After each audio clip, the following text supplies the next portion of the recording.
This was all you, wasn't it? She asked as she grimaced and properly processed what she had just said. You know, this is actually pretty good for a. How old are you? She eeped at the bulging veins. Okay, bad question, she said as she got behind the couch as a pencil was thrown at her. Look, why did you even show me it if you were gonna get mad? She asked as she hid from the girl's line of sight. I didn't think you would start full-on insulting me, you freak of nature, she screamed as she leapt onto the couch and looked down at her from above while Kanao whimpered and rolled out of the way of her leaping down on her. Why is your handwriting so bad? She yelled as she ran around the room with Wara behind chasing her around the room. Kanao eventually tripped and fell on the floor, causing her to get pinned down by the Warren, who smirked before. Get off of me, she screeched as she felt her chest getting tighter, memories coming back, visions flooding her. Please get off of me, she screeched as tears streamed down her eyes. Daki looked at the girl in shock before immediately getting off her, shocked at how the normally confident girl was now gasping for air and curling up on herself. Is she having a panic attack? She thought before realizing the attention a screaming girl in Warren's room would attract. Crap, what do I do? She thought before she remembered what she did with Jutaro. Hey, shhh, don't worry, she said soothingly as she patted Kanao's head. Everything's gonna be fine, your sister's right here, she said softly, and smiled after a minute or so when Kanao stopped panicking before retracting her hand and her face going cold. Are you okay? She asked curtly, trying to retain her persona of a cold stoic Warren. Why yeah, how do you know what to do? She asked in curiosity before Daki slapped her. Oh, she shouted as she rubbed her cheek. What was that for? She said angrily. That was for grievously insulting my writing skills, she said in fury. You're lucky I don't do worse, she said before sighing. It's what I did with my brother, she said quickly, perking Anna's attention. I heard brother, she said as she got on the couch in a cross-legged position, clearly eager to hear more. She groaned before sitting on the couch across from her. He has a hard time trusting people. One night, when we were sleeping in separate rooms, I heard him screaming in his sleep. He thought someone was trying to kill him. I didn't know what to do, so I just did what I did now. Funny part was he was sorry he woke me up when he came to. She chuckled fondly before continuing. After that I made a decision. Every night, whether he wanted it or not, I would sleep next to him in bed. Every night from then on, he never had another nightmare like that, cause he knew his sister was with him. She then turned to her. What you had was a panic attack, but I couldn't think of anything else to do. Now what the hell was that? She asked seriously, causing Anna to frown. Well, long story short, I was once raped and my siblings were along for the ride. Our oldest brother saved us, but after that we didn't leave the house alone for a month. And we don't really react well to people. Fuck, thanks for getting me out of that, she said before Daki scoffed. I did it so you would attract attention from the servants doing their job, she said coldly, causing the singer to pout. Anyway, back to business. I called you here because I want you to sing today. What you read was your lyrics, which you promptly insulted, she said sourly, causing Kanao to sheepishly chuckle as she sweat dropped. And maybe I wanted to see if I made any errors. Oh, Anna perked up at that little tidbit. Maybe I could. Daki grabbed her and tossed her out the room. Kanao stretched as she prepared to sing. She was honestly a bit sad that only Tanjiro was in the audience of the house she was in. But everyone else was in the other houses looking for traces of Tenjin's wives. She chuckled as she remembered when they discussed things. I sent my wives and his spies to look for traces of the demons here. I had confidence in them due to their skills as kunoichi, Tenjin said before he clenched his fist. Unfortunately, contact was cut off a while ago and I panicked. They had all gathered up on the rooftop of one of the many houses in the middle of the day to discuss things without possibility of demons hearing them. So wait, everyone turned to Kanao. You have 3 wives. Seriously? This caused Tenjin to groan. Oh my god, please don't start with this, he said before Kanao interrupted him. Hey, pump the hate brakes. I'm all good with polyamorous stuff long as everyone's all consensual and stuff. No. I'm just having trouble processing that even a single human being would consider going on a date with you, much less marry you, and much less 3, she said with a smirk on her face, causing Tenjin to snap and hold her up by the chin as everyone panicked. Hey, wait, stop, Insauk said as they all tried to get him to let go of her while Kanao grinned. If I really wanted to insult you, I would have mentioned how you technically sold your wives to sex houses for your job, she said with a grin as everyone screamed at her to shut up. Eventually, Tenjin let go of Kanao, and they all headed back to their houses. Well, Kanao and Zenitsu were about to leave before Zenitsu stopped Kanao. Why do you always try to antagonize my dad? He asked, causing her to freeze and let out a breath. She then sat down on the roof and motioned Zenitsu to do the same. Once they were both sitting down, she slowly pulled him closer, having him lean on her shoulder once she felt him not flinch. I honestly just like pissing him off. But through all that, the worst he's ever done is lightly hit me on the head, she said as she hugged Zenitsu with one arm. You four guys are the most precious things in the world to me, and honestly you're really good at pissing people off. I just want to make sure that he's an okay dad for you, she said fondly before looking at him seriously. And I want you to know I am gonna do everything in my power to get your moms back safe and sound. And when you see them again you're gonna call them mom so many times they'll get sick of it, she assured before smiling at him and grinning at the reciprocation. She smiled at the memories before going out into the open and screaming, "Are you ready for some music?" she shouted into the crowd, who cheered back enthusiastically. "Then let's do this." She then paused as saxophone music started playing. "I think it's so cute and I think it's so sweet how you let your friends encourage you to try and talk to me. But let me stop you there, before you speak." She then started pounded her fist up and down. "Not to the to the no, no, no. My name is no, my sign is no, my number is no, you need to let it go, you need to let it go, need to let it go, not to the to the no, no, no. My name is no, my sign is no, my number is no. You need to let it go, you need to let it go, need to let it go, not to the to the no, no, no. She then held up one finger and started wagging it while walking through the crowd. "First you gonna say you ain't running game, thinking I'm believing every word. Call me beautiful, so original, telling me I'm not like other girls. I was in my zone before you came along. Now I'm thinking maybe you should go. Blah, blah, blah. I be like not to the to the no, no, no." She then raised her arms and slowly brought them together above her head before clasping them. "All my ladies, listen up. If that boy ain't giving up, lick your lips and swing your hips. Girl, all you gotta say is." She then brought them down to her chest and winked. "My name is no, my sign is no, my number is no. You need to let it go, you need to let it go, need to let it go, not to the to the no, no, no. My name is no, my sign is no, my number is no. You need to let it go, you need to let it go, need to let it go, not to the to the no, no, no." She then started jumping up and down. "I'm feeling untouchable, untouchable. I'm feeling untouchable, untouchable. I'm feeling untouchable, untouchable. I'm feeling not to the to the no, no, no, no." She yawned as she slumped back into her bed. "That was really fun," Kana said in joy before looking at all the money she had gotten from the people who had come to hear her sing. "And I get all this money," she said with a smirk before she raised her eyebrow and sat up. "Hello, is someone there?" she asked before she heard something in the walls. She widened her eyes before she took a knife she had been given and stabbed into the wooden parts before peeling it back. She looked in the gap she had made and saw something slithering around before it turned around a corner in some sort of tunnel. She gasped before she rushed to the door to chase after it. Maybe this is finally a lead for Tenjin's wives, she thought before she opened the door, only to slam into Warabeheim. "What the hell?" she screamed as they got tangled up in each other. "Sorry," Kana said as she tried to untangle herself to chase after whatever that was. Eventually, she did so and went to chase after the thing before she suddenly fell to the floor. She looked back to see Warabeheim holding her leg. "Hold on, I wanted to talk to you about something," she said as she looked at her in annoyance. "Where are you off to?" she asked. She kicked her in the face before she rushed off. "Sorry, I'll explain later," she shouted now that she was freed from her grip. She then leaped down the stairs before she cut the back of her hand as she neared the newest pillar's room. "So your sense of smell is pretty much shot?" she asked Tanjiro, who nodded. "Unfortunately, yes. Everything just blends together. Alcohol, drugs, people. If there's a demon, I won't be able to smell it even if it's right in front of me. Though fortunately, I was able to smell blood from someone who got into a fight. So at the very least I'll be able to smell if any of you are in danger," he said gratefully. She smiled as Tanjiro burst out of his room, immediately noticing Kano and how she was running before joining her. "There's something in the walls," she said under her voice as she threw the knife at the wall. Tanjiro then shot forward and plunged his fist into the handle, shoving it deeper into the wood. Daki was gonna kill Anna. She angrily marched through the halls of the house, looking for the singer. Suddenly she widened her eyes. "The belt I have in the walls of this house has been slashed," she thought before she quickened her pace. Who the hell could have done that? She asked herself before she heard the sound of a door slamming shut,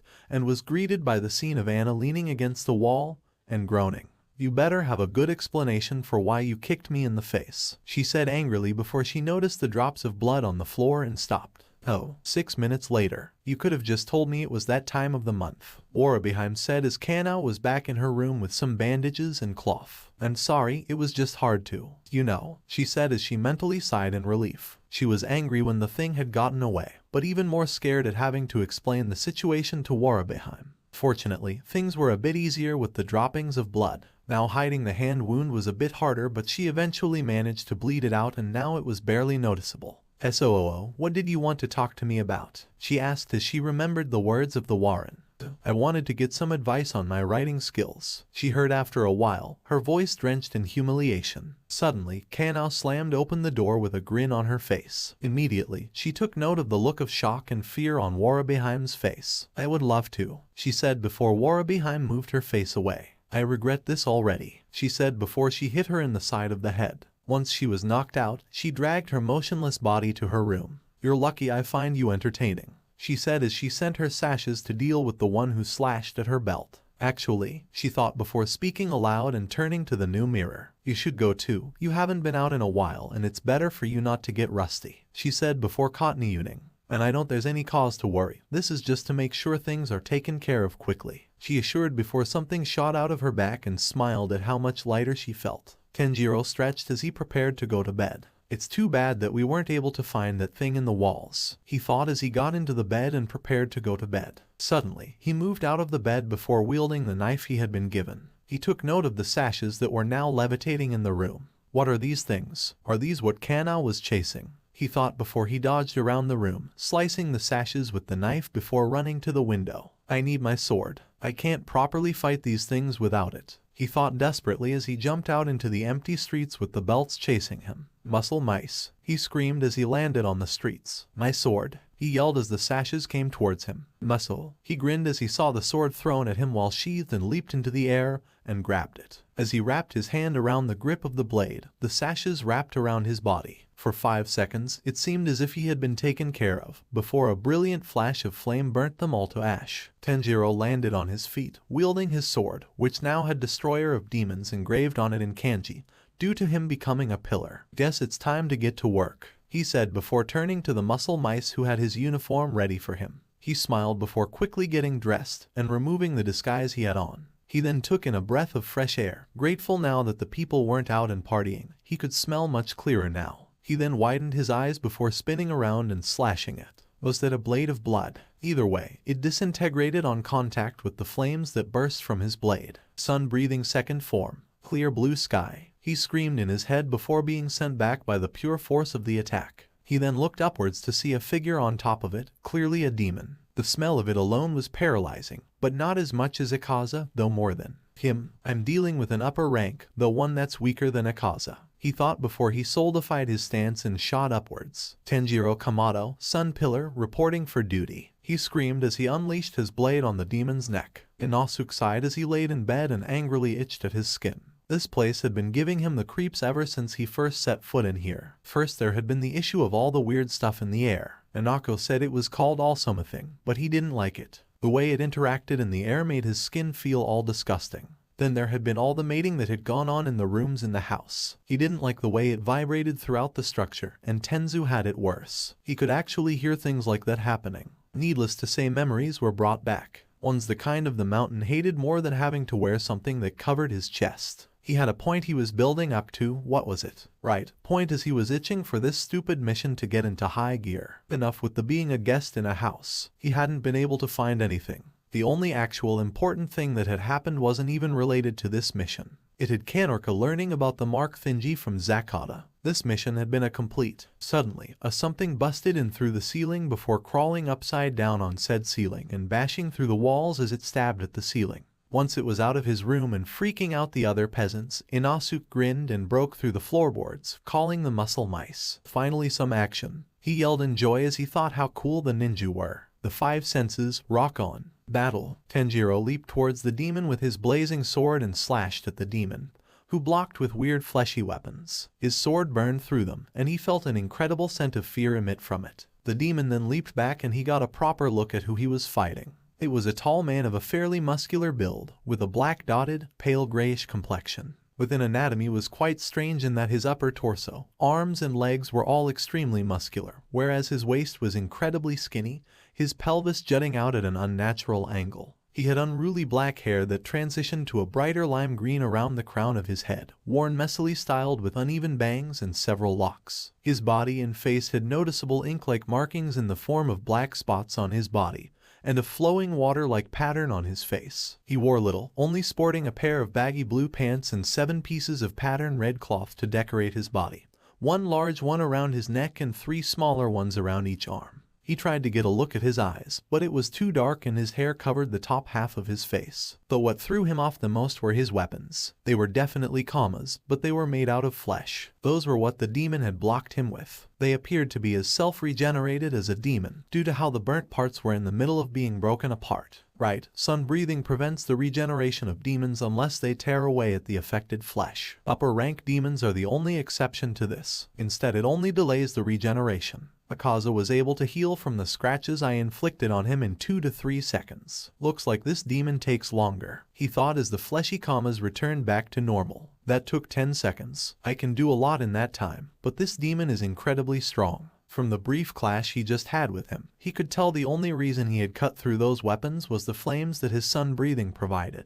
Then there was that sickle-shaped blade of solid blood that had been launched at him. Just by the smell of it I can tell if I get so much as scratched by those things I'm dead. Same goes for those weapons of his. Every drop of his blood means death for a human, he thought before he saw how that demon had leaped back and remembered the smell. He's scared of me, he thought before shaking his head. No, that smell only came when. He narrowed his eyes before lighting the sword ablaze with his breathing once more and raising his eyebrow at the smell of fear. My blade resonated with sun breathing and set ablaze, he thought in confirmation. I can work with that. He smirked before he rushed forward. As he did so, the demon growled before launching 3 slashes at the slayer, 1 horizontal, the other 2 vertical. Sun breathing first form, dance, he thought as he unleashed a downwards vertical strike and destroyed the horizontal blade while dodging the other 2. Unfortunately, he was sent backwards by the force of the attack he cut. He then turned to face the demon who was gone. He paused and started looking around, wondering where he had gone. Suddenly, he froze as he smelt something coming at him from behind. What the? How is that possible? He thought before he realized the smell. The 2 blades of blood I didn't cut. Did they boomerang around or something? He thought as he tried to dodge, but it was too late. Oh no, beast breathing 12th fang, ravaging falcon talons. He heard before something shot past him and slashed away at the sickles aimed at Tanjiro's back. He widened his eyes in shock before turning around and smiling. Thank you Inosuke, he said gratefully as he turned to boar-headed friend, who snorted in response. No need to thank me underling.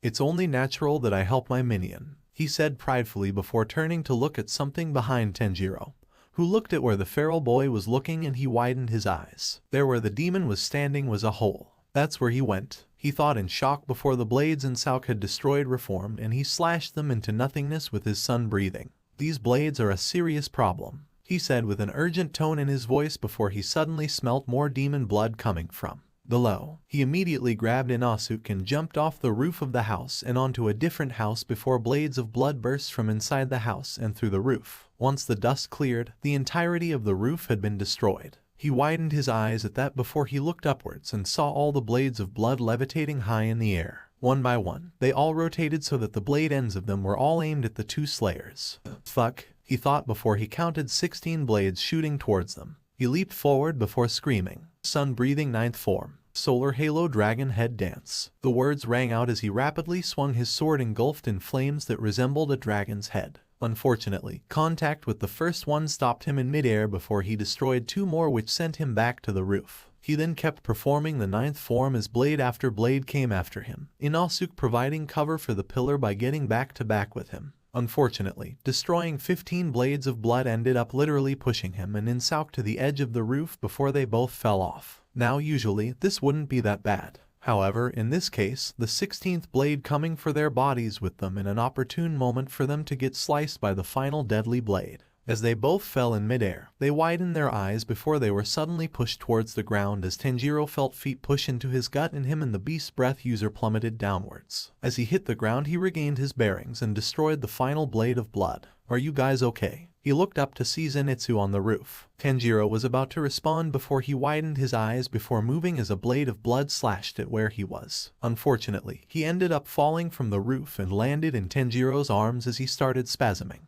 Tanjiro widened his eyes as he noticed a scratch on his side. He got hit by an attack. Immediately after getting scratched, he's been debilitated. He thought in a panic before turning to Inosuke. I have to work quickly, block the blades of blood till I can deal with them, he said before he laid Zenitsu on his back and raised his blade. Sorry about this, but I have no choice, he thought quickly before he shoved the sword into Zenitsu's side, the part that got scratched, while using his sun breathing. Sun breathing 8th form. Sunflower thrust, he thought as the flames ran through Zenitsu's body. The yellow-haired boy screamed before Tanjiro started bandaging the wound after pulling the sword out. I used my sun breathing to burn away the demon's poison, but I need you to use your breathing to close the wound, he asked before he looked around before shooting away and burning away the blade that cut Zenitsu. I can't stop for a second. Upper moons are terrifying, he thought. Now where did that demon go? He thought before turning to Inosuke. Use your 7th form and guard Zenitsu, he said before taking in a deep breath through his nose. He then widened his eyes before Inosuke yelled for him to duck. He suddenly dropped to one knee and swept his blade in a circular sweeping motion around him before he was stalled by something.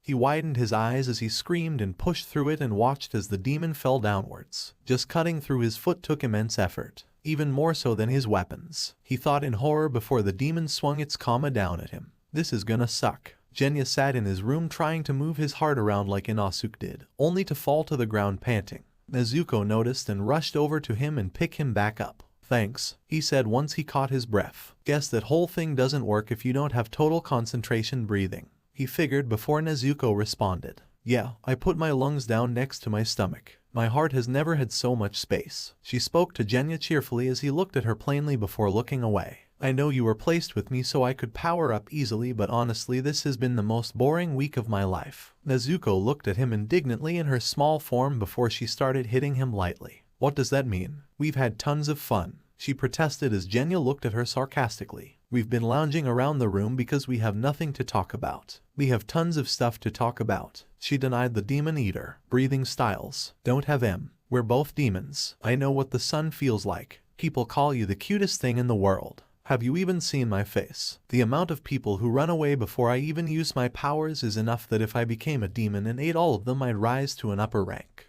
This is almost as depressing as when I watched my family die. This caused Genya to look down at her as she sulked. We have nothing in common. Wait, you watched your family die too? He asked, causing the demon girl to look up at him. A few minutes later, they were both excitedly discussing their separate pasts. So I'm in my house just minding my own business, sleeping with my totally alive family. My older brother's out doing something, when suddenly a demon comes in, and he starts killing everyone, and then leaves me alive, to live with a guilt that haunts me forever. Yes, he said as he high-fived her, and they cheered at having something in common before they both slowly stopped talking as they realized what they were saying. They then sat awkwardly in silence. Suddenly, a loud crash prompted them to look out the open window and see a building collapse. Oh thank Buddha, Genya said in relief as Nezuko did the same action. Yes, finally, Nezuko cheered and clapped her hands as she reached into the floorboards and pulled out their uniforms. After getting changed and washing off their disguises, they both excitedly clapped their hands together. No more awkwardness. We can focus on our job, he said as he started chewing on Nezuko's fingers and powering up into his demon state. People are probably dead, she said telepathically, causing them both to once more lose traction and realize what they were talking about and how they were talking about it.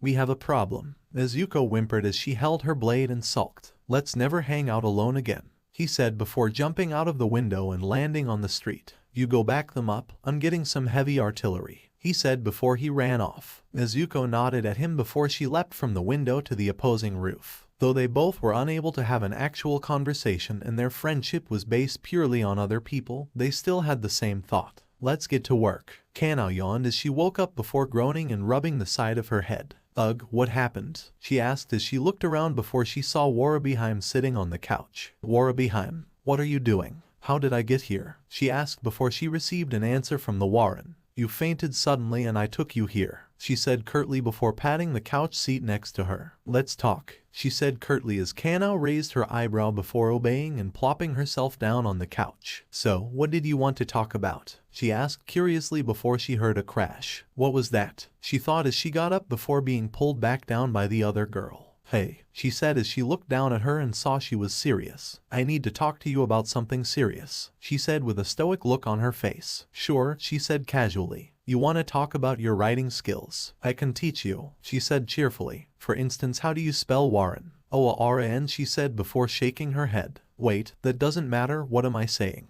Close, just replace that first with an I and you're golden, she advised before Warabeheim groaned. Seriously, that doesn't make any sense, she said in confusion before growling. Anna, please stop, I'm trying to be serious here, she said before another loud crash was heard and Kano stood up. I should probably go check on that, she said as she headed to the door before realizing the door had been locked. Hey Warabeheim, I think your door is stuck, she said as she kept trying to open it. Offering someone demonhood always went roughly, unless of course things were going badly for that human. But she had to convince this moronic, idiotic, stupid human that she had to become a demon. She was an incredible source of entertainment, and now that she had sent Jutaro out, things were going to get dicey. It was better she become one now, before a stray blade hit her or something. She could probably offer the same thing to her siblings. Anna, what do you think of me? She asked, causing the girl to turn around and look at her. Well, you see, she said as she struck a pose. https www.youtube.com/watch. You're a troublemaker. Oh my god, she said as she pinched her nose bridge. Anna, please, you ain't nothing but a troublemaker girl. She started dancing around the room before being followed by Daki. Look, this is important. You had me hooked again from the minute you sat down. The way you bite your lip got my head spinning around. After a drink or two, I was putty in your hands. I don't know if I have the strength to stand. She then grabbed her arm and stopped her. Anna, why are you avoiding this? She said angrily before she responded. This is different. Every time something like this happens, something bad happens. Every time things get serious, things get bad. She widened her eyes at the girl's response. Every single time things get serious, I either end up traumatized or cut off from my sibling, or I don't see my brothers for weeks, she said with tears from her eyes. So maybe if I just sing I can avoid it because I am terrible at dealing with things like this, she shouted.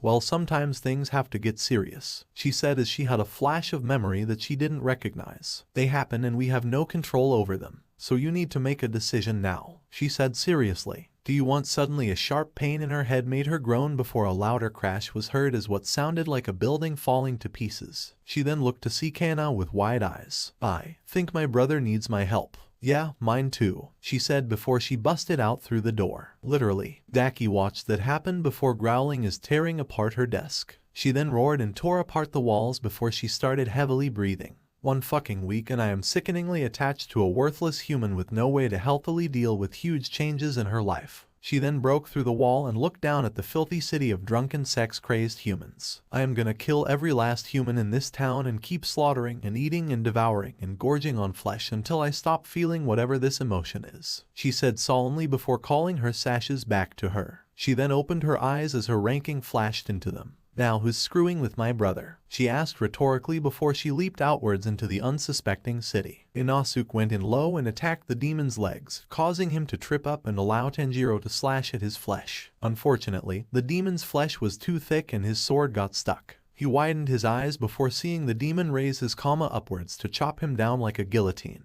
Thunderclap and flash, he heard before Zenitsu used the first form of thunder breathing to hit his blade out from the demon's flesh and get them both out of the way of his attack. As the kama hit the ground, he watched a blade of blood shot from it and hit a house. For a few seconds it stood as usual before it broke down. A single slash and a house was decimated. He thought in shock before seeing the demon was already above him and Zenitsu ready to kill them both. Damn it, he thought in panic before a splatter of blood hit the demon's face and hair and suddenly lit ablaze. The demon screamed immediately and inhumanly as it started shredding at his face, trying desperately to get rid of the burning flesh. He saw Nezuko rushing towards the green-skinned demon with her sword ablaze. He knew what he needed to do as he rushed towards the panicking demon. As he did so, Zenitsu and Insauk rushed towards the upper-rank demon, desperate to decapitate their enemy. Sun-breathing second form, clear blue sky, he screamed in his mind as flames burst from his blade. We can end this now, he thought desperately as he screamed out loud. He saw the veins across the demon's body bulge, but he chose to ignore them. He could get healed by Nezuko later. This was an upper moon. Suddenly, the sashes from earlier burst from the ground and wrapped around the demon, before unwrapping and revealing that nothing was there. Immediately, they all started looking around in fear and shock, wondering what had happened. Is this part of that demon's ability? Tanjiro thought as he remembered what happened earlier. Blades of blood and sashes are two completely abilities. He thought as he recalled the battle of the Muzan train. But that thing had two non-related abilities as well. So either that demon has two separate abilities, or... He thought in dread as he realized the grim odds that he and his friends might be facing as he kept trying to find where that demon had gone. Sorry about that. I didn't know that they'd have abilities that would create fire. All four of the Slayers froze as they slowly turned around to see something that shocked them. There was a tall, curvaceous, and slender woman with lime green eyes, long eyelashes, and very pale skin. Her initially black hair was styled in a full, long ponytail with kanzashi hairpins holding up the ponytail. She had a pink flower patterned obi wrapped around her waist. She sported two pink flower-like demon crests on her face, and wore a two-piece version of her kimono consisting of magenta pink panties tied by long, black bows on the sides and with two magenta pieces of cloth that cover her chest. She had magenta thigh-high stockings with black flower patterns and tall three-legged senmeiba, komageta or mitsuashi shoes. There were black cracks on various parts of her body and her hair was a pale white with lime green tips. She also had four sashes floating from her back as if they were extra appendages. The way they moved was as if she had complete and utter control of every single atom of their being. But the most interesting observation about her was her eyes. Speaking of eyes, the hair obscuring the Kama demon's eyes had been burnt off, revealing the eyes of the green and black-haired demon. Two demons, he thought in fear. We were barely able to defeat one. He then remembered how the Kama demon had been about to unleash an attack. And even then we might not have. He thought in depression, anger, and panic as he gripped his blade tightly along with everyone else as they observed the scene before them. Don't worry about a thing, Jutaro. These bullies will be killed where they stand, the female demon said as she soothed the male demon as her eyes solely focused on him. Slowly, her eyes and the male demons focused on the four slayers, the Deiji for upper rank being on their right eyes, but the left eyes were where the differences occurred. One eye had the kanji for 5, while the other eye had the kanji for 4. As the one possessing the kanji for 4 looked at all of them and hugged the one possessing the kanji for 5, the demon spoke. Your big sister will take care of everything. The female demon possessing the rank of Upper Moon 4 said with a dangerous mix of tenderness and hatred ringing in her voice. 2 upper moons. Tanjiro thought in despair. Genya kept running until he was outside the entertainment district. He then moved some shrubs away to reveal his car. He grinned before he got into the driver's seat before talking to himself. Okay, he said before sighing and grinning as he clenched his right hand. Let's do this, he said before he plunged his hand into the car. The 5 senses, rock on. Drive. How dare you all pick on my brother, the female demon said as she caressed the male demon's head. Jutaro, take advantage of his fear of fire, gang up on him, she said as her veins bulged across her body. My rage has reached a boiling point just by viewing your ugly faces, she said with a glare on her face. She's Upper Moon 4,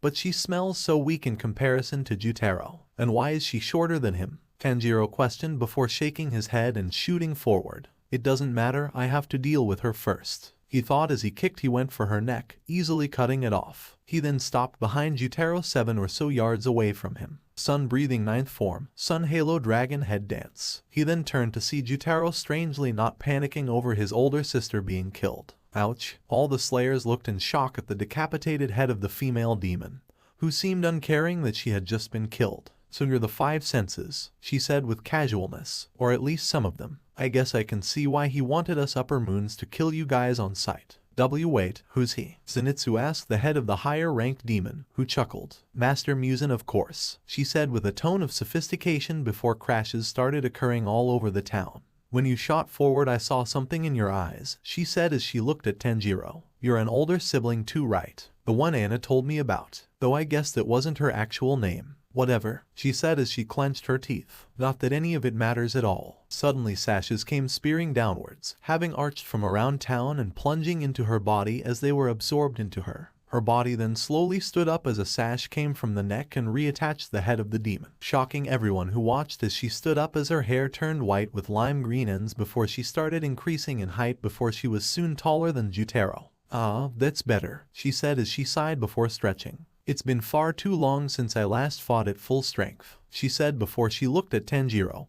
causing him to paralyze in fear. "It's as if she's staring into my soul," he thought before the new smell entered his nose. Her power just spiked insanely. This must be her true power as Upper Moon 4. "So you're a pillar. Are you new or something?" she asked the boy. "Before you ask, I can tell by the golden buttons on your uniform and the kanji engraved on your sword. You kill enough pillars and you start to notice these things," she said casually in the middle of her stretches before she popped her fingers. "Doesn't stop me from hating that stupid uniform though. Something about it has always pissed me off even before I was a demon." As she finally finished cracking her neck, she gave a questioning look to the slayers surrounding her. "Are you all just gonna stand there and let me kill you? How considerate," she said before she raised her foot and prepared to stomp down before noticing something and focusing on Zenitsu. "You're smiling, why are you smiling?" Everyone focused on Zenitsu, who was smiling while conscious. "Because my dad just got here." This caused her to raise her eyebrow. "And who the heck is your dad? Another ugly pathetic weakling?" she asked sarcastically. Suddenly Tenjin appeared between the two demons. "Something like that," he said as the blades of his weapon came towards the necks of the two separate demons. "Okay, so I start with the shirt, then the cloak," Kanao said as she got dressed in her room before she knocked her head. "Wait, no, start with the bra, then the shirt, then the cloak thing I have. Why do I have this? It serves no purpose whatsoever," she angrily said as she tossed it on the ground.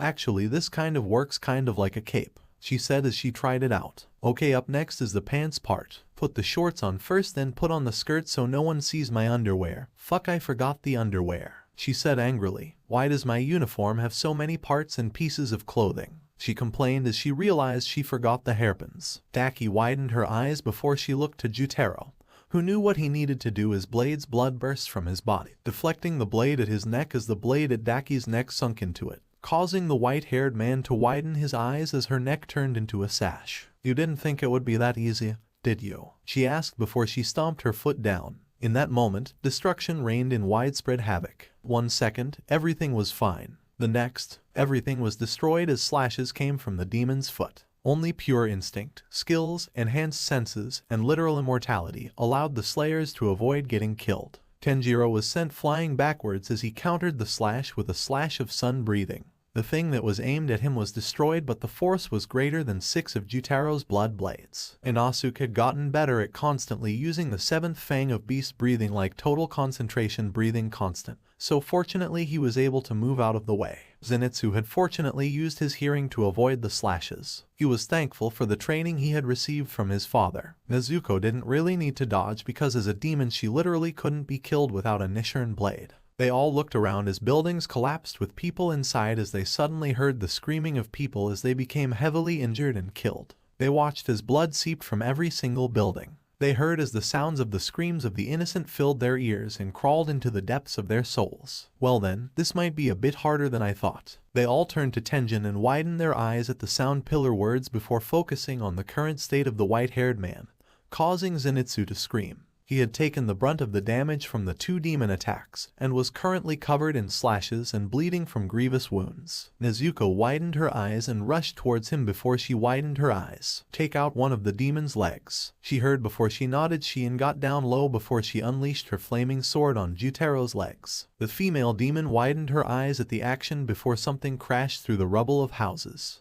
https divided.docs.geog/documents/d/1eh1dig3HCWNPSLW31if sharing. They all widened their eyes as they saw Genya in the driver's seat before the car drove right into Jutaro and drove away, causing Daki to scream. "Gyutaro," she screamed before she raised her fist to slam down on the pillar before Nezuko stabbed her blade into her leg, causing the sash demon to scream. Tenjin then raised his blades to decapitate her from both sides. "It's like cutting a piece of paper with her neck. How frustrating." Dad, decapitation doesn't work on her. He heard his son speak as he widened his eyes. I've fought a demon like this before. I think we have to cut both of their heads off. The boar-headed kid yelled before he groaned mentally. No wonder countless pillars have died by her hands. He thought before his blade stopped, and he widened his eyes at the demon holding both his blades back with her bare hands. I am going to enjoy tearing your body into shreds, she said viciously before she tore her foot away from the demon girl's blade and raised her foot to stomp down again.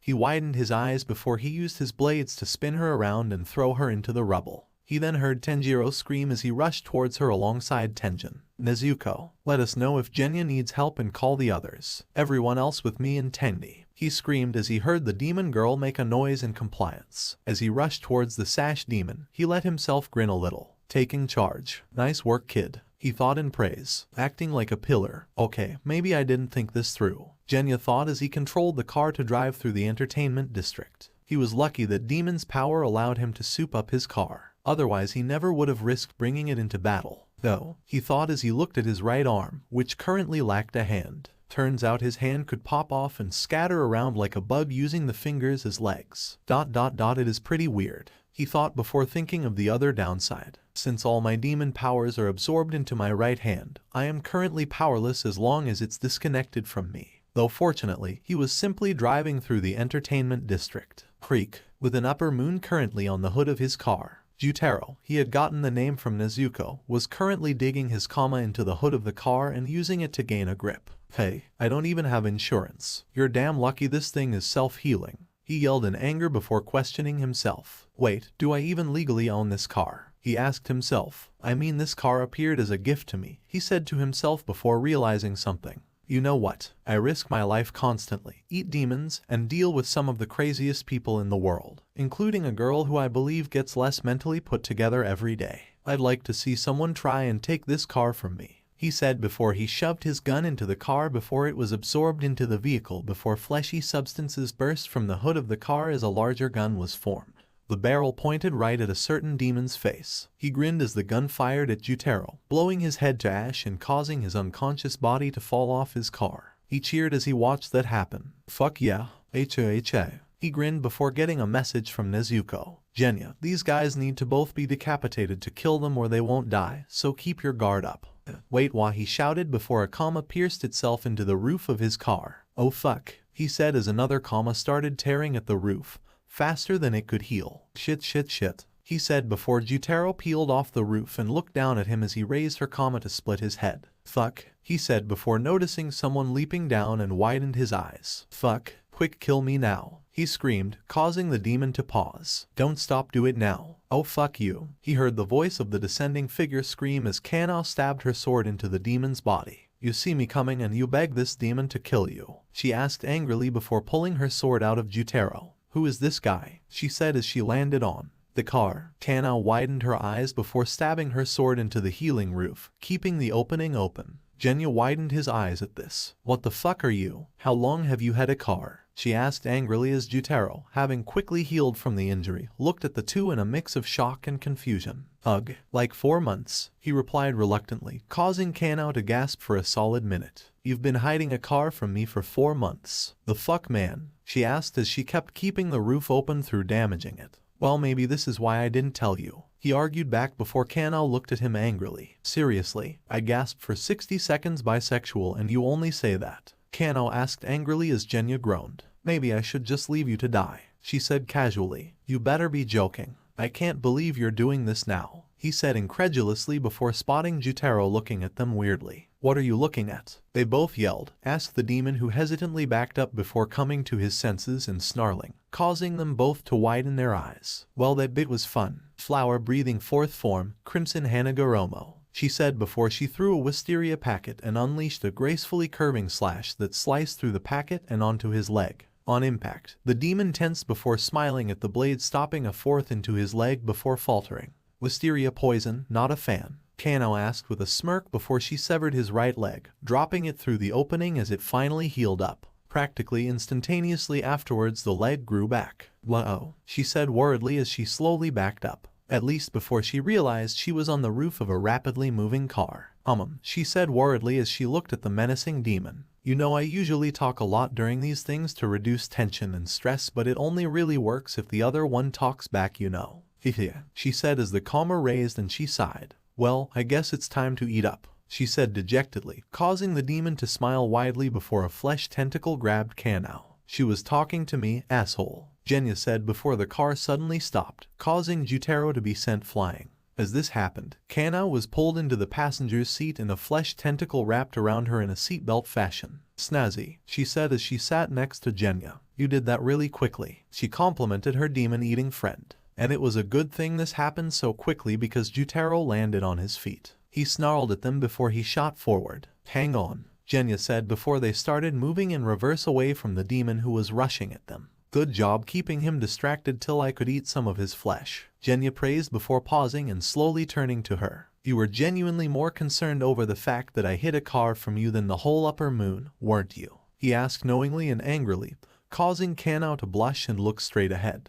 Not that I don't like riding in your cool-ass fuck car, but 1, we're just repeating all aboard the Demon Slayer Express, and 2, he's gonna catch up with us in like 15 seconds. Then you better take shotgun, he said with a smirk before Kanao looked at him in curiosity. But I thought I already took, she said before the area of the dashboard in front of her turned into a screen with a targeting system and trigger button, complete with a joystick. She grinned widely. Oh ho, that's what you meant, she said before she put her finger to her chin. What is this, a funeral? She asked before she pressed a button. Let's get some music in here. Blue Beetle official trailer music. I just wanna rock, epic version. Woo, I like this, she said before she started firing off the gun on the hood of the car. I just want to rock, she shouted in accordance with the song as she cackled and held down the trigger button as Genya looked at her in fear. I just gave someone with a hair trigger a gun. I should have just let the demon kill me, he thought despairingly. Genya watched the rows behind him as they drove backwards with Upper Moon chasing them down.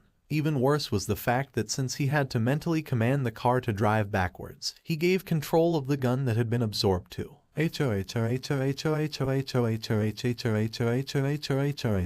Kanao cackled as she continually fired shot after shot of flaming bullets at Jutaro, who kept dodging them and keeping them away due to his pyrophobia. This is so much fun. How do you not do this all the time? She asked as she turned to Genya, who groaned. It wasn't until I started experimenting with Lower Moon 1's power that I realized I could upgrade my car and weaponize it. I could even give it infinite ammo. The only downside is I'm a regular human while my hand is in the car, so I have to be careful not to. Booyah! Kanao interrupted him as she stopped firing. Headshot, she said as she blew on her finger like one would blow on the barrel of a gun. Genya realized what this meant and remembered a very important fact. There are 2 upper moons here. Nezuko said they both have to be decapitated to kill them. Kanao widened her eyes in shock. Oh, that is so not fair, she said before something exploded from under the car, causing it to flip over. In the middle of this, Genya realized something. I fucking hate teaming up with Kanao. The 5 senses, rock on. Older, Tanjiro dodged to the side as a sash came down, slicing the area where he had been moments before. The female demon's smell spiked in malevolence before she grinned.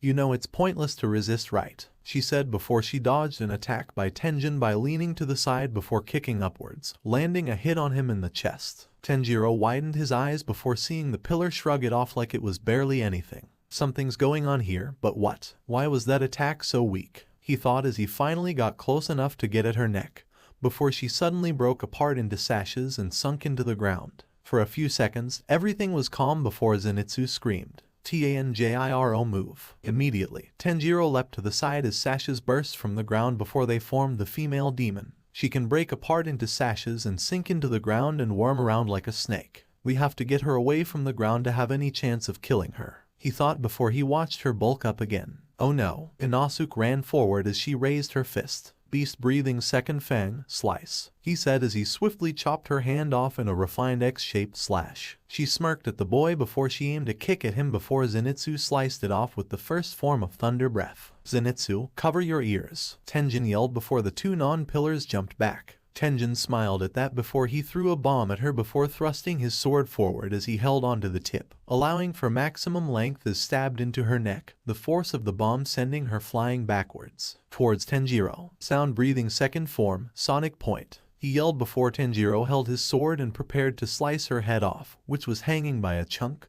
the attack having blown away the other half of her neck. Inosuke was able to slice through her because he attacked with 2 blades, and Zenitsu was able to do it with his intense speed. He thought before he unleashed the second form of sun breathing. Clear blue sky. He yelled mentally before he locked eyes with her and panicked as she grinned. Don't get ahead of yourself, she said as she held out her hand, which had regenerated, and flicked her fingers in Tanjiro's directions, causing him to widen his eyes as just like before, sashes came from her hand. He managed to duck and get underbody out of the sashes range before they destroyed everything in the area she flicked her finger towards. I thought she had to actually hit something to use that attack, but all it took was a finger flick. He realized as he then unleashed a thrust from his sword. Sun breathing 8th form. He thought as he thrusted her sword into her gut, causing her to scream. Sunflower thrust. He thought before he saw Nezuko above the female demon ready to light her ablaze. Unfortunately, the demon noticed and broke apart into sashes that sank into the ground. Right before she fully sunk in, however, Tenjin nearly managed to grab her, but she was too fast. As he cursed aloud, Tanjiro thought he noticed something. Is Tenjin getting slower? He shook his head before he saw the demon resurface and whip her sashes in their direction. Tanjiro pushed Tenjin out of the way before the sash swept over some rubble. Tanjiro shot forward with the 8th form of sun breathing before she blocked with her sash as a shield, somehow blocking her. Tanjiro widened his eyes in shock as the blade failed to pierce even her sash. Sun breathing should be able to burn anything demon related. He then noticed another sash coming for him and leaped out of the way before Zenitsu, Inosuke, and Nezuko went for her neck, only for her to bulk up and stomp down, causing sashes to grow from her back and stab into the ground, sending her upwards. Inosuke ended up getting cut in the leg with Zenitsu on the arm while Nezuko moved out of the way, widening her eyes at the injuries. It was then Tanjiro noticed something. There was a significant lack of rubble in the area. Multiple houses have been destroyed, but there's barely any wreckage, he asked as he started cutting at the sashes that kept her in the air while Nezuko got Zenitsu and Inosuke out of the way. As the sashes started rising and lowering themselves, he moved in and out trying to cut her down and focused on their imagery. It was magenta with a yellow flower pattern, but out of place were the pieces of the wrecked house. Tanjiro realized before he moved out of the way of the sash from above as he left the area of the sashes, allowing Tenjin to attack. She can take stuff into her sashes by using the flat side. That's why I wasn't able to pierce the sash before. She used her powers to push the rubble forward so my flames would affect it and my sword wouldn't affect it. It made sense. He wasn't the strongest in terms of muscle mass, so he lacked pure destructive power. Fortunately, Tenjin had that covered. He raised his swords in the air before slamming them down on the 2 small bombs he had thrown down. Sound breathing 1st form. Roar. He yelled in a scream that reverberated alongside the bomb blast that destroyed the sashes, keeping her in the air. As she fell towards the ground, she bulked up again before she aimed her fist at the pillar's head. Tanjiro watched as he tried to warn him, but he was too late. Suddenly, a flaming chunk of metal slammed into her, causing her to be slammed into the ground and burnt as she was covered in the hot metal. Immediately, 2 figures fell beside Tenjin, both of which groaned before one of them saw the flaming hunk of metal and screamed. No, my fucking, Genya yelled before he widened his eyes and lit his hand aflame and waved it around him, right before Jutaro appeared behind him. The demon was about to split his head before he noticed the flame and screeched before darting away. Genya grinned at that before he saw Kanao and started shaking her in a panic. Kanao, are you oh? He screamed as Kanao shot up and hit him in the face with the back of her head. I'm up,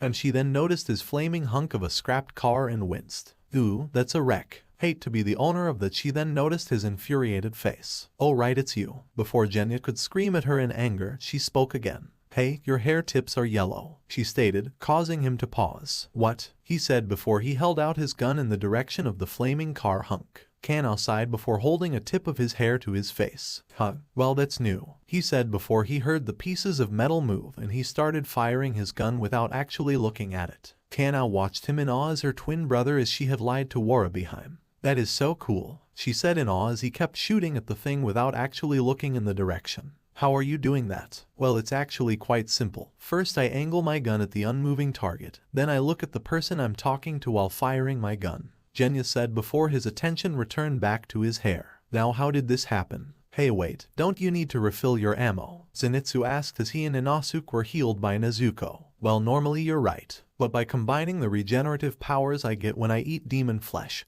and that demon's ability to merge with things, he said as he gestured to his hand which had fused with the gun and allowed it to fire flaming bullets. I can fire infinitely, though this does bring up a new point, he said as the gun was wrapped in flesh before it transformed into black electric machine gun with pink flames. Go big or go home. Genya cackled as he began firing rapidly at the hunk of metal, blowing constant holes in the scrap heap while everyone else looked at him in concern after he kept going after 1 minute. Slowly, Kanao placed her hand on Genya's and slowly got him to lower it. I think you got her, she said in finality. Genya panted a bit before realizing what he had been doing and chuckling sheepishly. Sorry, I guess I'm just a bit mad that my fucking car is scrap, he yelled angrily before wincing. Sorry Zenitsu, he said noticeably more quietly than before as he turned to Kanao. Probably doesn't help that you constantly invade my life every chance you get. You probably infected me with that sporadicness of yours. Kanao gasped at that. And actually, it was your fault my car got wrecked in the first place, he accused, causing her to gasp again. How on earth was it my fault? If anything, it's your fault for not telling me about the demons, emphasis on the S. Excuse me if I was maybe just a bit slightly over the minimum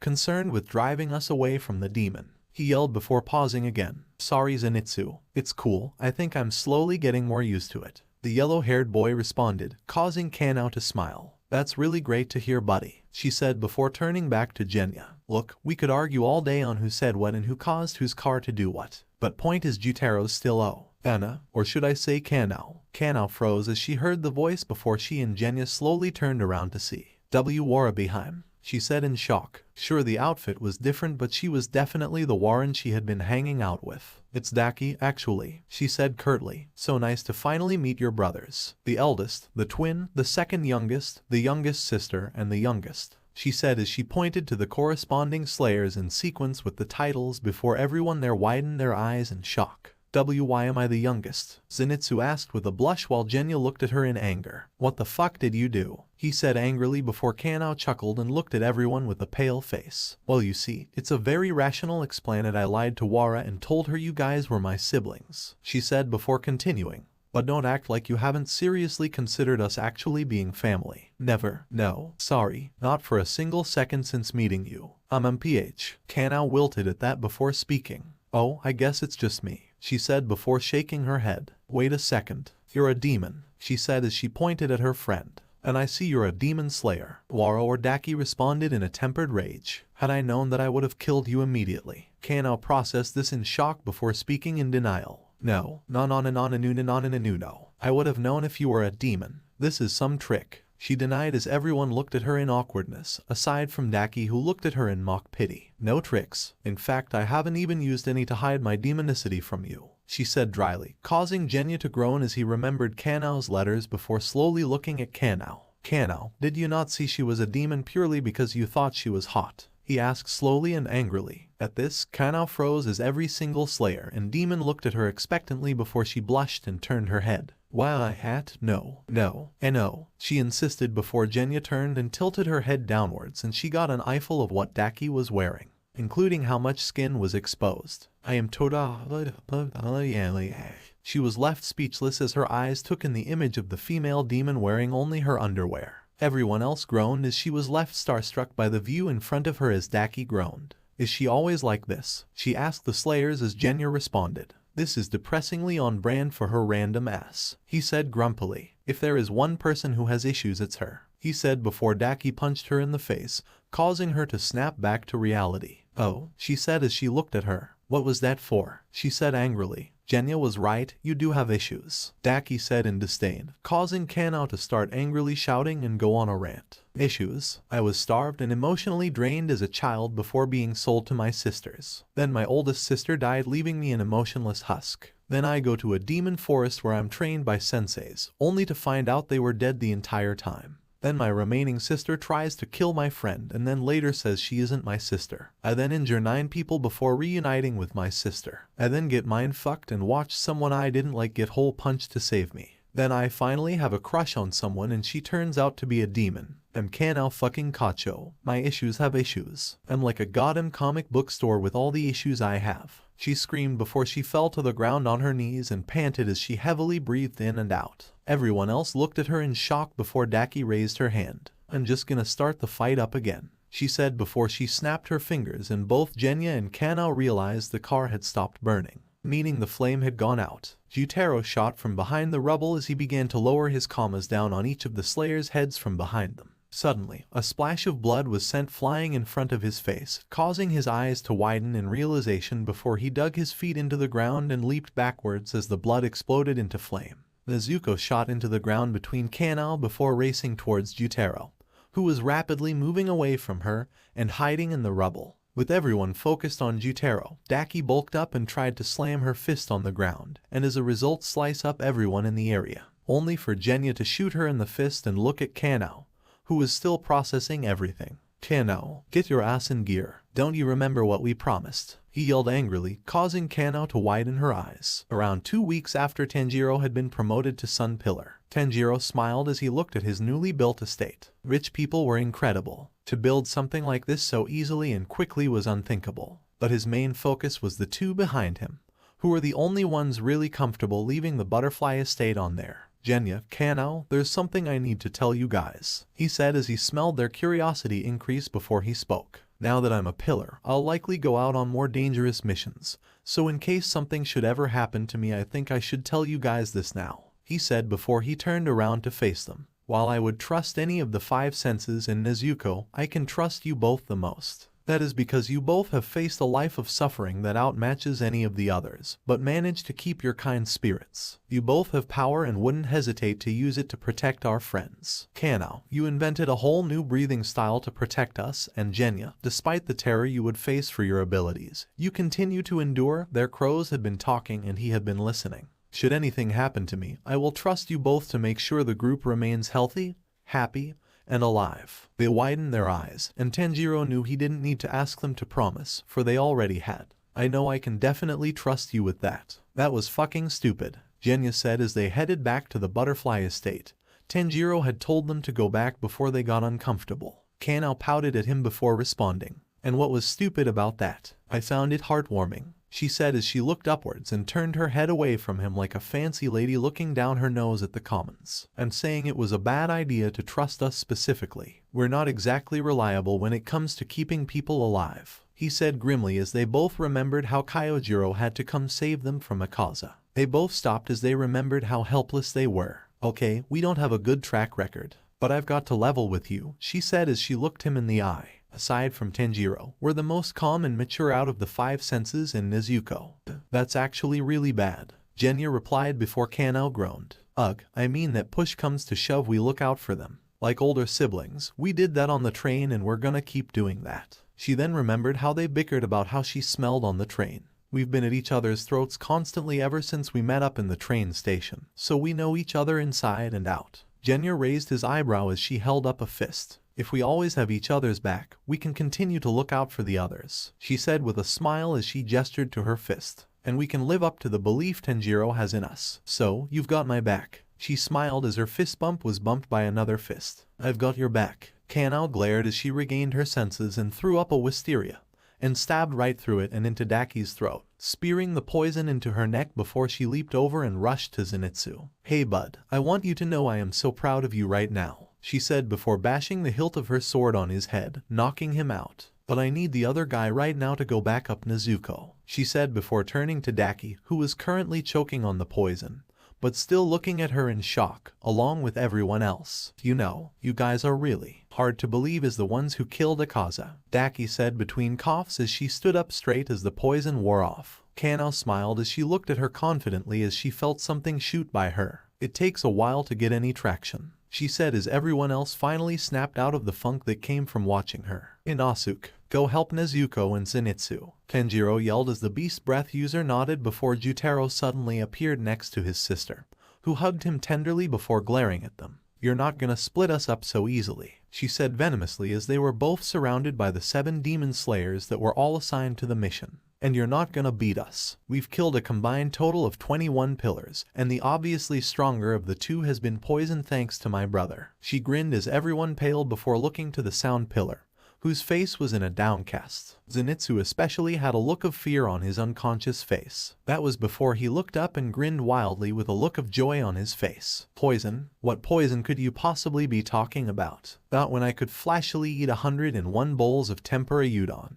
In a flamboyant way, of course, he said as he spun his blades around in a display of skill that would otherwise be seen as showing off. And you're forgetting about these kids and downplaying my fellow pillar, he said as he spread his arms out. He then grabbed his nunchuck swords and started spinning them around before he got into a stance that would ready him to shoot forward. I hope all of you kids are ready because this is about to be the most flamboyant and flashy thing any of you will ever be a part of. Daki grinned at this before Jutaro ripped a wound in himself and blood flowed out of it and sunk into Daki's sashes, causing her to grin as her magenta sashes became blood red. As this happened, the right eyes of both Daki and Jutaro swapped with each other. On the Jutaro eye Daki possessed with the Daiji for upper rank, there were black markings that spread out from the eye like a flower. And for the Daki eye Jutaro possessed with the Daiji for upper rank, it had a flower crest marking surrounding it. Now then, let's begin your funeral. Kanao jumped over the sash that came at her as she and 6 other slayers rushed towards the 2 demons. She watched as the blood-red sash flew by her face and she gagged at the smell of Jutaro's blood that the sash had soaked up.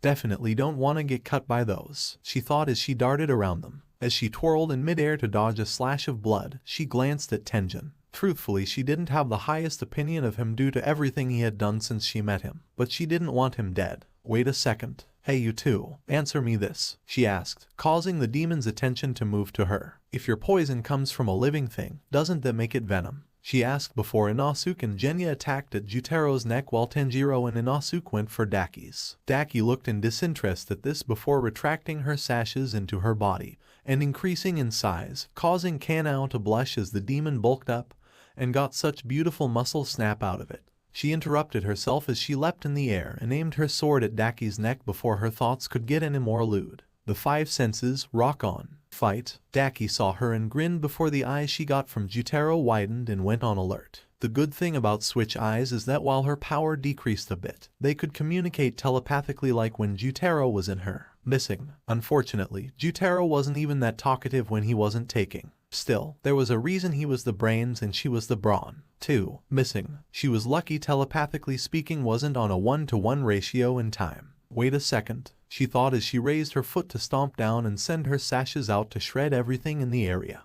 Gun, Boar, Sleep, Sun, Anna. She counted as she listed off the nicknames she and Jutaro had given them before frowning. Off to the side, she saw the betrayer running towards the stronger pillar. That's why you're the brain. You're not healing yourself that easily, she said before holding out her hand and flicking her fingers towards the 2 before sashes burst out her hand and attacked in a widespread area that they occupied. They ended up skewering the betrayer and slashing at the stronger pillar, who managed to escape with only a couple nicks. As soon as that has happened, she grinned before her view of everything was turned upside down, accompanied by a burning feeling. As her view became aerial, she saw Anna with her blade having just sliced through her neck with wisteria poison, with Sun and Boar chopping off her arms to keep her from fighting back. As Anna looked up to her head, their eyes locked. Understandably, both were a bit shocked. They had spent a week with each other constantly talking and chatting, and neither had ever noticed that the other was their enemy. Needless to say, things were now a bit awkward between them. Anna kicked her head away from the battle while the others fought with her brother. She then darted over to her and picked up her head as she rushed away from the battle. So Wara, I think we have some things to talk about, Anna said as she looked down to her. Like how you lied to me about having siblings to get in good with me, she asked snarkily, causing Anna to gasp.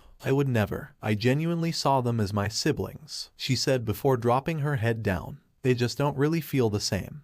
You are very pathetic. Oh come on. Besides you lied too, she said angrily, causing her to roll her eyes. I lied by omission. You never asked if I was a demon, and you never asked the same for my brother. It was then she paused before looking back at the battle, with the other slayers holding off her brother before looking back at her. That's your brother, she said as she paled, causing Daki to growl. If I hear one insult I will. Oh no, it's not that I want to insult him, it's that I shot his head off, she said quickly and casually, which soon turned into a wide-eyed look before she turned back to her. Wait, you shot his head off, she screamed in rage, causing Anna to wince. Does it help that it wasn't my gun? She asked hesitantly and shakily. No, I can't believe I actually wanted you to meet him, she said before she sighed sharply. Do you know how long it took for me to get him to even come out today? He usually exists inside my body cause he's scared and suspicious of the world in general. You just set me back years, maybe even decades. She yelled at her with an infuriated tone. This is why I hate demon slayers. And your stupid uniform. I actually really like the uniform, Anna said in a hurt tone before glaring. And you shouldn't be scolding us. You're fighting in nothing but your underwear, she retorted with a blush coating her cheek. When you're on Warren for over 100 years, nudity literally means nothing. I would have just as soon come out here naked if I didn't need my sashes to fight. Once she spoke this, Anna turned very red as steam came from her ears. Ugh, you are awful. Well, at least I didn't get my head cut off so easily. Wait, Anna said before she looked at her suspiciously, her eyes focusing on the top of her head before she smirked. Oh, now I get it. Did what? She asked hesitantly. When you use those sashes to attack, your main body is actually much weaker, which is how I was able to decapitate you so easily, she said as Daki clenched her teeth. I take it I'm right.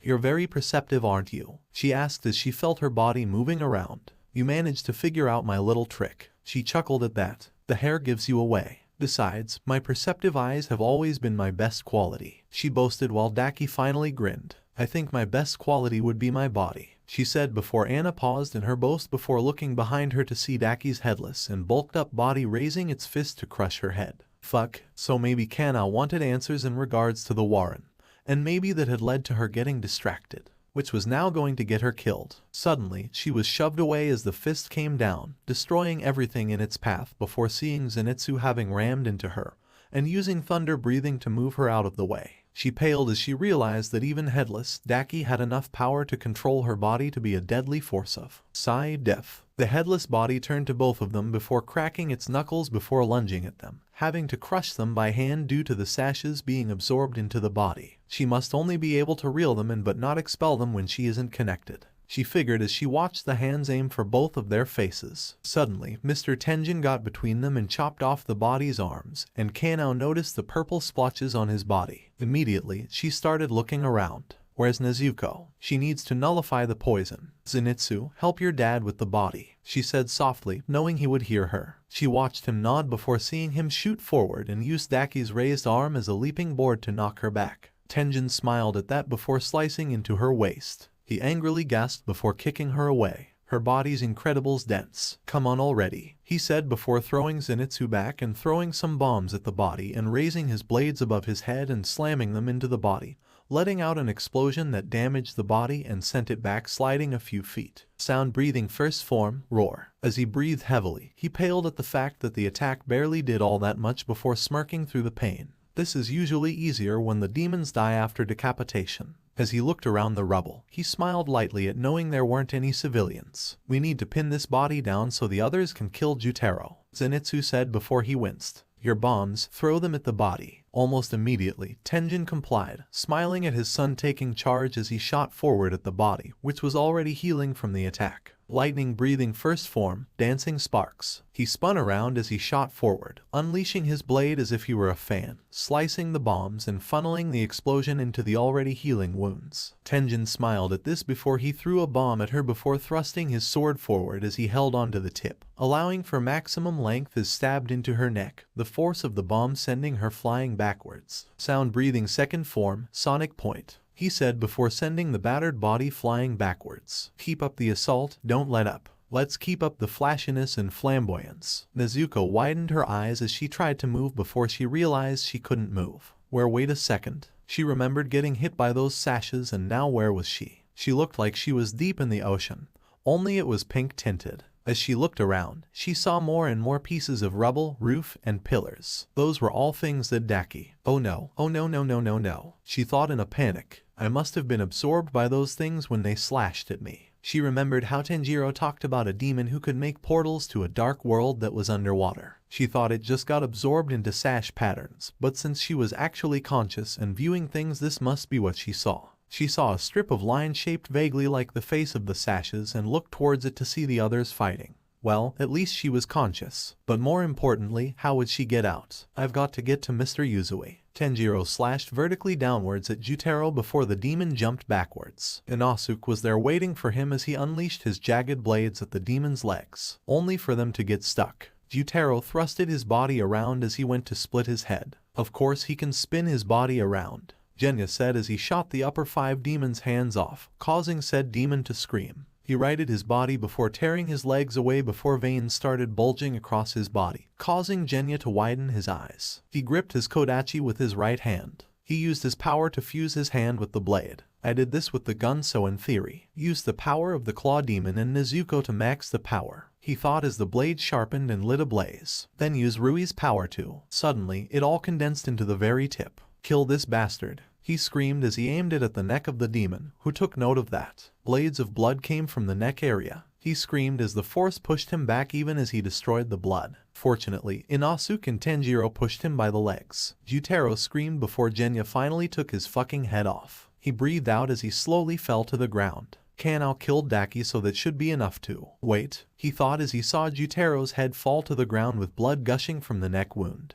There was fire, so there shouldn't be any open blood wound, he thought as he saw the demon grin before feeling something skewer his body. And then another thing. He used his blood to tear off his own neck. He thought in a panic as the others looked in shock as the demon used the blood to reattach his neck before snarling and leaping back. "You idiot," he said as he switched the sword out for his gun as he was held above the demon by those stupid commas, having to pause as he coughed up blood. "I ate your flesh. I'm immune to your poison," he said as he held the gun to the demon's neck before blood burst from the demon and into Genya's body through the wounds given to him by upper 5. Genya. He heard Tanjiro screamed as the blood penetrated his flesh. He screamed as it funneled through his veins before concentrating his arms and exploding outwards. The demon grinned as it yanked the commas out of him, taking chunks of flesh with him. He breathed heavily in pain as he fell to the floor before he saw Jutaro ready to split his head before widening his eyes and spinning around before drilling into the earth and dodging an attack from an enraged Tanjiro and Inosuke. Once he was gone, they looked at him in a panic. "Don't gasp, worry," he said as he activated the flames around his demonified body. "I regrew my right hand." He paused to vomit blood. "I think I can. This," he said as he started to feel the blood loss before he suddenly shot awake. "Did he just make a hole to escape?" he asked through the heavy breathing and coughed up blood as his friends tried to limit the blood loss. "Why the heck does that matter?" Inosuke yelled as Genya thought back to how his car was destroyed. The blast came from below. He must have dug a tunnel then too. How many tunnels has he dug? He thought before he remembered something. Younger siblings go into a rage when their older siblings are in danger. Where's Kanao? Kanao stumbled into a piece of rubble before finding a piece of stone and another and bashing them together over a piece of wood. Come on, she thought as Daki looked at her with a smirk. "And what are you doing?" she asked as Kanao finally got some sparks going and the wood went aflame. She grinned before replying and holding it as she turned around to see Jutaro ready to kill her. "Preparing for your brother," she said as the demon screamed before jumping back, but not hiding. Yeah, get back," she said before pausing and straightening up. Hi, nice to meet you," she said happily, causing both of them to pause. "Well, we've technically already met. When I shot your head off, she chuckled sheepishly, causing them both to growl. "Okay, I feel like this first meeting between us could have gone better, and what's that?" she said as she looked behind him to see a hole. "Have you been making tunnels? That's how you've been getting around and disappearing in and all that," she said before chuckling and looking at Daki's head. "Your brother doesn't talk a lot, does he?" "He doesn't talk at all." "Oh, well, that kind of messes things up," she said as she looked at the demon before her. "Well, technically he hasn't said anything bad about me," she said sheepishly. "He doesn't need to, it's pretty obvious." "Oh come on, I'm likable," she said as she looked at them both, who shook their heads. Well, Jutaro did, but she could tell why Daki was doing it. "Okay, this is not how I envisioned meeting your brother," she said as she tapped her foot. "I honestly imagined there would be a lot more hugs, at least a fist bump, maybe even a hand wave," she said before seeing a body leap from behind Jutaro and towards her, causing her to widen her eyes before moving out of the way.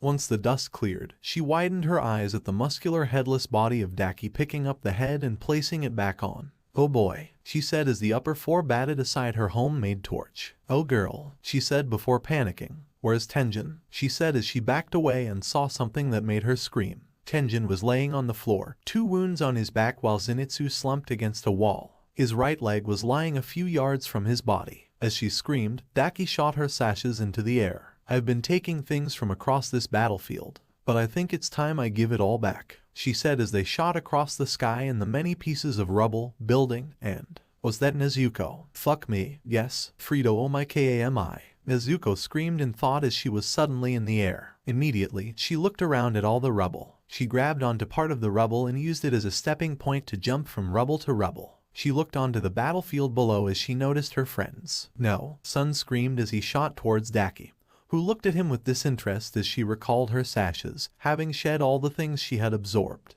As she bulked up, she caught the sword before snapping it too. She tossed the tip away before taking the grip and stabbing it into Sun's chest. My turn, she smiled as she turned her gaze to her brother who snapped his fingers. Across the tunnels he had been digging he had left copious amounts of his blood, all for him to control. Inside the underground labyrinth he had dug, the blood rose and started rapidly rotating, shooting upwards, and slicing up people along the way. As Kana watched the rubble fall down and blood sash upwards, she paled as she realized something. We are so out of our league. And then everything went black. I've never had any talent. All I've ever truly had was a shit life. From the moment I was born I was condemned to a life as a shinobi. Didn't sound too bad. Only with all 15 of his siblings, 9 of them had been lost by the time he turned 12. All because of his father, who didn't want the shinobi to die out. And because I was never strong enough to be able to stop him. Eventually, the only one left was my brother, who was exactly my old man in everything but looks. The 3 wives he had been given were seen as nothing but tools to him.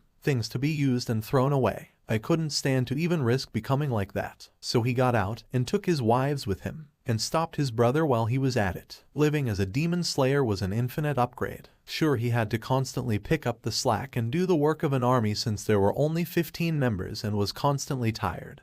But he was actually helping people. And wouldn't you know it, I actually got a kid of my own. One who can only fight when he's asleep. He's amazing. And because of my shitty leadership skills he's lost a leg. Alright, now remember, anytime you want you can back out. Tenjin assured his wives for the 5th time as they prepared to infiltrate the entertainment district. Maybe I could just be Suma said as she was hit over the head. What was that for Makio? She whined as she and her bickered. Quit being a wimp. Lord Tenjin is trusting us with this, so don't be such a coward. As they two argued, both Hinatsuru and Tenjin chuckled before she looked at him. You'll take care of Zenitsu for us whenever you see him, she asked as the other two stopped fighting and he widened his eyes before looking at them intently.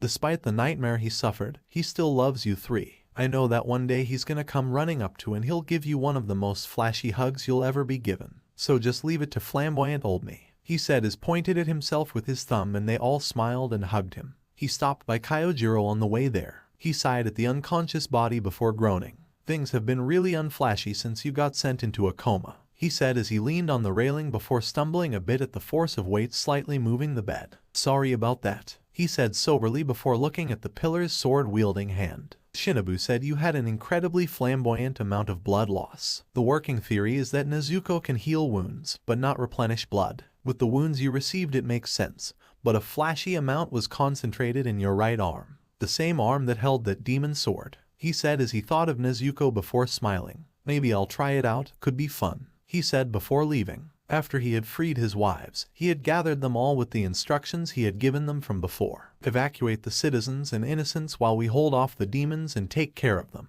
he said before preparing to leave, only to pause before turning back to talk to them. Zenitsu's here for you guys, he said before blitzing away. He looked around as he viewed the scene while staying deathly. Apparently Daki must have had a firework or something in there because everything was currently on fire. When Jutaro had come out of the ground, he had stabbed him in the back with those kamas of his and slashed him from inside the wound. The poison was now much closer to killing him than before. His eyes then landed on Zenitsu, his son. He was lying against rubble that was supporting him better than him, while missing a goddamn leg. While he had been stabbed in the back, the body had ripped his leg off. He was having a tough time keeping still with everything going on, but he had to complete his musical score technique and stop his heart to keep the poison from spreading. Trying to play dead are we? Mentally groaning as he realized it was pointless to pretend, he looked up to see Daki towering over him in her weakened black-haired form. He had heard Kano's analysis. She crouched down to him as she tapped his forehead. Are you mad at me for ripping off his leg? She asked with a malicious grin.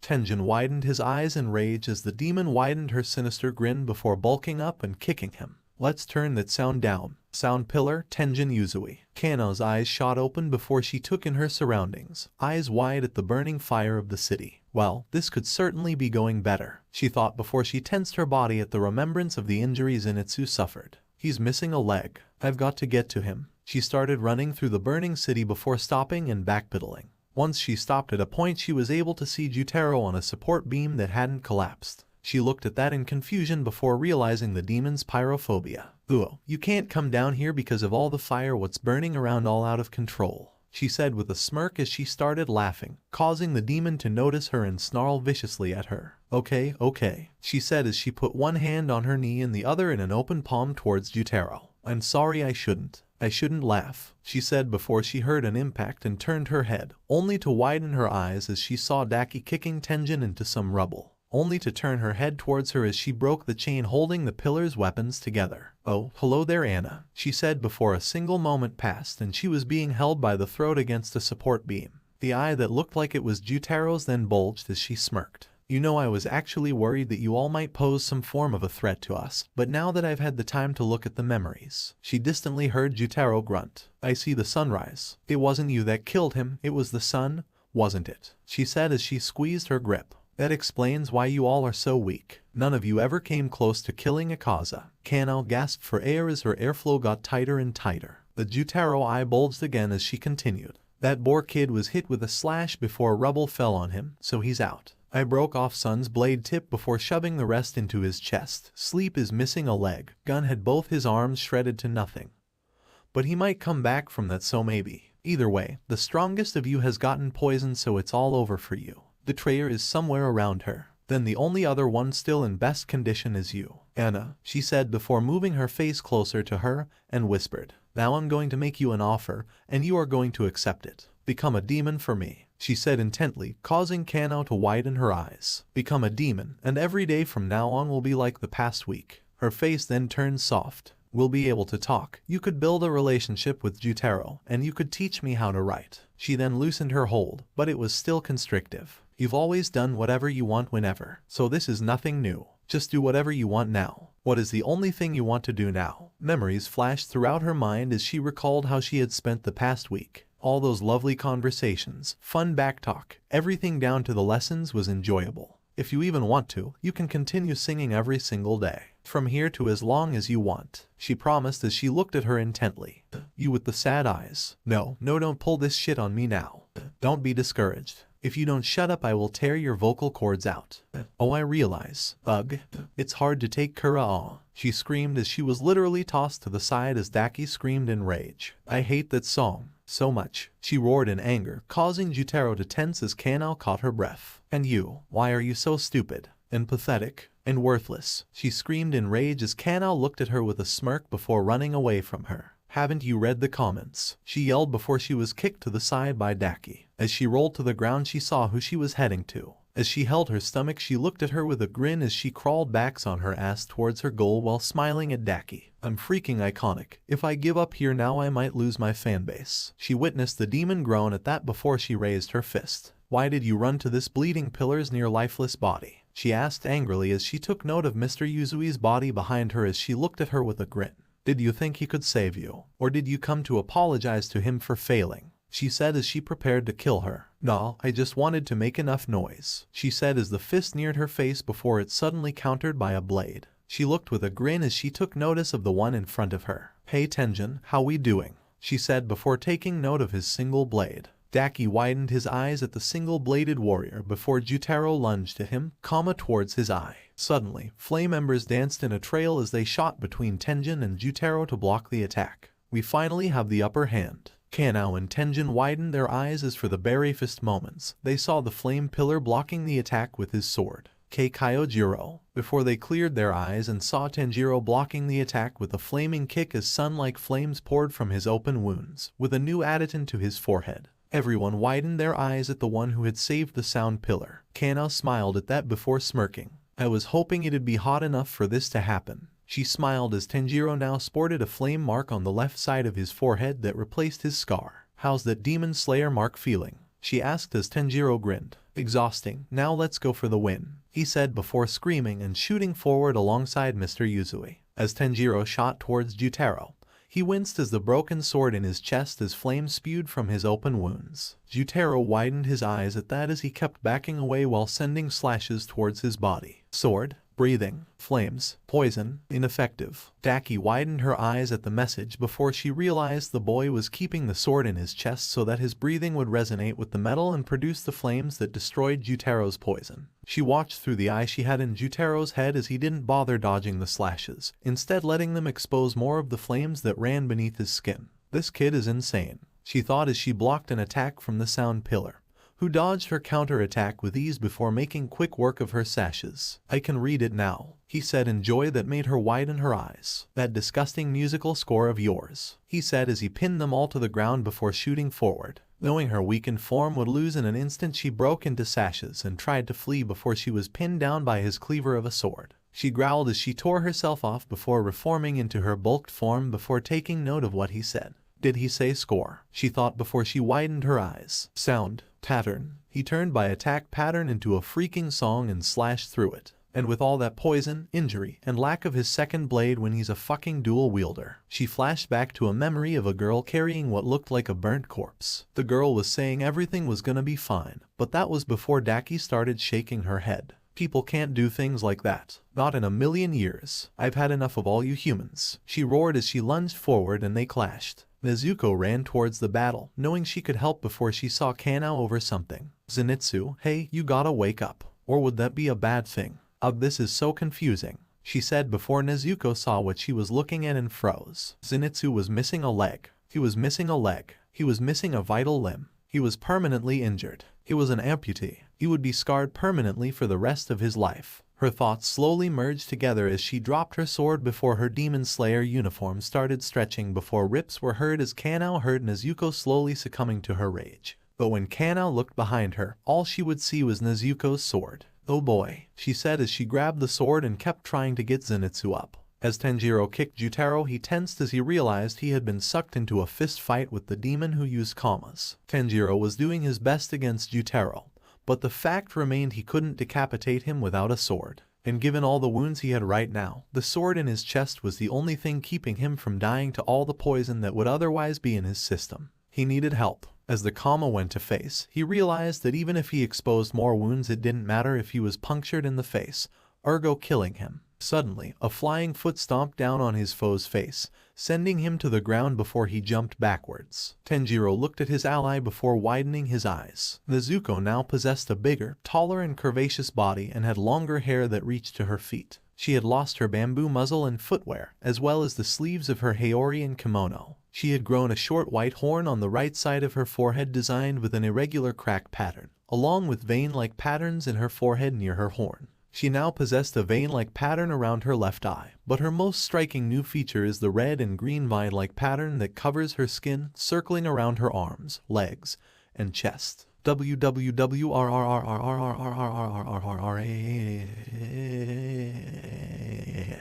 Okay, I can work with this, he said before he winced at the sword in his chest before realizing she didn't have a sword either. Oh come on, he said before they both lunged at Jutaro, who screamed in fear before unleashing his attacks. Tanjiro tanked it, feeling it tear at his flesh before being destroyed by the flames that flowed through his veins before he saw Jutaro lunged at him with a piece of tile covering his comma, causing him to gasp as that would allow him to get deeper into his flesh. He twisted his body out of the way before Nezuko unleashed a burning kick right into his face. The moment the foot impacted his face, or rather, the moment the fire licked at his face, he screamed in agony in a blood-curdling shriek that made both of them cover their ears as it rang throughout the area. Daki widened her eyes as she heard the shriek before trying to run from her battle, and towards her brother, only to get stabbed in the eye she got from him with. UGH. She screeched as she felt what must have been wisteria poison sink into the eye she had gotten from her brother as the telepathic link between them shorted out due to one of the eyes being destroyed.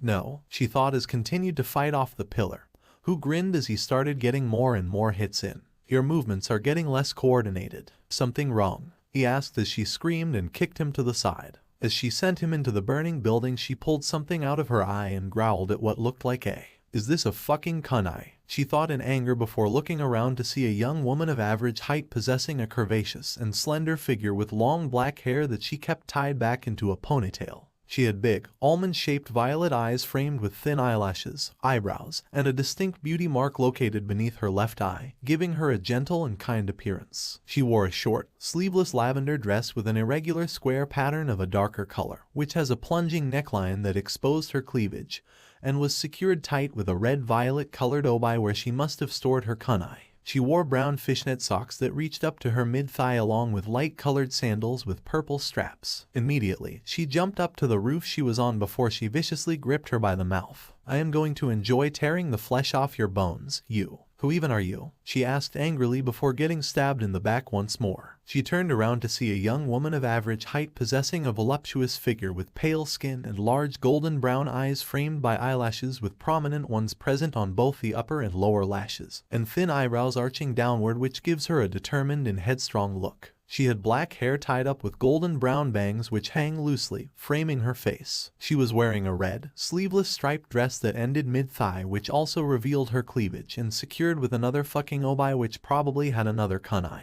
She had gray-colored bandages wrapped around her calves and up to her thighs. Her footwear was a pair of zori with red straps. She also had cuts and bruises across her body. "Oh, for the love of how many of you pathetic little freaks are there?" she yelled before getting stabbed into the eye she got from Jutaro. Again, seriously, she yelled before seeing another young woman of short height, only this one had shoulder-length black hair, short bangs, and blue eyes. Similar to other intruders, she had a shapely figure. She wore a short, blue, sleeveless dress with a plunging neckline that exposed her cleavage, which is secured with a gray-colored obi where fuck what was with all the kunais. She wore gray ankle-length tabi socks and white zori with blue straps. She screamed as she looked at her before pulling it out and trying to re-establish the connection, only for it to fizzle out. There must be wisteria inside her freaking skull. Okay, she could fix this, just deal with the ones before her now before dealing with the pillar, who she could have skewered with that kick if she had just AGH. "That's it. I'm killing all of you," she screamed before getting stabbed in the eye and screeching in pain. "Why, every time," she said as she realized it was a sword that had been coated in wisteria powder. "Anna," she roared in anger as the girl was now hanging from the sword grip of the sword currently lodged in her face. "My name is Kanao," she yelled as she kept from pulling the sword out as she crawled around her body. At least before Daki twisted her body and grabbed her, grinning before multiple kunai hit the sword hilt and pushed it deeper through her eye. She screamed before turning to the women who kept throwing them and roared as she threw Kanao into the burning street. "Now for you," she said menacingly as she aimed her hand towards them.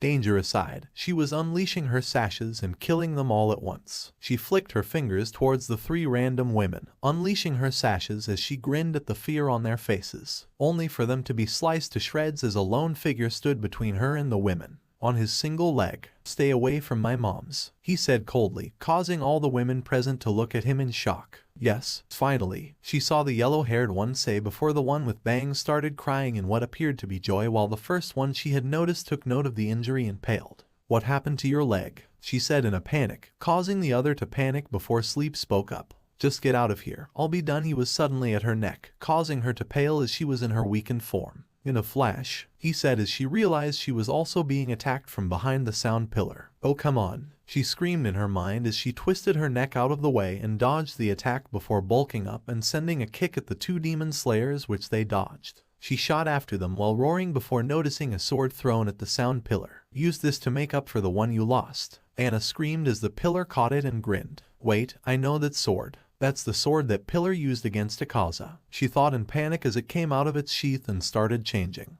In a matter of moments it was a gigantic Nichiren cleaver that was amber in color, with a notch in the cutting edge. The hilt had even changed to be circular shaped with 4 slight indentations and golden color. Out of it grew a fleshy tentacle the size of the chains that bound them together in the first place, and soon they were attached. "That demon sword matches the user, how annoying," she thought before noticing him wince. What was that? Whatever, it must be the poison or something, she thought before going on the attack, only for the pillar to slash at the air in front of him towards her. Thinking it was a pointless act, she didn't think anything of it, only for an intense burst of sound to send her flying into the burning building. While she was processing that, her burst eardrum started the process of healing and she heard that stupid pillar speak. How flamboyantly flashy. Then she heard a roar. As footsteps walked towards the burning area, the owner took note of the damage. This certainly isn't ideal. Nezuko and Tanjiro were not allowing Jutaro any breathing room as they rapidly beat him back and forth between them. Every time he tried to run, they would use their respective flame-related abilities to beat him down.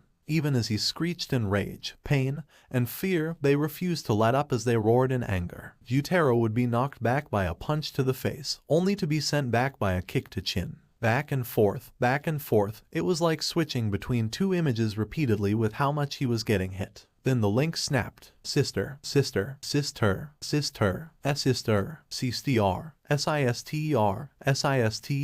sister, sister, sister. As his thoughts started snapping, the blood in his body concentrated on his back while Tanjiro was about to punch him and burst into the form of a dragon's mouth. It roared as it bit down on Nezuko and surged forward, slamming her into the ground before drilling her into it. As Tanjiro looked in shock at this, the ground beneath him burst open and the dragon of blood consumed him before surging back towards the main battle. When both Nezuko and Tanjiro slammed into the ground right between Daki and the others, Jutaro was suddenly on them. His kamas currently concentrating all the blood into two focused points, ready to bring them both down on the two slayers' heads and destroy everything in the city. As this happened, he was roaring in a way truly befitting of an upper moon. Blood Demon Art, Twin Killer Points. GYUTARO. A girl screamed as she saw a pillar of rising smoke and ran towards it. Soon, that girl was instead holding something, cradling it as if it were an infant. Don't worry, I'm gonna fix this. I'm gonna fix this. I'm gonna fix this. You awful humans. Don't act like you truly deserve to live. The only thing that matters is us. You're not a burden to me. You're the one who's always got my back. Without you, I'm nothing.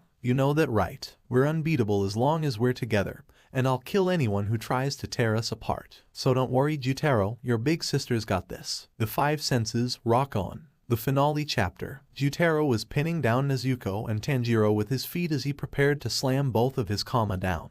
The concentrated force from the attacks possessing enough power to completely obliterate this city. He roared as he started them downwards on a path of death and destruction. Bang bang, only for his freaking hands to be shot off. Genya stood off to the side with a gun forming out of his right hand. That was for the car, he said before 4 more guns grew from his right arm, and 5 others grew from his left arm. All pointed at Jutaro. The rest are for Zenitsu, he said as they all started firing flaming bullets at the screaming demon, who roared at all the pain he was in. Through all the shots he was staggering back as Genya looked at Tanjiro, knowing Nezuko would heal. He was bleeding all over his body and there was a freaking sword in his chest. Oh shit, he yelled before looking at everyone else. What the fuck is going on here? He yelled before he heard Jutaro roar and saw him lunge towards his face, intent on tearing it out from his head, only for a flaming pink foot to slam down on his head, forcing him into the ground chin first as Nezuko roared. Okay, dealing with that later, he said before he rushed towards Tanjiro with the express purpose of healing him before flames suddenly started pouring out of his body as the sun-breathe user clenched his fist. Whoa, he said before Tanjiro started speaking. Don't heal me. It's the only way I can fight. And it looks cool as fuck. They all looked to the side to see Kanao holding something in her hands. Tanjiro sighed as he cooled down on the flames before a dragon suddenly surged from Jutaro, consuming Nezuko and carrying her upwards. Meanwhile, Jutaro stood straight upwards and looked at them devilishly before a burning structure bursted upwards as he saw Daki with a sword through her right eye. Jutaro, to me, it's too dangerous for you to be out right now, she yelled before he nodded and darted towards her. This caused Tanjiro to scream angrily before he and Genya darted towards him while Tenjin and Zenitsu tried to decapitate Daki. Genya, keep his mouth open, he yelled as Genya looked at him weirdly before growing a gun from his arm and launching himself forward into Jutaro, who screamed as Genya forced him to keep his mouth open before Tanjiro grabbed him by the shoulders and looked him in the face. Don't act like you deserve a safe haven after all the people you've killed, he yelled as the flames over his body went out and he took a deep breath. Take responsibility, he roared as the flames in his mouth spewed into Jutaro's body through his forced open mouth. The demon screamed as blood blades forced them off his body before he started thrashing around on the ground. Genya looked at Tanjiro in amazement. Since when is that a thing? Well, I figure if the flames of my sword take shape depending on how I sun breath, he said as he set his hand wound on fire so it was as if his fist was on fire. I just need to control my breath and I can manipulate the flames freely, he said before he stumbled and fell to one knee. Genya widened his eyes as he noted the Nichiren sword in his chest. You're not gonna last long like this, he said as he realized the flames were coming from open wounds. It was then Tanjiro clenched his teeth and got up before looking at the demon with flames of the sun burning inside his body. Guess I better hurry, he said coldly as flames poured from his open wounds before wrapping around his body like a protective suit. Their attention was drawn upwards as the dragon of blood was disintegrated by pink flames and saw Nezuko in her awakened form. From her position high in the air, she concentrated flames in her foot to the point they were like a Bunsen burner, and amplified the intensity to shoot downwards and land beside Tanjiro on one knee. Superhero landing, nice, Kanao thought as she saw Tanjiro at the center, Genya at his left, and Nezuko at his right. Keep this up, we'll be calling them the Demon Trio, she thought as Zenitsu and Tenjin clashed with Daki. Well, Tenjin was really doing the constant clashing with Zenitsu having to attack, turn around on his one leg, attack again, all in which Daki could have killed him multiple times had Tenjin not been fighting her off with the demon sword.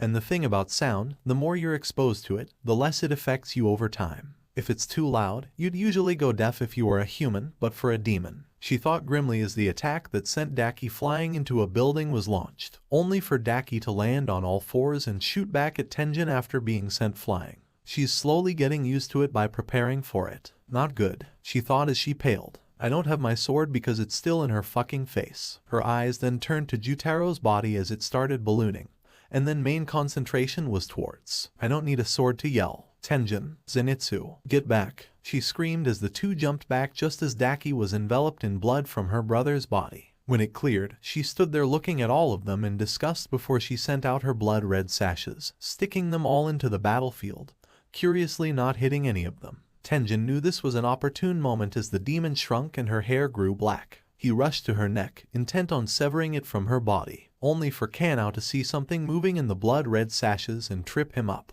He looked at her in anger before a slash of blood came from one of the sashes before it sunk into another sash. Not good, he said as he knelt down from the poison. They blend in with colors of the sashes so there's no way to. He then turned to her. How did you know that was coming? He asked in shock before Kanao raised her eyebrow. You can't see them. And what do you mean blend in? There's one right, look out, she screamed as more slashes came bounding from sash to sash. They all jumped away as the slashes became like a barrier surrounding Daki, with the unpredictability of slashes making it impossible to navigate. Oh, yeah, I can help you guys through this, Kanao said as she started focusing her eyes on the sashes and slashes, keeping track of all of them before suddenly Jutaro stood up. He was no longer writhing around in agony and was standing up straight as two streams of blood burst from his back and took the form off wings as more blood curled around his body like a devilish robe. Oh, you have got to be kidding me, Genya said as everyone got into a fighting position. Wait, they all turned to Kanao as she pulled something out, causing Genya to groan. Did you pull that out of my car? He asked angrily as she started pushing buttons on the radio. Yeah, we need epic battle music, she said offhandedly as she shuffled through song after song. Am I ready? No. Wake me up. Before you go. No. Long live cowgirls. Catchy. But no. Do you believe in life after love? No. My anaconda don't wah. No. Who you gonna call? Goes. No. And I think we might have a lawsuit. I see your true colors shine through. No. Imposter. Wait, is it spelled with an E before the R or an O? She asked everyone, because both sound right, but Kanao, Anna, PHRAR. She winced as everyone shouted at her in frustration. All right, she said as she calmed everyone before picking a new song.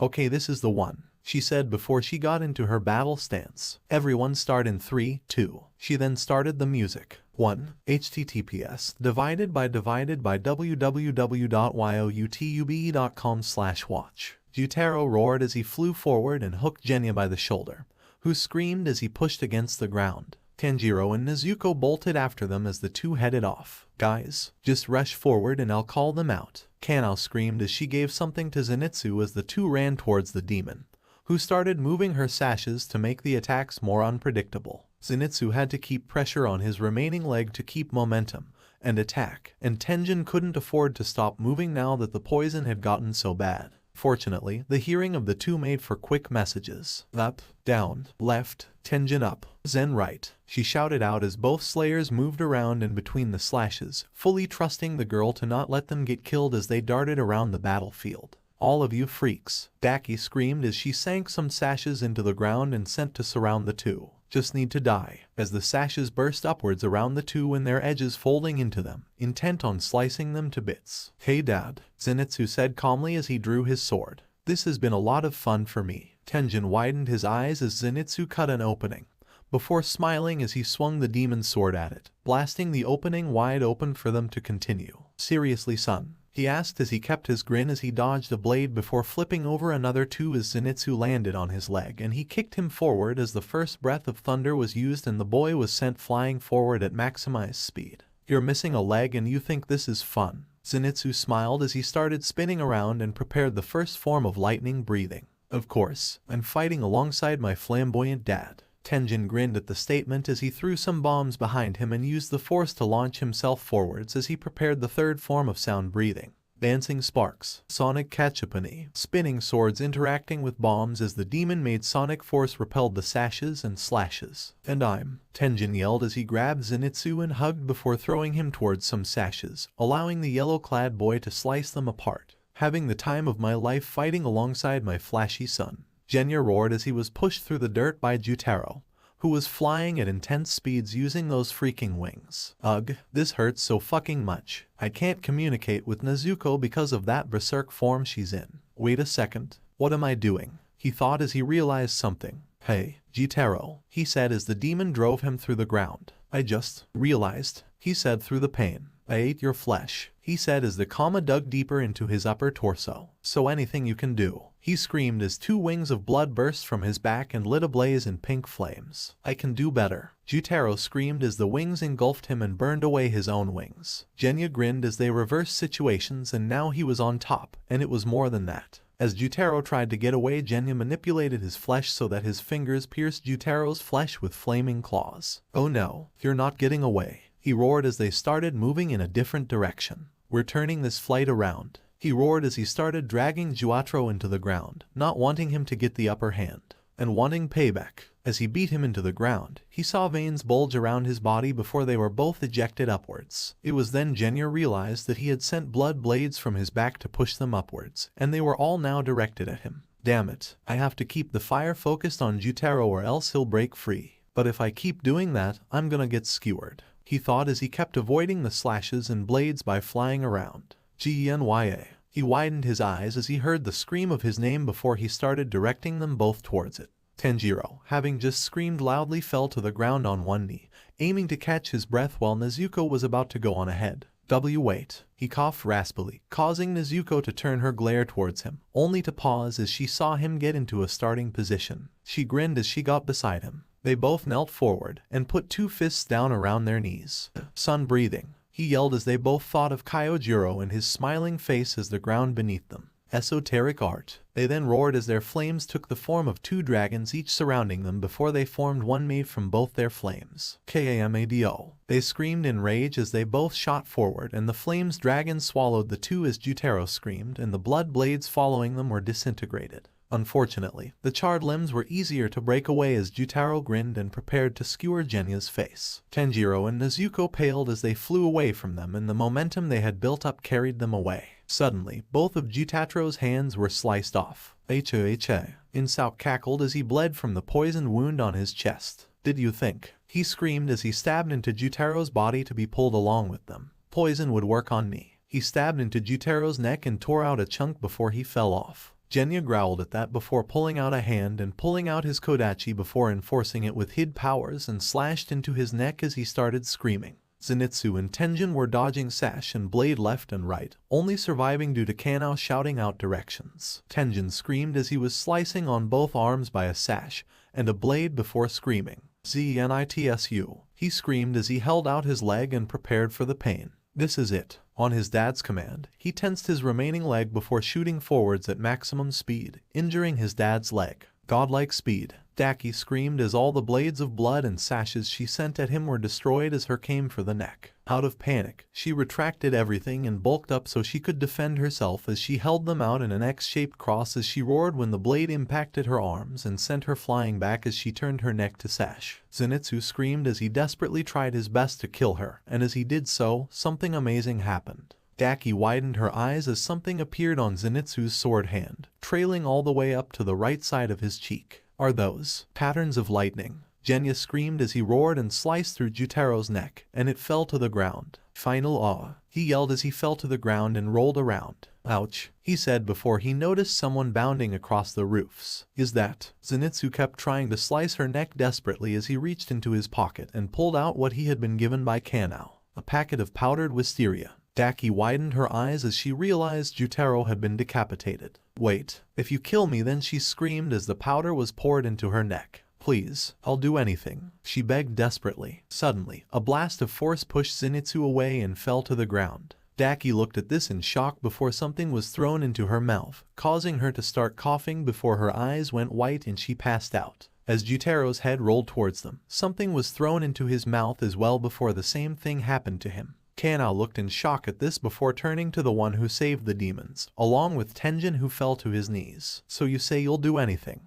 Ikaza smiled as he looked at them. I think we can arrange that just fine, he said before he grabbed them both and jumped out of the way as something dashed where they once were. Once he landed, he looked at the one who had just sliced at him. There was a fairly muscular man of short stature and a pale complexion. He had straight-edged black hair of varying lengths, the longest reaching down to his shoulders and the shortest stopping at his cheekbones, which he wore down with two shorter strands hanging between his eyes. His eyes, almond-shaped and tilted upwards on the far sides, and were unusual due to his right eye being yellow and his left eye turquoise. He wore a navy blue version of the standard Demon Slayer uniform, along with a black and white pinstriped haori, the hem and cuffs of which were striped lengthways rather than vertically, which covered his hands. He also sported bandages in place of the leg wraps around his calves, giving the resemblance of Kyahan, as well as another set of bandages that covered his mouth, and white with blue strapped zori on his feet. He also had a white snake wrapped around his shoulders. Weirdly enough, the strangest thing was his sword.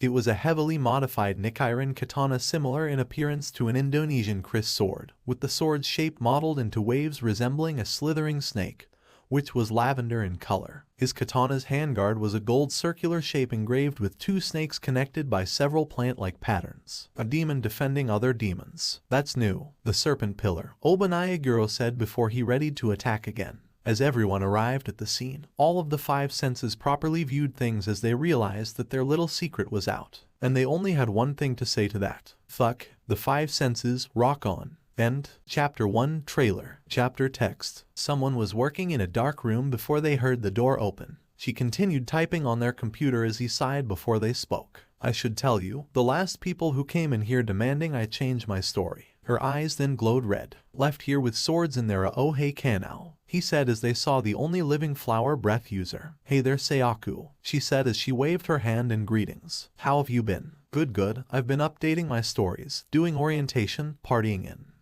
Oh, she said as he looked at the Demon Slayer dryly. Oh, what does oh mean? Kanao asked as she rocked on the balls of her feet. Okay, you've taken off your socks to reveal your bare feet in my room, that's fine, they said before focusing up. Oh means you're here to convince me to start working on the five senses.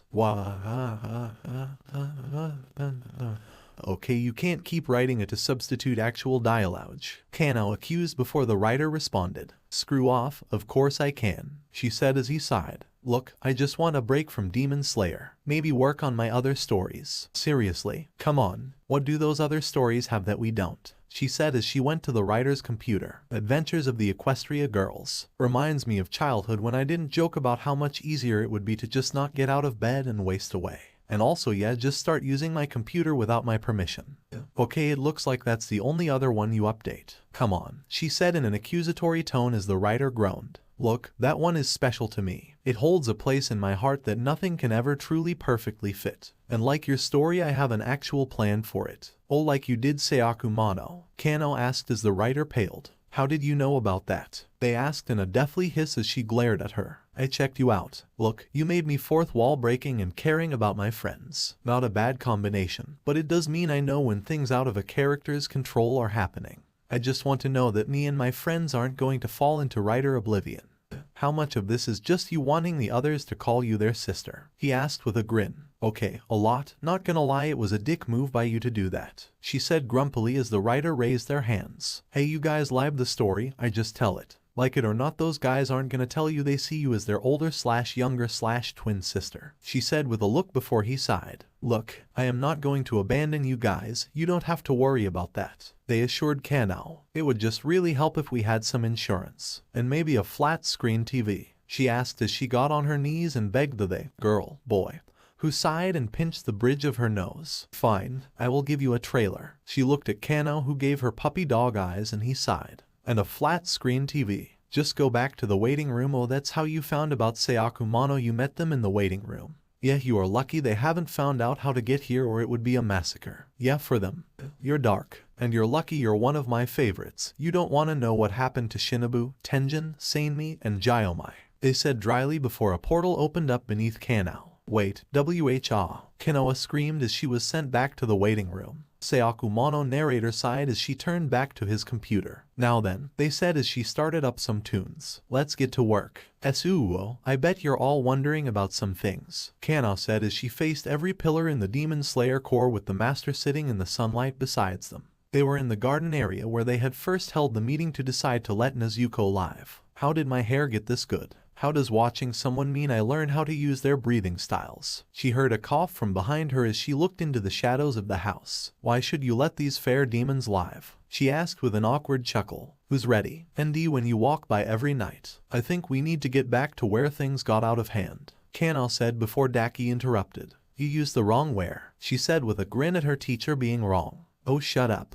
Kanao said before she cleared her throat. Now let's get started. Talking sweet and looking fine. https www.youtube.com/watch 047. Scenes were shown of Aaza and Obanai fighting. I get kind of hectic inside. For the trial, baby, I'm so into you. If you could just let me explain, Aaza said as he let the blade dig into his flesh. Okay, if that will make you less aggressive, he said as the pillar tried to pull his sword out of the arm of the demon, who tensed his muscles to keep the sword in his body. You really would be helpful in this if you talked back. Darling, if you only knew of the millennia, all the things that flow through my me and be quiet, you fiend. Obanai shouted as he tried to pull his sword out. Give us one reason these things should survive. Sanemi said angrily as the other pillars agreed with him as they looked at the demons in the shade. They like jazz, Kanao said hesitantly as the demons behind her groaned. Please just kill us now, Daki said as the other demons murmured in agreement. Cause it's just a sweet... The five senses. The trial. Of... The millennia. Sweet, sweet fantasy baby. GYUTARO. A girl screamed as she saw a pillar of rising smoke and ran towards it. Soon, that girl was instead holding something, cradling it as if it were an infant. Don't worry, I'm gonna fix this. I'm gonna fix this. I'm gonna fix this. You awful humans. Don't act like you truly deserve to live. The only thing that matters is us. You're not a burden to me. You're the one who's always got my back. Without you, I'm nothing. You know that, right? We're unbeatable as long as we're together, and I'll kill anyone who tries to tear us apart. So don't worry, Jutaro, your big sister's got this. Human Daki was being pinned down by Daki. What do you think you're doing? She asked the smaller girl with a venomous glare, who looked at her with an equal face of disgust. If you take control then what? She asked as she clenched her teeth. Then you'll take Jutaro and what? We're both incredibly similar despite living completely different lives. But we both know what's happening with him, she said with a sad smile. His human side will probably prevail. He's scrappy enough to get to the light first, Daki said with a clenched fist. So what? You had your shot to protect him and you screwed up, she said before picking her up and throwing her behind her. The demon then started walking towards the light. Human Daki grunted as she was thrown to the ground before she stayed there and her body was made more clear. She was a young girl with long, disheveled white hair with messy bangs along with pale lipstick and lappies blue eyes with long lashes. As for clothes, she had the same as Daki, meaning just her fucking underwear. We're not enough. Both Dakis became frozen as the words left the human version's mouth. All this death, the pain we put people through, it's all just been to try and forget the truth that we've both known the entire time, she said as she sat up and locked eyes with Demon Daki. We're not enough to protect Jutaro. We've never been enough, she said as tears pricked at her eyes. Demon Daki clenched her fist as blood dripped from it. As much as I hate to admit, we need help. Seriously, you think they're going to help us after everything we've done? She asked as she walked back over to Human Daki and stomped on her arm, breaking it. Human Daki winced at that before chuckling dryly and looking up to her in determination. We both know Anna, if we genuinely asked, she'd help protect Jutaro. Hopefully, she thought before she stood up and walked past Demon Daki. Right before she got to the light, Demon Daki spoke up. If you're gonna take over, you're gonna need to remember your fucking name. Yoon smirked as she walked to the light. Daki, Yoon gasped as she shot up to view the scenery. Burning buildings, rising smoke, destruction all around. Not exactly idea-o, she thought as she interrupted herself before she focused on the sword in her right eye. She grabbed it by the hilt before she tore it out of her face without a word. This is Anna's sword, she thought before she regenerated her face. As she gripped it in her hand, she took note of her skin. It was definitely more healthy looking now. She also felt shorter. Right? I look like I did from right before I became a demon. Weird, she thought as she looked down. Ugh, these clothes are too big for my body. I need to resize them, she thought before the clothes automatically shrank to fit her smaller body. Useful. I still have powers. Then she remembered something. Jutaro, where is he? She thought as she looked for his body, only to see something weird. Well, weirder than usual. A man with a squiggly sword was fighting Aaza. What the hell? She watched the two battle as she noticed the golden buttons on his clothes. Ugh, he's a pillar. I hate pillars. At least one thing's for certain, she thought as the two clashed. Aaza is going to put him in the ground. Now, on to things that actually matter. She started walking around, hoping to find him. Thinking is Jutaro's strong suit, she thought as she kicked a piece of burning wood. Okay, something flew in my mouth then I blacked out. So maybe the same thing happened to him. Yeah, that's as good a place to start as any, she assumed as she spotted Sun, Betrayer, and the demon-eating kid. Both of them were trying to stop Betrayer.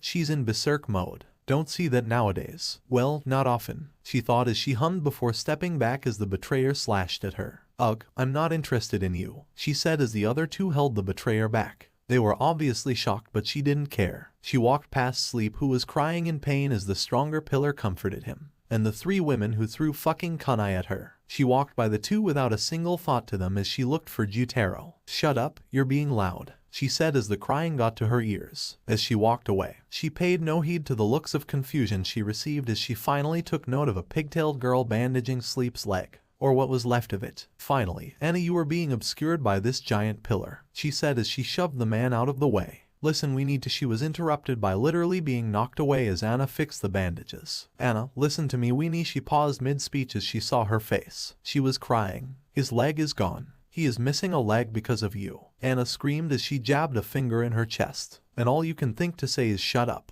What is this? She asked as she felt something in her chest. You're usually starstruck to just see me, she stated as Anna looked her in fury. It's called being angry, as in people not loving you. It happens when you rip my friend's leg off. Yum waved her hand at that as if to shoo something away. No, I get that. I mean this feeling in my chest where I feel as if I have a huge hole in my stomach, like a familiar emptiness. What is this? Yum asked as Anna growled. You mean guilt, like when you've done something wrong, like when you've ripped your friend's leg off. I get it. If I fix that, will this feeling go away and you'll help me? It feels as bad as the last time I felt it. Anna paused as she listened to her.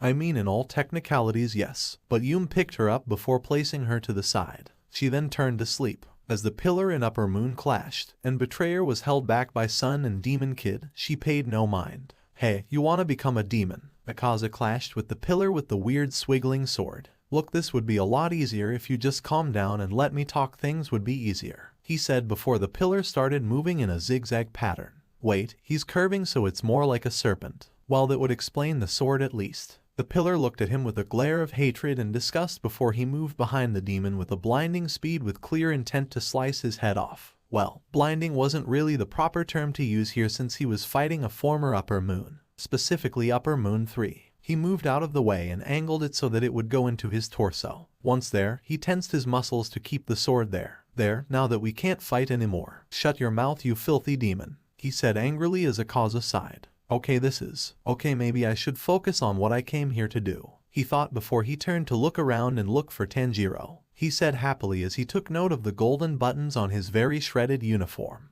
You've made pillar, that's amazing, he complimented. Tanjiro, Genya, and the other pillar widened their eyes before Aaza winced. I mean, random kid I've never once met before now. Okay, who here is buying this? He asked depressingly. His face dropped because of the lack of the raised hands. Tanjiro's face of disbelief was a bit heartbreaking to see as he realized he had just blown their cover. That was definitely not what I intended to do. He grimaced before Tanjiro spoke up. Why are you here, Aaza? He said as curtly as possible, before he fell to his knees. Aaza widened his eyes as he saw the sword in Tanjiro's chest. He wanted to talk about that before he saw Nezuko. I'm actually here about that, he said as he pointed at the roaring Nezuko who was currently transformed and thrashing around. Genya widened his eyes at that. What? How did you even know about the mental link? But I didn't contact you, and I don't think she did either. Genya said in confusion. None of you needed to. Her going berserk sent out a wave of so much distress that anyone with the link felt it. I assume you didn't because of well. He gestured to the battlefield around him. Yeah, that would fit. He reasoned before noting the one with the sword in his gut. I think you have a bit of a... Oh yeah, him. Do you know who he is? Aaza asked as the pillar with serpent-like movements and actual snake looked at this incredulously. Genya looked like he didn't know what his life even was anymore before sighing.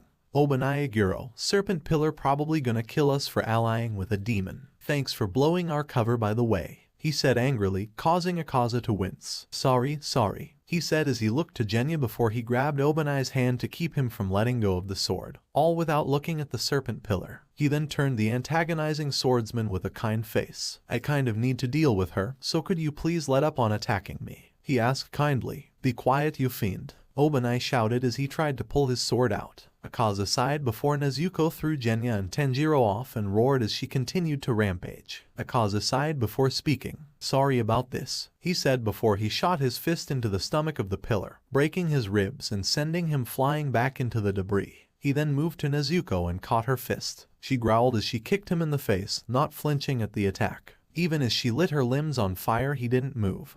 Thought it was pretty hot. You're in a lot of pain, he said in pity before he bashed her face in. Please calm down, he said before he tripped her and pinned her to the ground. Afterwards, he destroyed her head, allowing it to regenerate before destroying it again. After about 50 seconds she calmed down and proceeded to shrink down into a smaller form. That's better, he said as he picked her up. Sorry I had to get a bit rough with you. He apologized before he gave her back to Tanjiro, who cradled her. He then noted Inosuke and grabbed Genya before bringing him over to the boar-headed boy. He's poisoned, use your power to fix him up, he said before moving over to where Daki and Zenitsu was missing a leg. Oh my, what happened? He asked in a panic as Daki put a finger to his mouth. Shut up, I'm trying to make this kid become a demon, she said offhandedly. Also, how the hell are you alive? She asked before shrugging. You know, whatever, I need to make Anna calm down so she can help me find Jutaro. Wait, what? He's not going to become a demon, Aaza said before he took note of the 3 women besides Zenitsu before Daki groaned. Ugh, he doesn't know what he wants. Hey, how old are you? She asked Zenitsu, who looked at her in fear. SSSSSXTM. He stammered nervously. Daki gestured to him with wide eyes. See, older than when I became a demon. Now, she said as she cut her hand and exposed some blood. Just need to have my blood mixed with his and new leg for him. He is not becoming a demon. The yellow-haired one yelled angrily, causing Daki to sigh. Seriously, let's just ask him, Daki said in exasperation while the nervous one stammered. Well, I mean, he would get his LLL leg back. She stammered, causing the other 2 women in the large pillar to look at her incredulously. Suma, no, we are not thinking of doing that, he yelled angrily as Aaza widened his eyes. Well, okay, clearly you all are going through something very intense, Aaza said before holding Daki by the shoulder. So me and my compatriot are just going to. The large pillar then looked at them angrily. Okay, what the hell is going on? He said in fury before looking at Daki. You used to be a demon and now you're a human. And you are? He asked as he looked at Aaza. Oh, I'm Aaza Kyuji. That's not my real name. Yeah, I am so bad at this. Oh yeah, I'm Yum. Now that we've gotten this out of the way. Kid, if you become a demon, you won't go crazy. In fact, there's a high chance you'll retain your humanity. High chance? The only calm woman there asked hesitantly. Well, I myself don't know anything concrete. But if we're going on assumption, Daki said as she gestured to Zenitsu. Okay, look, I need to find my brother and Anna is the only one who can find him. Kano said hesitantly. Okay, look, this is a lot, and I am having trouble processing this, the large pillar said before focusing his attention on Daki. But I know I am not letting my son become a demon. Kano said hesitantly. Wait, you're his dad? Aaza asked as the pillar furrowed his brows. Why is that everyone's reaction finding that out? He asked angrily. Kano said hesitantly. Well, you 2 aren't exactly alike, he said before wincing as the large pillar fell to the ground on his knees. He noted the purple patches on his skin. Yet he was poisoned by my brother. I think the betrayer can fix him though, Daki said before the pillar was shot in the back with a pink flaming bullet. He's fine now, Genya said from a little ways over as he held up Nezuko's box so she could be placed in. Once in there, he placed it down before he yanked out the sword hilt in the chest of the sun pillar before he started healing Tanjiro. Kanao said hesitantly. What? They all asked Kanao.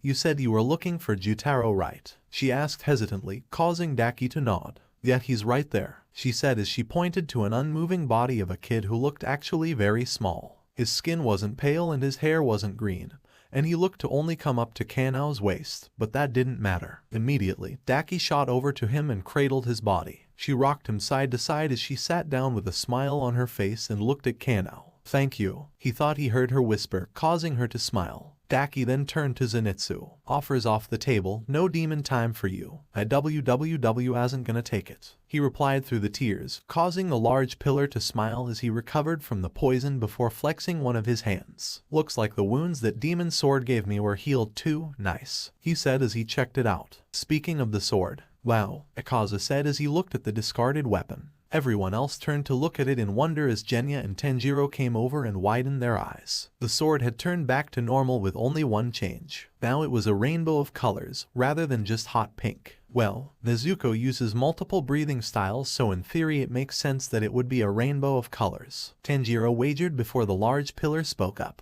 That, coupled with the rumor that the color of your blade shows your breathing style, makes sense it would be a flashy and flamboyant rainbow, he said before Genya fell to one knee before getting back up. Something wrong? Inosuke asked as he knelt down beside him, causing Genya to shake his head. No, I just concentrated a lot of healing flame into that bullet I shot at Tenjin. It's why he's fit as a fucking fiddle. He groaned as Tenjin, the large pillar, looked over his body and saw the lack of injury. Suo, now that we've gotten the pretty sword out of the way, what the fuck do we do now? Kanao asked with a repetition that most rolled their eyes at. Well, I think you guys have some explaining to do, Tenjin said sternly. Like what just happened with the demons we were fighting. Who the hell this demon is, how you guys know it. His pronouns are he, him. Shut up. You are all going to explain yourselves, now, he said sternly before a crow started cawing above them. Urgent message. Urgent message. The demons who have ingested Nezuko Kamado's blood. Bring them to the manor. To the manor, where they will be put on trial. Trial, the bird said loudly, causing Zenitsu and Tenjin to cover their ears, before Tenjin widened his eyes. Aaza sighed as he called Rui,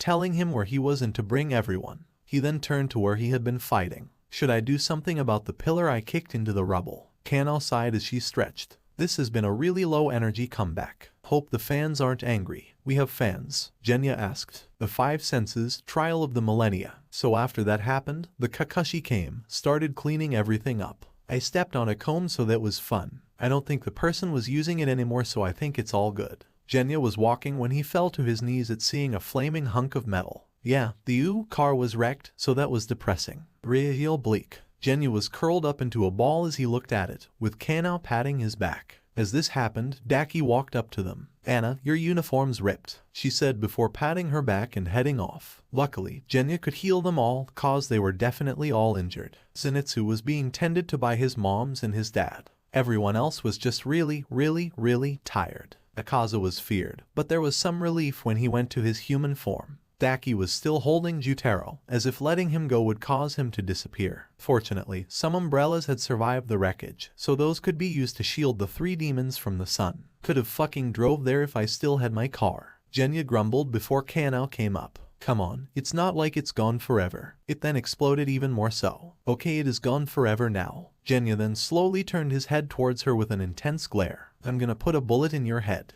I'm gonna go now, she said as she walked away before Genya could make good on his saying.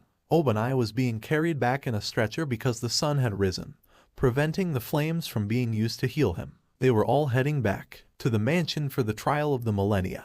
Suo, I bet you're all wondering about some things, Kanao said as she faced every pillar in the Demon Slayer Corps with the master sitting in the sunlight besides them. They were in the garden area where they had first held the meeting to decide to let Nezuko live. How did my hair get this good? How does watching someone mean I learn how to use their breathing styles? She heard a cough from behind her as she looked into the shadows of the house. Why should you let these fair demons live? She asked with an awkward chuckle. 7 demons were counting on her to convince these pillars to let them live. And they were all thinking the exact same thing. The Five Senses, Trial of the Millennia. We're fucked. Okay, maybe there could have been a better way to have done. All of this, Kanao said as she sat before the pillars. You had Rui kidnap me and Lady Tameo. There are infinitely better ways to have done this. The demon, with an appearance of a young man of short stature and average build with pale skin and lavender purple eyes. He had short hair that was neatly styled and vertically shaded from a dull and light green to black. He wore a button-up collared shirt under an all-white Iramuji Haori and dark blue Seigo Sendehira-styled Hakama pants. This demon was Yushiro,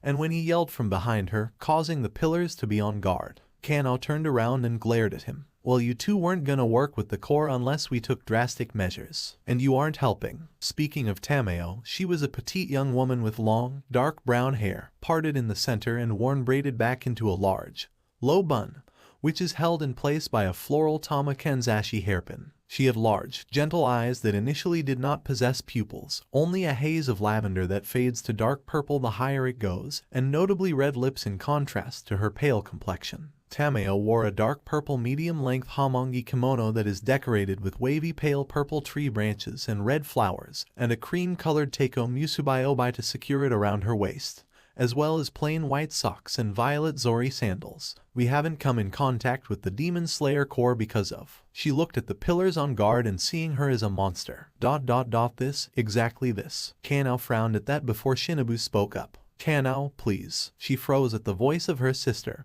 and slowly turned to her. This entire thing is pointless. You need to stop this before you end up dead. Shinobu said angrily before Seini spoke up. Why are we even debating this? This isn't a matter of debate, he said angrily. Agreed. They all turned to see Obani with bandages on his chest, sitting in a stretcher next to Mitsuri. The boy's sister could make the claim to having never eaten humans. That does not apply to any of the demons behind her, he said critically. Yushiro hasn't eaten any humans, Aaza said in his human form. If that helps. It doesn't, and you broke my ribs, he said before wincing. I gave you plenty of warning and tried to talk things out, Aaza said with his hands raised in front of him. Kanao widened her eyes and pointed at him. See, he could have killed you back then but he didn't. That has to mean something, Kanao said before hearing a yawn from behind her. Slowly, she turned her head around to see Daki in her human form still wearing the same clothes she had as a demon, needing practically nothing. Perfect clothes to wear to a trial that decided if you lived or not. I'm sorry, is this life or death trail boring you, Daki? She asked the demon with clenched teeth. Daki turned to her with calm look. It's cool. That transformation when I took Nezuko's blood just drained me a bit.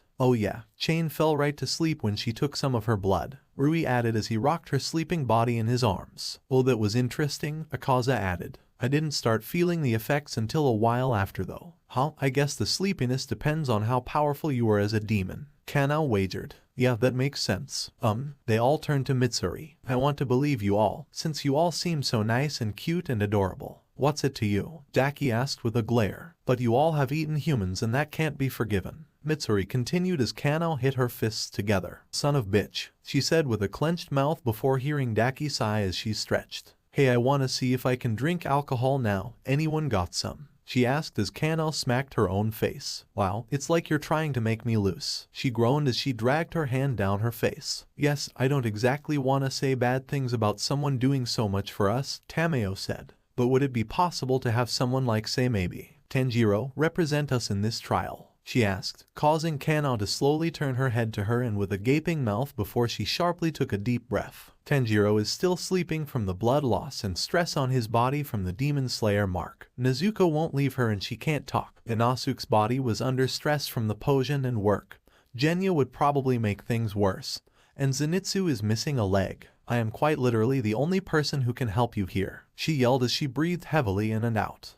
Kanao, I don't think you're suited to this, Tenjin said awkwardly. Oh come on, can't you at least be on my side here? Kanao asked, causing Tenjin to raise his eyebrow. She literally ripped off my son's leg. Oh yeah, Daki said from behind her. Sorry about that. Tenjin clenched his fist at that. You're sorry you ripped off my son's legs. Oh, that is such a relief. Daki rolled her eyes as he said that. Wow, is your entire organization full of losers like this? This caused Jaiomai to slam his hands together, emanating an intensity around him. I will kindly ask you not to insult the Demon Slayer Corps, though it won't really matter since the verdict will end with your decapitation and death, he said seriously as everyone tensed nervously. Oh wow, I'm so scared. Everyone except Daki apparently, she thought in anger and frustration. Okay, look, these demons, including Daki, are all very powerful and I am sure they could more than make up F. The foul-tongued demon left while you were talking. Fuck, Kanao yelled before Rui shushed her. Chain is sleeping. Kanao clenched her fists and teeth before sighing. I am going to go and get Daki. No one say or do anything until I get back. She whispered sharply and angrily as she stormed off, grumbling angrily as she talked about she was going to stab her sword right through. Ugh, where is the booze in this place? Yum asked before she felt a hand on her shoulder and she was forcibly turned around to see an angry Anna. Oh hey do you K? Slap? Did you just slap me? She asked in shock as she looked at her in confusion. Yes I did. And you deserved it. I am trying to keep those crazy people from killing you. And you're treating this like a joke. You know, I thought you would at least try and help me win them over. If not for you at least. For your. She grabbed the bundle she had been holding and threw it down, revealing a block of wood. Brother, oh what the fuck? Yum looked awkwardly at that before responding. Okay, this is not what it looked like. You hid your brother so aside from burning you to ash with sunlight there's no way they can kill you. Anna said dryly. Okay it's exactly what it looks like. Anna groaned as she pinched the bridge of her nose. Okay what did you expect from me? That I'd actually team up with these losers? Oh I don't know, maybe for you not to act exactly like you did when you were a demon. I'm still a demon, you know what I mean. Okay, Yum said as she raised her hands in the air. I think we're going way overboard on this one thing. I bet if I just hug you or show some more skin. Or she was interrupted by Anna speaking up and screaming. No, you and I are no longer friends. She screamed as Yum watched her stomped away. What? Where are you going? Yum asked as Anna left. To go get some booze. Go back to the others and wait. She yelled angrily. Yum looked numbly at this before walking back to the others. Where the hell did you go? The white-haired guy asked angrily. Oh I went off to go get booze and stuff and Anna stopped me and yelled and screamed and stuff. Yum said offhandedly. The short girl raised an eyebrow at this. She sounds angry. Yum scoffed at that. Please, she could never be mad at me. She said confidently. She'll probably walk through in 5, 4, 3, 2. She waited to say 1 as she looked to the doorway and waited for Anna to come through. Aaza spoke up. I don't think she's coming back to forgive you. Yum scoffed at that and rolled her eyes. I don't think you know Anna, a fraction of a percentage as well I do. Yum said in pride as she leaned on the floor. I know her name is actually Kanao. The powerful demon said dryly. Huh, okay you know, whatever. She's gonna walk through the door soon and be happy as a demon who ate a merchai. She said happily in joy. You are depraved. The pillar in black and white said in disgust, causing Yum to groan. Ugh, I hate pillars, always so high and mighty, she said in exasperation before the one who said she was depraved rebutted. At least we don't wear skimpy clothing like you. Fuck you, I'm comfortable like this. Wait, more importantly, why isn't Anna walking through that door? She said in confusion. Maybe she's mad. At you, Rui said as all the others nodded. This caused Yum to start laughing loudly. This continued for a few minutes before she dried her eyes of the laughing tears she had. She then slowly stopped laughing as she looked around. Wait, is she mad at me? She asked nervously with a smile on her face. Yes, she's mad. Yes, at me. Yes, Anna, Kanao, shut up, is mad. Yes, at me. Yes.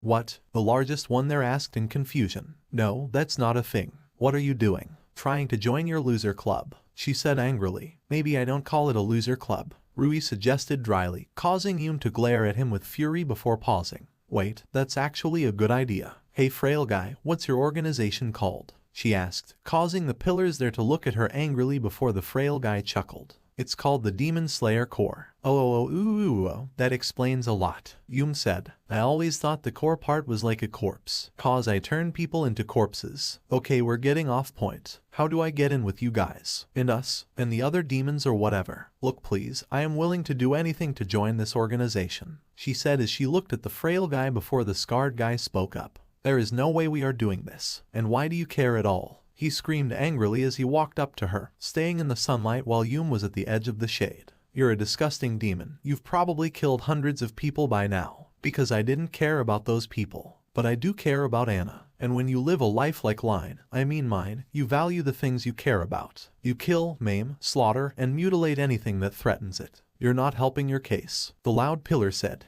What type of life could you have lived that you are somehow exactly like you were when you were a regular demon? Ugh, you and your loser Demon Slayer Corps couldn't understand. Point is I had no choice but to become a demon and we can all move. She froze as she heard a scoff from the scarred man in front of her.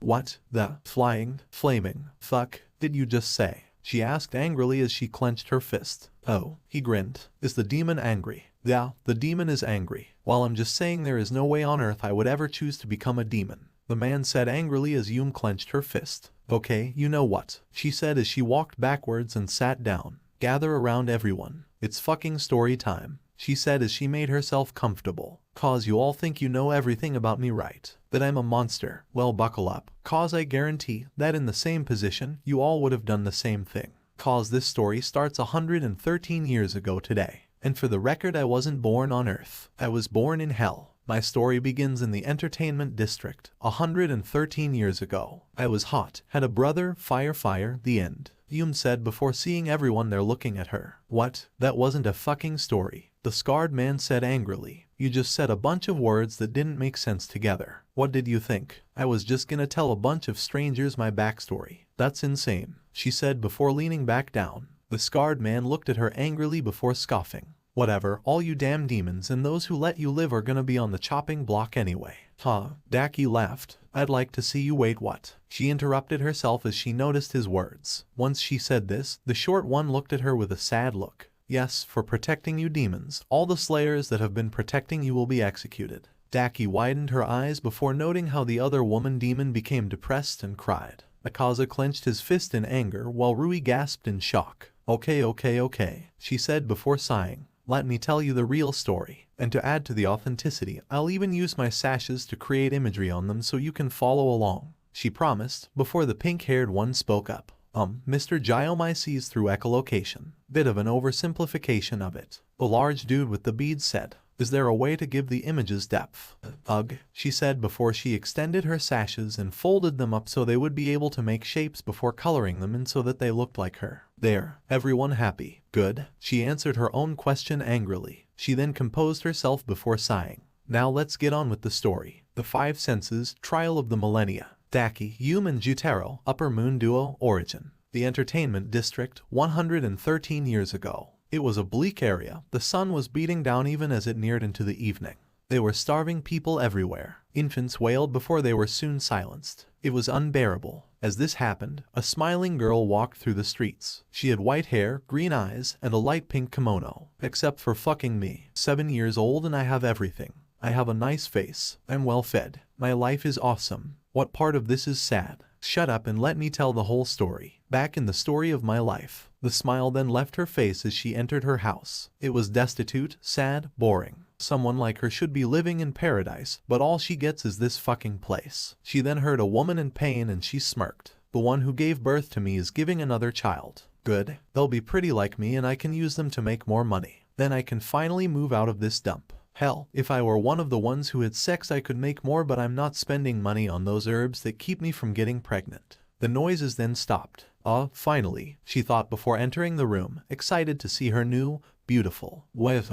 She paused as she looked at the crying, marked with weird marks all over his face, wretched little sibling that had just popped out of her mother's womb. And she only had one thing to say. What in the name of an ugly fuck are you? She screamed as the baby kept wailing. Oh, shut the fuck up. She screamed as the baby looked at her in. What was that emotion? Whatever. Point is he shut up. You're a fucking ugly shit. Why the hell are you even alive? She yelled before storming away. Well, that was a waste of time. Okay, seriously. One more comment from the peanut gallery and I will go berserk. 4 years later, Yum sighed as she got ready to get to work. Since that little shit had been born he had been causing nothing but trouble. She had even gotten him a mask so she wouldn't have to look at his face.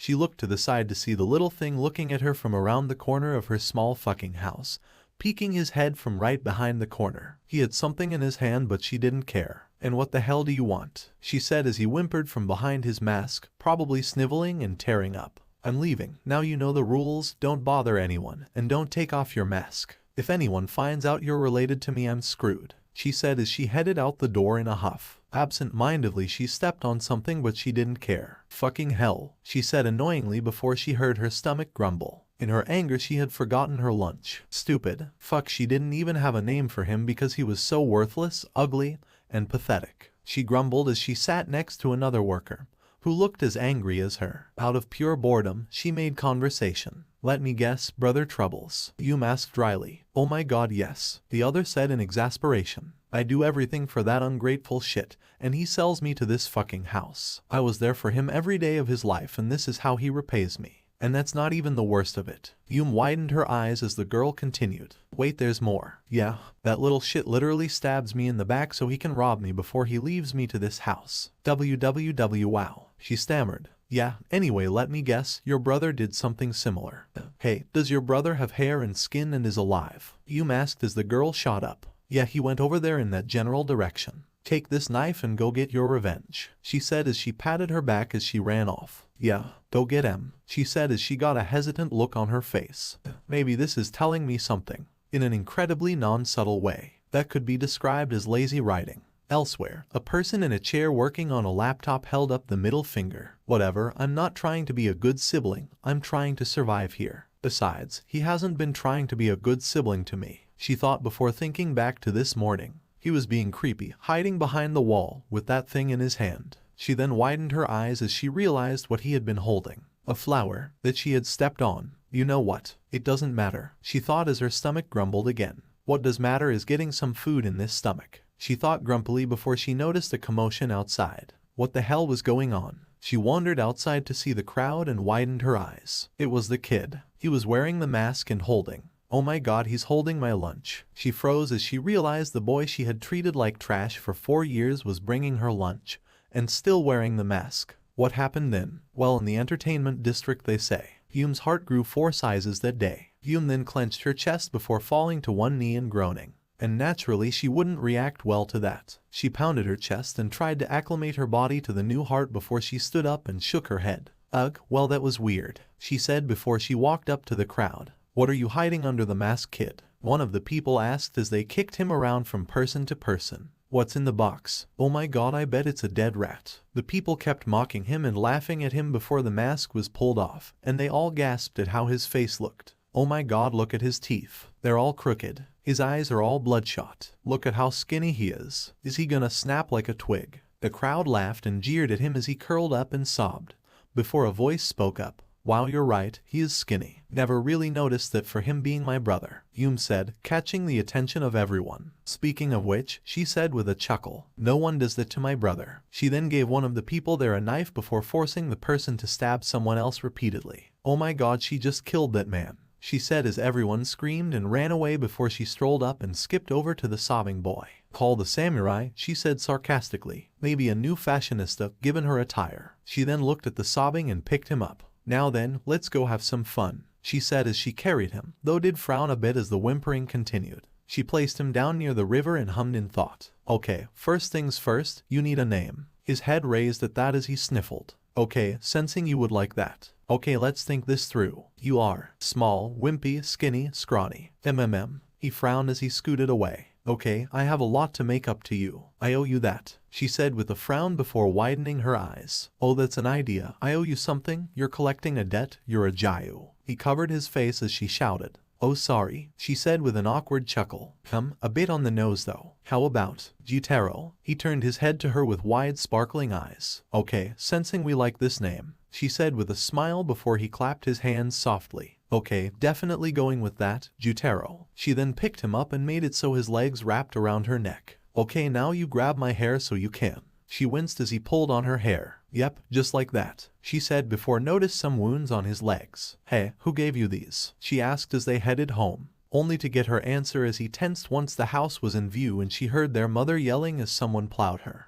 Okay, how about you sleep in my bed tonight? Once everyone was asleep. Hey, Yum said as she went to the herbs shop. How much for those herbs that keep me from getting pregnant? 2 years later, Yum slouched and slumped back to her new house. She felt as if she was about to fall over. She felt as if there was nothing below her waist. Like she had limp noodles for legs. UGHHH. I feel awful. I feel like killing myself. I'm 13 and I've had sex more times than I thought there were times. My life is. She then opened the door to her 2-story house and stumbled in to see her meal already made and Jutaro running up to hug her. As her brother's arms wrapped around her legs, she only had one thought. Awesome. You know, I just remembered why I hate pillars. 1 day later, Yum slumped towards her house with a groan. Bad news, rough people. Good news, good money. She smiled as she clenched the money and clothes. Maybe I should finally get him some new toys. He's been playing with those commas for years now. She then widened her eyes at the rising tower of smoke coming from where her house was. She screamed as the evening turned to night as she ran towards the house, her feet digging into the ground before arriving at her house. Or what used to be her house. It was on fucking fire. She glared at the people around the area, just looking instead of doing something. She screamed in rage before running into it, worried for her brother. As she did, a piece of burning wood fell on the right side of her face. She screeched before shrugging, more obsessed with the one thing that mattered. She grinned as her foot caught on something sharp. The one sharp thing she allowed in the house. She looked down to see a burnt hand gripping a comma and scooped up the body it was connected to, cradling Jutaro as she busted out of the house. Her body was covered in burns, and her foot was cut, but her sole focus was Jutaro, whose state of body made her cry. His body was burnt black. Was he even alive at this point? And she didn't know how to feel. She was left wordless, even as she was stabbed in the back. She screamed before turning around to see the woman who she made stab that man all those years ago. She must have been saying something, but she didn't hear it as she placed Jutaro's body on the ground and shot towards the woman, using the knife to make her slit her own throat. She then scooped up Jutaro, cradling him as if he were an infant. Don't worry, I'm gonna fix this. I'm gonna fix this. I'm gonna fix this. As she limped through the falling snow, she bumped into someone who scoffed at her. Dumb girl, I have important work to do, he said before walking away. Eventually, she collapsed, using her last bit of strength to cover Jutaro, who she could still feel breathing. No one to help us. What else is new? I don't think I'll be able to fix this myself though. Oh my, you both are about to kick the bucket, aren't you? She looked up, but she could barely see anything but what looked like a woman's head. Unfazed, she glared at whoever was talking to her. Oh my, what if you two became demons? That would fix you up for sure. What is he talking about? Maybe you'll even rise to the ranks of 12 demon moons like me. Oh, how joyous. Somehow, Yum was able to summon energy to move a small part of her body. Nothing major like an arm or a leg, but she was gonna die anyway, so even if this was a scam. Yai. Yes, goody. After the transformation, she and her brother were hungry. Fortunately, that woman's body was still ripe for eating, and the bodies of the people who watched them burn. With each bite she became more and more cognizant. Stop right there. She turned her head while her friend, no, lover, Hugh, cherished one she must protect, feasted and feasted. She saw a man with a sword. Why did he seem familiar though? As she swallowed the piece of a hand in her mouth, she remembered. You left me I in the snow. She creaked out before she shot towards him. She could have dodged the swing that decapitated her, but she was more focused on getting to him. When she clawed at his body and he screamed as he kept trying to kill her, her head grinned as she tore into his throat. She then looked at the golden buttons on his uniform. Yuck, gaudy outfit, she said before she tore into his stomach, taking pleasure in the shocked expression on his face before she turned to her, who was whimpering. She reattached her head before cradling and then began to soothe him. I see your true colors shine through, she sang as the demons slaughtered that cold snowy night. Daki smacked her lips as she ended the show, looking at the faces of everyone before she sighed.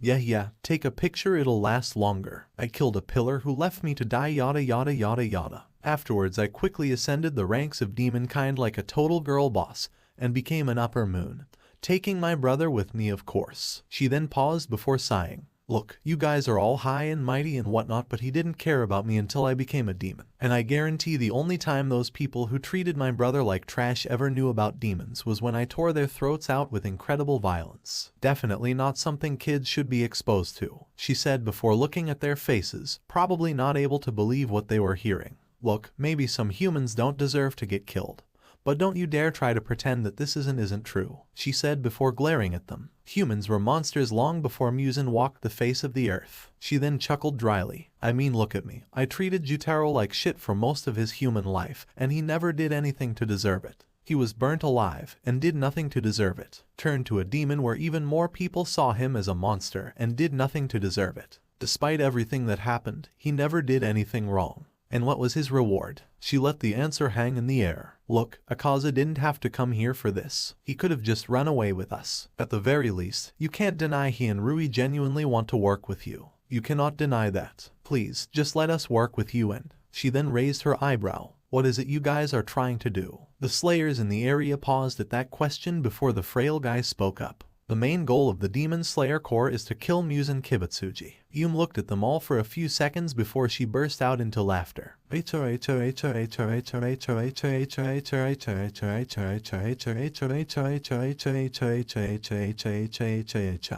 then paused to catch her breath.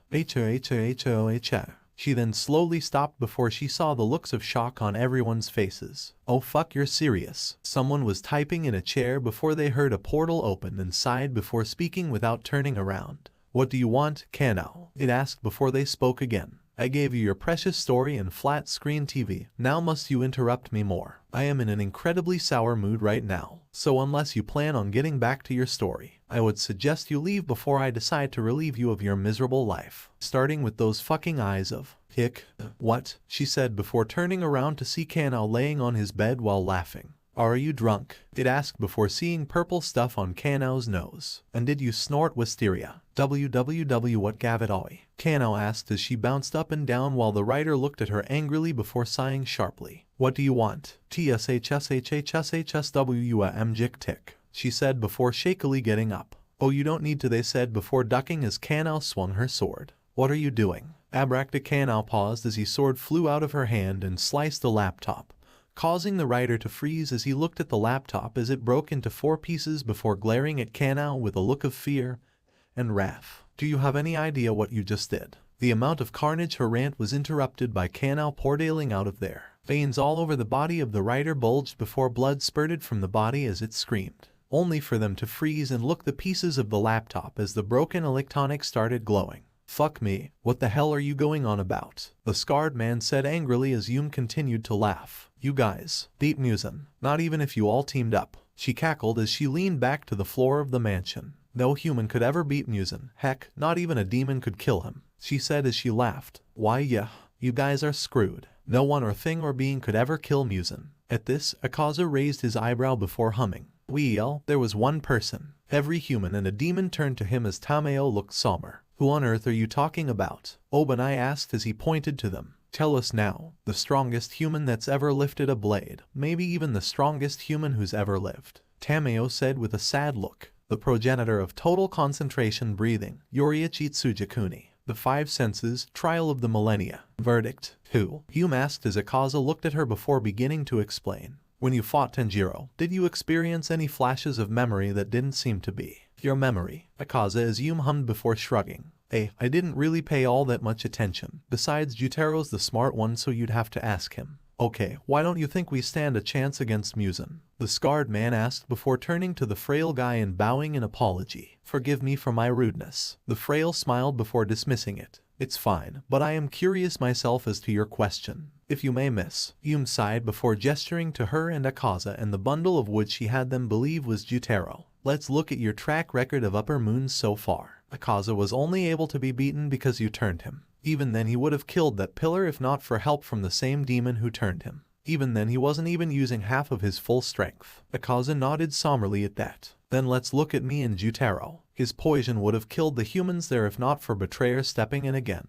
And that demon-eating human. Wait, what? And even then the only reason he didn't kill you with brute strength was because of his fear of fire. As for me, had a sword coated in wisteria not been stabbed in the eye I used to mentally communicate with Jutero, cutting me off from his insane battle IQ, I would have killed that loud pillar. And the sleeping one was only able to almost decapitate me because of that weird mark and the blast of sound he got from that loud pillar, and the demon sword which sent him flying into my neck, and that he coated his sword in wisteria.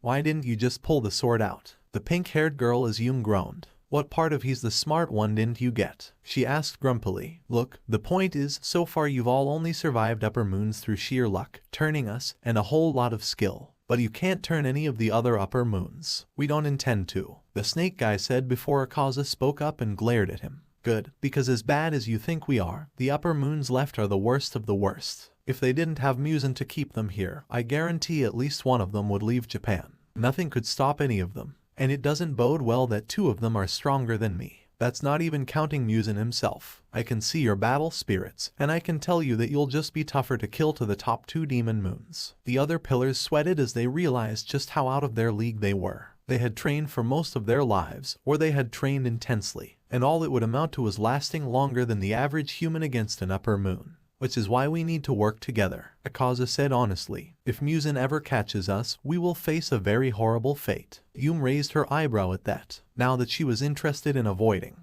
If we work with you guys to help you get stronger, we can get stronger as well. The point is we need each other, he said before putting his hand out. Oh, how could I not? The pink-haired one said before she shook his hand. Such a lovely declaration. I believe my answer is obvious, the scarred man said before the one with the snake seconded it. Yum then noticed a light blush tinge on Aaza's face and rolled her eyes. Seriously, you never acted this way around me and I wear less than her, Yum said as Aaza looked at her and sighed. You're like a sister to me, it doesn't count. I will, against my better judgment, choose to trust you, the short one said as she shook Aaza's hand. You ripped off my son's leg, no way. The loud one spoke with crossed arms. Well, the doormat is obviously going to pick yes, Snake Guy said critically. I'll just end up forgetting either way, so who cares? The boy with long hair said as he looked at the clouds. I will always be on Tanjiro's side. The one with the half and half Haori said. I cannot accept demons into our ranks, please forgive me, the largest said before Rui started to count things up. So with the boy not voting, that's 4 for each side. Looks like we'll need a deal breaker, he said before someone spoke up. Then I shall cast my vote to accept the demons. Rui smiled at that as he raised all 5 fingers on one hand. And with that we have been accepted into the ranks of the Demon Slayer Corps, Yum said before turning to the one who had voted. Thank you. Who are you exactly? She said as she failed to take into account the shocked looks on everyone's faces, especially her fellow Upper Moon. I am the Flame Pillar, Kyojiro Rengoku, he said as he held his hand to her. And it is a pleasure to make your acquaintance, he said as she shook it. He then looked around at everyone's faces. When I heard there was an important meeting going on from the Butterfly Girls, I put on my uniform and rushed over here. From this information, I can assume I am not dead, he asked as he turned to the short girl, who tearfully shook her head. No, but you certainly tried your best, she said before she hugged him, along with the pink-haired girl who was sobbing. Yun shuffled over to Aaza before whispering. I take it this guy is well liked, she said as Aaza was tearing up. Yeah, he's the best. He smiled before the bundle Yum was holding fell to reveal a piece of wood. Yum widened her eyes at this. Hopefully the Slayers would be too busy with this Kyojiro too. Well, what do we have here? She paled before recognizing the voice. So I was about to get drunk out of my mind before I noticed a stowaway, literally in my dress. Yum turned around to see Kanao holding a bundle of her own. Of a child. Yum smiled at that. What? I needed to keep him with someone I trusted and your outfit needed repair anyway,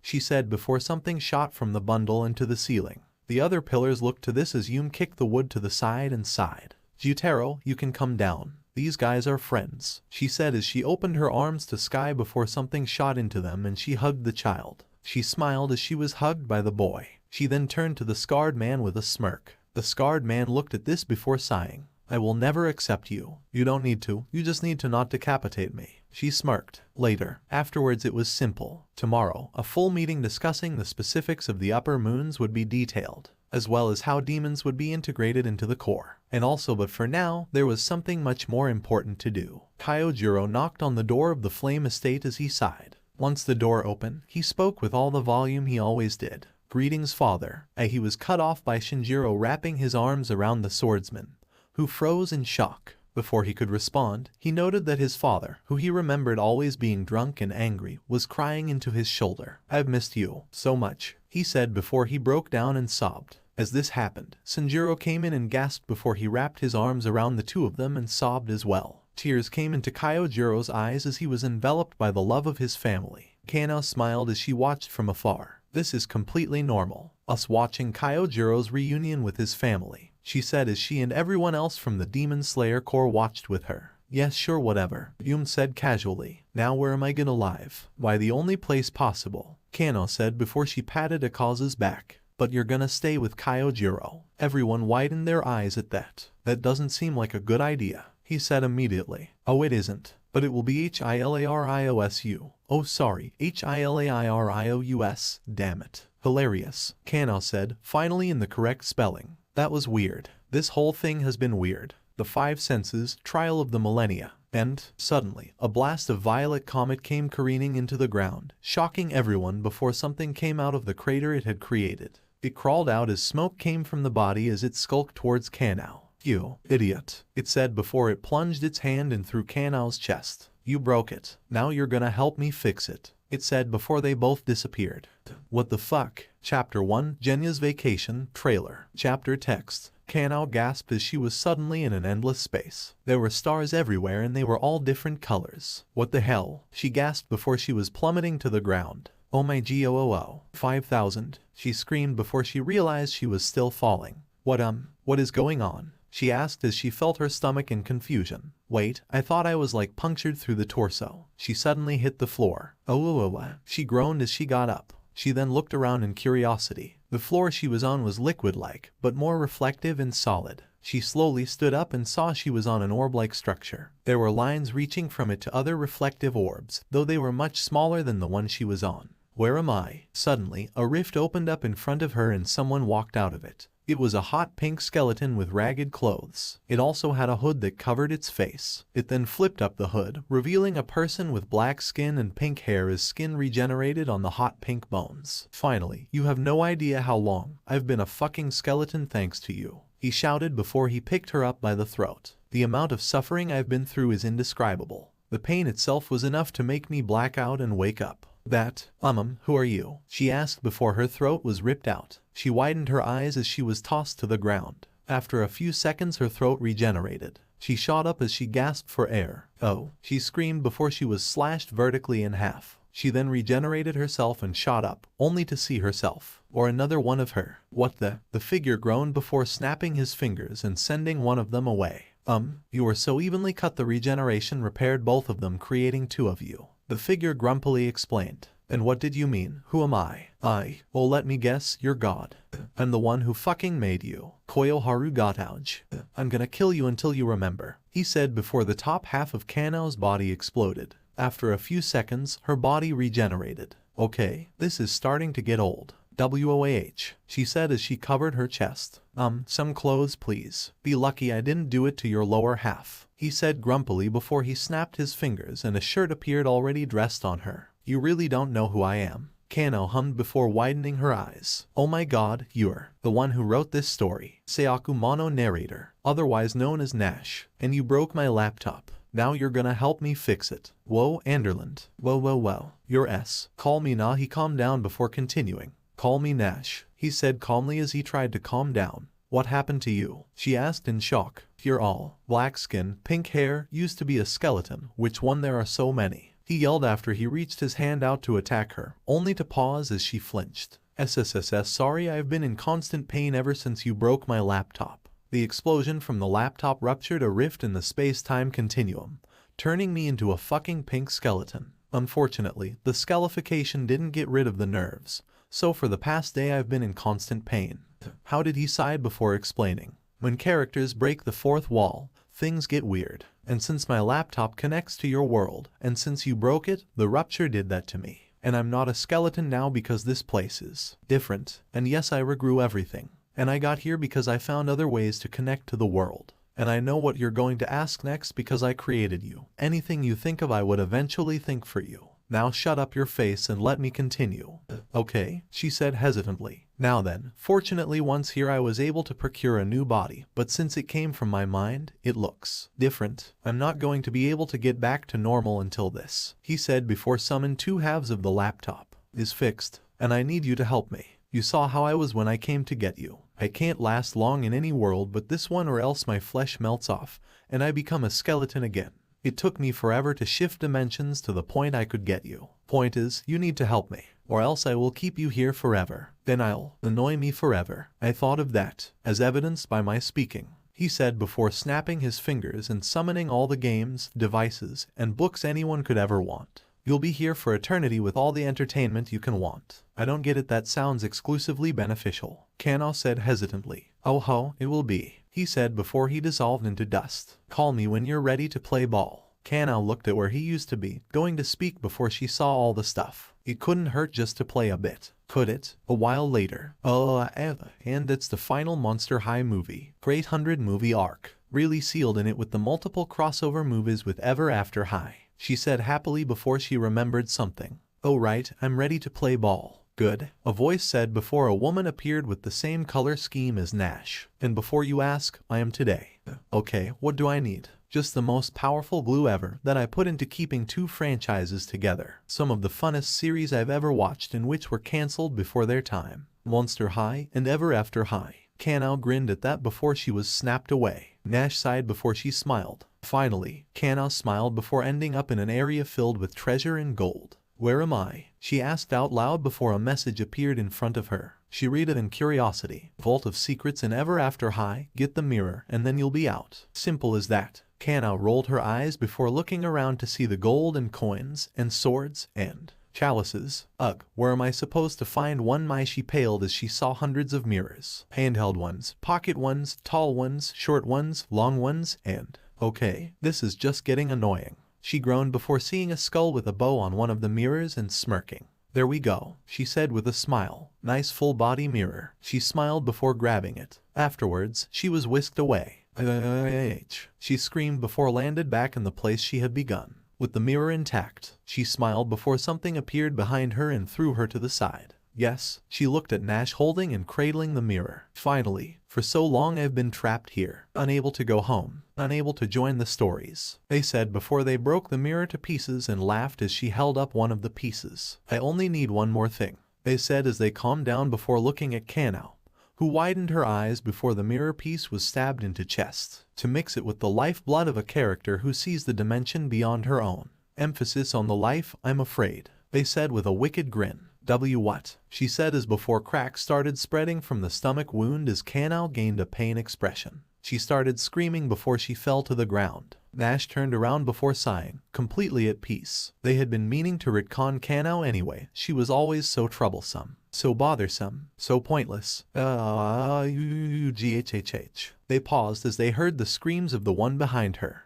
Suddenly, two figures appeared, each one on one of their shoulders. Nash looked at the two of them without moving his face. What do you two want? They asked as one of the two was a version of them with bird wings and the other a version with bat-like wings. You're not gonna let her die, are you? The bird-winged one asked. Yes they are. She screwed us over before scampering off back to her own world. The bat-winged one screamed. Nash watched the two bickered back and forth before they suddenly screamed. Both of you scram. They screamed before the two disappeared. As the screams stopped they smiled before turning to see the mirror shard having absorbed all the lifeblood from Kanao. They smirked before picking the shard up. They then summoned the two pieces of the laptop before using the piece to mend them. They then grinned before they started laughing in joy as they started glowing and increasing in size. They cheered before they took the form of a large blue being with 6 eyes and 6 visible arms. After sighing, they opened a rift and pulled out a girl who screamed at being in the palm of the giant being. What the fuck? She screamed before looking upwards where, it said as it held a finger to its mouth. Of course I would never kill you, not permanently anyway. In reality I have burnt out for a while, so I thank you for this little pointless ultimately meaningless bout of fun. Kanao wordlessly nodded before a portal opened beneath her. Don't worry, you haven't missed a thing. At least, nothing worth not missing. And some stuff that's worth less than whatever is in between. Of course you might have also missed the reverse, but that's a story for those who care to read it. And those aren't exactly here or there. Can I leave? Wherever this is? Kanao asked nervously before the giant being smiled. This place is called Anderland. Is that, did you say Wonderland or Wanderland? She asked before a portal opened up beneath her. Who knows? She asked, causing Kanao to groan. You're not exactly a straightforward thing, you know. The being simply smiled before speaking. My job isn't to be liked, it's to be the creator of things people like. But do yourself a favor, buy Genya a new car. Kanao screamed before she was sent flying back from where she came from. Before she landed in front of the Sun Estate, she patted herself before she looked around and took in her surroundings before shrugging and heading into the house. Elsewhere, a being went to close the laptop that they worked on before sighing. Hey, might as well get this done before the new miraculous movie comes out. 5 Senses, Genya's vacation trailer. Boom baby. Genya groaned as he slumped out of a room, only for everyone to run away screaming. Yeah no, don't worry. It's not like I just killed a fucking demon for you guys. He screamed before he sat down. I need a fucking vacation. The scene suddenly shifted to Kanao standing above him. And that's where I come in. Genya groaned. Please don't, he said dryly and tiredly. but I must. I guarantee you actively and unintentionally make things worse. Just let me help. No, yes, no, yes, no, yes, no, yes, no, yes, no, no, yes. Okay, you're the boss, Kana said before Genya sobbed. Don't worry, nothing bad ever happens at the swordsmith village. Who's ready? Hantingu whimpered as his clones jumped into action, descending on the village. Protect me from those fiends. To have the vacation of their life, shark men ravaged the village as they tore into the swordsmiths. Hi-oh, what lovely artwork you all shall make. And maybe the last. All right, everyone hands in, Kano said. On 3. 1, 2, 3. Leave no survivors, she screamed before Mitsuri stammered. Wait, that makes us sound like the enemy. Kano scoffed at that. Well, that's silly. All we're doing is prosecuting a specific section of the human race for a dietary need they can't control. My god. Are we the bad guys? She asked nervously and in a panic. I mean, I've never really thought about it. Has my life been a lie? 15,000. Everyone turned to Jutaro, who pointed at the village on fire. Maybe we are the good guys. The five senses, Genya's vacation. Pillars of smoke rose in the air as Genya looked up from his position of laying on the ground. In pain he saw a figure floating in the air as laughter filled the air. Who are you? Hakuji groaned as he got up from the bed. Ever since ingesting Nezuko's blood, he had gained the ability to sleep without the whole nightmare of the people he had killed thing. Fun fact about being a demon, you still have the ability to sleep, but when you do you're haunted by the people you killed in your head. Even if you felt no guilt over killing them, they'd still stalk your dreams like a disease or something. Now that he had the ability to sleep without the 100% guarantee of nightmares, he had taken the opportunity with joy. Unfortunately, 9 times out of 10 he had a nightmare. It was times like these he wished he didn't have such a freaking conscience. He slumped out into the halls of the Flame Estate and saw the younger brother of Kyojiro cooking, who apparently heard him. Just sit at the table and I'll serve you your food, he said nervously without turning around. Can't say I blame him, he thought as he sat at one end of the table. Even though I don't look like a demon cause I'm in my human form, doesn't change the fact that I am one. Thank you, Tanjiro, he said tiredly as he pinched the bridge of his nose before he tore it off, trying to use the pain of the wound to wake himself up. I will kindly ask you to not do such vulgar acts at the table. He turned his head to Shinjiro, father of Kyojiro, and despite being a retired pillar still felt kind of threatening. He nervously chuckled before throwing the part away as a new one grew back. Today is that meeting where you brief the pillars on the upper moons, correct? He asked sternly. Why yes, he said before looking down at the table, admiring how excellent the work was. So is it true? He asked seriously as Hakuji froze. Are you actually the former Upper Moon 3? He asked as the former pillar's hand went to a sword sheathed on his hip. Good morning, family. The intensity in the room vanished as they both turned and smiled to Kyojiro, who had just walked into the room. And to you, Hakuji, he said with a smile as the recipient was happy he had remembered his actual name. As he sat down at the table, breakfast was served and they all started eating. Son, I'm glad you're recovering all right, Shinjiro said as Hakuji winced. Tasty. Thank you for the kind words. Delicious, he said as he kept announcing how the food was good. Tasty. I am also thankful for you, Tasty, for allowing Hakuji to stay here. Shinjiro had simply been too happy that his son was back to question it. And so far none of the Rengokus bar Kyojiro actually knew he was the one who put a hole in Kyojiro's stomach. He planned on keeping it that way. Eventually, they all finished their meals and Hakuji stood up to go get the enforced umbrella he had to shield himself from the sun, only to pause as he saw the frozen faces of the family. What? He asked before seeing Kyojiro's finger pointing downwards. Following that direction, he saw that he wasn't wearing pants. He blushed madly before dashing back to where he had been sleeping, grabbing his pants before getting dressed and grabbing his umbrella before he arrived at the doors of the house. I think that took about 3 or so seconds. Am I getting sluggish from inactivity? He thought before Kyojiro arrived a few minutes later, covering his mouth as he chuckled. The former Upper Moon frowned at that before the pillar stopped laughing and smiled. You have to admit it was a bit funny, he said as Hakuji's frown deepened to a glare, causing Kyojiro to pause. Okay, see, I am now not laughing, he said as he held true to his word as he kept the smile on his face. Hakuji sighed before speaking. Look, I just don't want to mess things up with the pillars. You can't deny that every interaction I've had with them has been terrible, horrid, dreadful. The woe Kyojiro was hushed by Hakuji putting a finger to his mouth. Precisely, he dryly spoke. Don't worry, he said as he placed his hand on the door, prompting Hakuji to put his umbrella We got this. Cast of Zombies 2. We got this from Zombies 2 divided by official lyric video. They both headed out of the house and into the road, where they stopped on opposing sides. We're back here on the scene, and everyone's together, with demons on the team. It's better than ever, better than ever. Sammy growled elsewhere as he got ready to head to meeting with those repulsive demons. They will not get my trust. Just want this to be over. Well, you'll never be apart. Cause we're better than ever, better than ever. Rui smiled as he got his umbrella and prepared to leave the Sun Estate. Helping out with info cram. You're welcome, Core, and your man.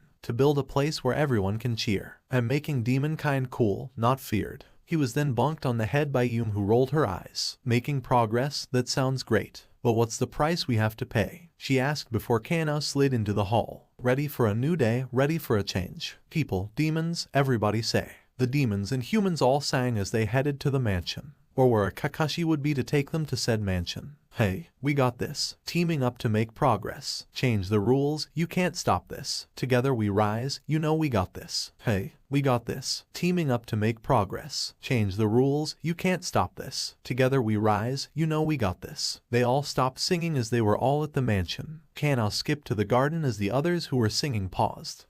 What just happened? Hakuji asked before Rui shrugged and headed to the area. Who cares? That was so fun. He cheered as Yum groaned and started slumping forward. You get used to things like that with Kanao, she said dryly. But me and Kyojiro weren't even whatever. Hakuji said as he gave up trying to figure things out and headed to the area. One by one all the pillars arrived. All except Tanjiro, who was apparently still asleep. Yeah, one of the only pillars who likes us demons isn't even here, he thought dryly. As all the pillars arrived, he took note of them. Kenroji on our side, Kacho on our side, Shinazugawa definite no, Takedo undecided, Yuzui no, Aguro no, Tomioka on our side, and the strongest one here, Himejima no. He was suddenly drawn out of his count as Shinazugawa sliced off the of Rui, who screamed as he fell to the floor. The pillar then held the boy up by the head and glared harder at him. Explain this now, he demanded as he stabbed his sword into the body of Rui. Why? He asked before a slash appeared across his eye. You're damn breathing. How is it like a slayer's? He asked angrily as Hakuji winced and the other pillars tensed. I just learned it, Rui said, less in a panic but in more of an annoyed tone despite having his head cut off with a Nichiren sword. From who? He snarled before Hakuji sensed someone come into the garden and closed his eyes. This is gonna be rough. That would be me. Tanjiro on our side. The Five Senses, Genya's vacation. Exposition. The scarred man grabbed Tanjiro by the front of his shirt as the other pillars watched, a few with hands on the grip of their blades in case he decided to do something fatal. What the hell were you thinking? Teaching these monsters our only means of defeating them, he asked as his bloodshot eyes stared down Tanjiro. I knew Rui was on the weaker side of demonkind despite being a moon, so I just told him the basics, Tanjiro said awkwardly before Rui spoke up as he reattached his head. Thanks to my experience as a moon, I got to analyze many slayers, so all I really needed was Tanjiro's advice and I could train myself. He sheepishly as he was reminded of how many he had killed. I'm already able to do it constantly thanks to my demonic side. Turns out they really help in training. Shinazugawa looked to want to object more but the scantily woman, Mitsuri, spoke up. How did you reattach your head? She asked nervously. Oh, I just have a little thread-based system in my neck that I put there, which activates when any outside force comes for my neck. It takes a while to make so after I use it I have to be careful, he informed before turning to Shinazugawa. How did you know about it?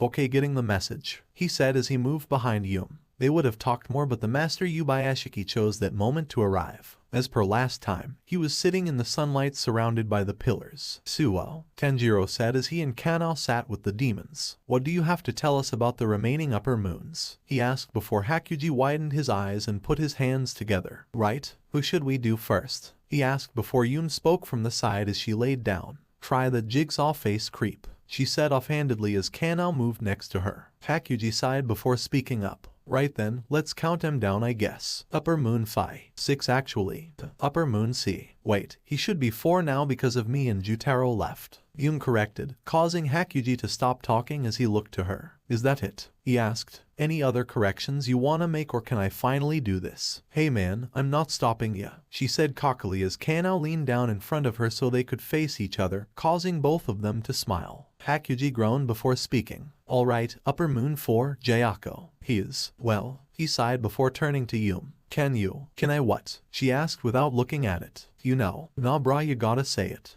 Use your sashes to relay the images I'm saying. Oh, and why would I need to do that? She asked as Hakuji heard the grin in her voice. Because of my poor descriptive skills. That's so hard? She asked before a sash spread from her back and formed a wall behind Hakuji. Upper Moon 4, Jayako. He said as the image of the demon formed behind him, causing the pillars to pause. That is certainly an interesting look, Kacho said before Kano spoke up. Sis, you can say he looks like a freak of nature, she said before Hakuji continued. He moves around by teleporting from vase to vase, and they all look like the one you see, so if you see any vase that looks like then, you know, break it, he said before he continued. Up next is Upper Moon 3, or the newly promoted one, Pantingu, he said as the appearance of the elderly-looking demon appeared on the sashes. Why the hell is he so old? Shinazugawa asked as Hakuji shrugged. It's likely when he was turned into a demon. Now as for abilities, we don't actually know what they can do, since upper moons and moons in general don't work together, mainly because we all have different policies and stuff like that. However, there has always been something different about Hantingu, like there was more than one person in his body. So do with that information what you will, he said before the sashes started shifting around.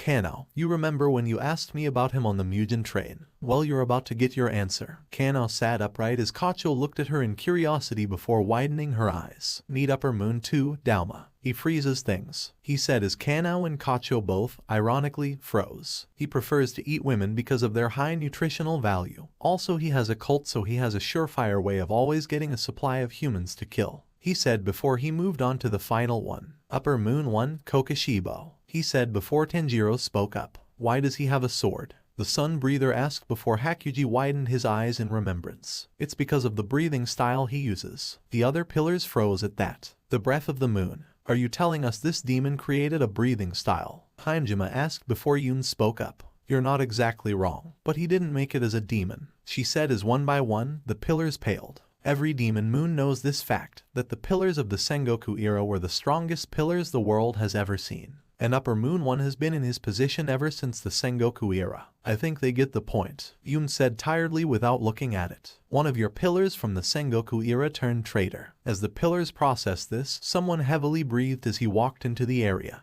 What did I miss? Genya asked before he slumped into the shadowy area. Where the hell have you been? Iguro asked critically, causing Genya to sigh. So ever since I lost my car, I've had to do all my missions on foot. Which sucks because since I can't do total concentration breathing, it takes longer than usual. And the final Kashi that was supposed to bring me here was injured and the replacement was sick, so I was given a blindfold and just told the directions before being sent off. I think I fell down a cliff 10 times. The worst part was it was freaking daytime and I couldn't use my powers. I'm sorry, powers. Tomioka spoke up as Hajime and Genya froze before Genya nervously continued. Yeah, long story short, I eat demons, and whenever I regrow a part of my body, like say a limb, that part becomes able to use demon powers without eating demons, he said as his hand turned into a gun in the shade, causing the pillars to react in amazement and some in disgust. I'm going to need a bit more elaboration than that, Kacho asked dryly. That cannot be good for your body. On the contrary, it is the only reason I am still alive, he said dryly. Of course, there are certain times when I want to put a bullet in my head, he said before Kano, Yum, Hakuji, Tanjiro, Rui and various others spoke up. WOAH, Kano said as she stood up and made an X with her arms. We can't make jokes like that. I just did. Think of the mental health issues, Tanjiro said as he scolded Genya. I kill things that used to be human. Still, these jokes could be triggering, Rui said angrily. Interesting use of words. He said he turned his hand into a gun. You can't make light of this, Yum said in an angry tone. Sunlight. Okay, you can't keep deflecting our points with an uncaring tone, Hakuji said exasperatedly. If they hit, I'll just regenerate, Genya said dryly before he groaned. Can we please just get on with the damn meeting? He said in a quiet tone with a forced grin. The meeting is done, Shinazugawa said as he stood up to leave, prompting Genya to groan before he widened his eyes and followed him. Now, everyone there had different opinions and varying thoughts, but they all silently agreed to follow Genya and listen in on the conversation that was about to happen. Brother for the last time, they heard Shinazugawa yell. We are not siblings. We are not even comrades. You're a fucking mutation that can't even decide whether it's human or a demon. And that's even worse than a demon. At least they can pick a side and settle on it. Just quit the fucking core and kill yourself already, he screamed angrily before the sounds of him rushing off were heard. Yum peeked and used her sashes to show what she saw, and all that was on them was Genya standing there, alone, before he too walked away. Kanao watched this in shock before two people appeared, one on each shoulder. She looked between them curiously. Who are you two? One of them was a tiny version of her on her left shoulder wearing a white two-piece bikini and holding a guitar. Why, that's simple, I'm just here to lead you down the best path. Screw that. She turned to her right shoulder to see a tiny version of her wearing a red two-piece holding a pitchfork. I'm leading you down the best path. Kanao looked at these two curiously. Why have I never seen you before? She asked as everyone looked at her, only seeing Kanao talking to herself. So just to be clear, she is sane, right? Jiyu asked, causing Shinobu to open her mouth before pausing and shrugging. And that's why you haven't seen us before. White Kanao explained as Kanao nodded. Also, why are you two wearing bikinis? You're enjoying it, right? Red Kanao said with a smirk as Kanao nodded yes. Well, there's your answer. Anyway, look at Genya, he's obviously incredibly sad. Which is why we shouldn't try anything. White Kanao interrupted. If we do Kanao things it might make things worse. Oh, good point, Kanao said as she considered that before Red Kanao groaned. So what? Are we just gonna ignore a friend in need? She asked angrily as Kanao took in her opinion. Okay, leaning more to you, she said as she tilted to the right, causing White Kanao to groan. Ugh, fine, she groaned. But if this goes wrong you're both to blame, she said angrily. Good, she said as she slammed her fist into her open palm, like banging down a gavel before looking back and forth between them. So how do I get rid of you two? She asked before they both disappeared in corresponding colored puffs of smoke. Okay then, I have an idea, Kanao said before thinking of something. Hey, I thought this meeting was for everyone. I know Inosuke and Zenitsu are recovering, but where are Jutaro and Nezuko? Oh, we left them to play together, Yum said as she opened a door to reveal Nezuko and Jutaro, both of them smiling and playing patty cake with each other in their small forms before they both shot up and ran to their respective big siblings. PH. They both hugged their older siblings by wrapping their arms around their legs. Okay, that's just adorable. Now to the Sun Estate. Genya trudged towards the Sun Estate. Almost there, he said before he fell to his knees as he crawled the rest of the way under the archway before finally getting the door. Just need some water and food and a bed, he said as he grabbed the handle from the floor. His last mission had not gone well in the slightest. Having been one of the only ones in tip-top shape, he had been the only member of the Five Senses to be missioning. While Kanao was preparing to defend the demons, he was going on missions that week, and they all went something like. Genya groaned as he slumped out of a room, only for everyone to run away screaming. Yeah, no, don't worry. It's not like I just killed a fucking demon for you guys, he screamed before he sat down. He was in a restaurant and tried to order food before seeing himself in a piece of glass. Blood on his face, black sclera and yellow pupils, sharp canines. He looked like a demon. Yeah, something like that. He could use his powers to fly at night, but the thing was, only his arms could go demon without some demon blood, flesh. The rest of his body was human when he did it, and believe it or not, human bodies were not made for high-intensity flight. He had to keep making stops to heal himself or rest up. Another fun fact, Nezuko's fire doesn't replenish strength, it just heals your wounds. He then thought about the conversation he just had with his brother. Either way, it will all be worth it to just relax, he thought as the door opened. No fucking way, he heard Kanao yell as he looked over to the living room area. They actually fucking got it, she yelled as she looked at a giant weird curved black rectangle on the wall. An actual flat screen TV. What is it? Daki asked as she looked at it in curiosity before Kanao held up a smaller black rectangle. Behold, she said before she positioned everyone, which were Gyomai, Obani, Mitsuri, Shinobu, Jiyu, Tanjiro, Nezuko, Daki, Jutaro, Rui, Inosuke, Zenitsu minus a leg, Tenjin, Hakuji,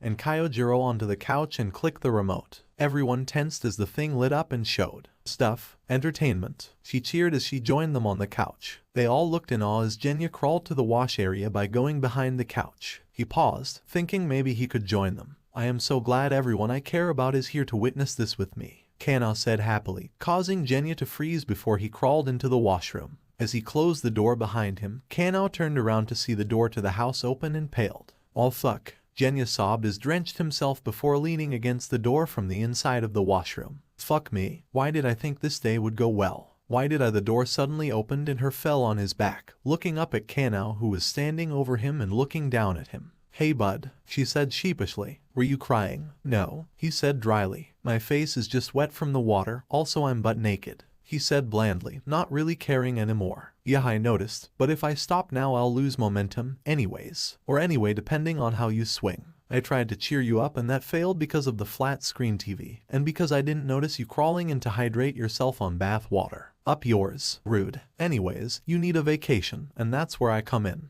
Genya groaned. Please don't, he said dryly and tiredly. But I must. He groaned as he screwed his eyes shut before pinching his nose bridge. Look, Kanao, I am sorry that I was rude to you earlier. I get you're trying to help, so I mean this in the nicest way possible, he said before looking her dead in the eye. I guarantee you actively and unintentionally make things worse. Just let me help. No, yes, no, yes, no, yes, no, yes, no, yes, no, no, yes. Okay, you're the boss, Kanao said before Genya screamed in anger. Don't worry, nothing bad ever happens at the swordsmith village, she said confidently before Genya accidentally looked up her skirt and screwed his eyes shut, causing Kanao to laugh. Don't worry, you can look, I wear shorts under my skirt in case of things like this, she assured before Genya spoke up. Are they like a hot pink? He said as he kept his eyes closed, causing Kanao to chuckle. No, they're the same color as my skirt, though funnily enough, the underwear I have on are, in fact, that exact color, she said slowly as her face grew progressively more and more red. She slowly stepped away from being right over Genya. Let's just pretend this never happened, she said slowly as she walked backwards. Agreed, he said before he slammed the door to the washroom, leaving Kanao standing there in shame and embarrassment. Well, this was definitely more of a high-energy comeback than before, she said slowly before turning to the viewer behind. We're back, guys. Chapter 3, The Five Senses, Genya's Vacation, arriving now. Chapter text. Kanao sighed as she bowed in front of Kage Yubayashiki. And those are all the reasons Genya deserves a vacation to the swordsmith village. Sir, she said after a moment's pause. The frail sickly man considered. Though I do see merit in having him go on a vacation. This is a crucial time for the Corps. Due to the revelation that someone from the peak era of the demon slayers has become a demon, many have now become disheartened. With all due respect, I do not care about that all right now, Kanao said blatantly, causing Kage to pause and sweat drop. Well, there's also the issue of the final select. Don't care about that either, Kanao said before she started begging. Please let Genya go on a vacation, she begged. I can't. Please. Look. Please.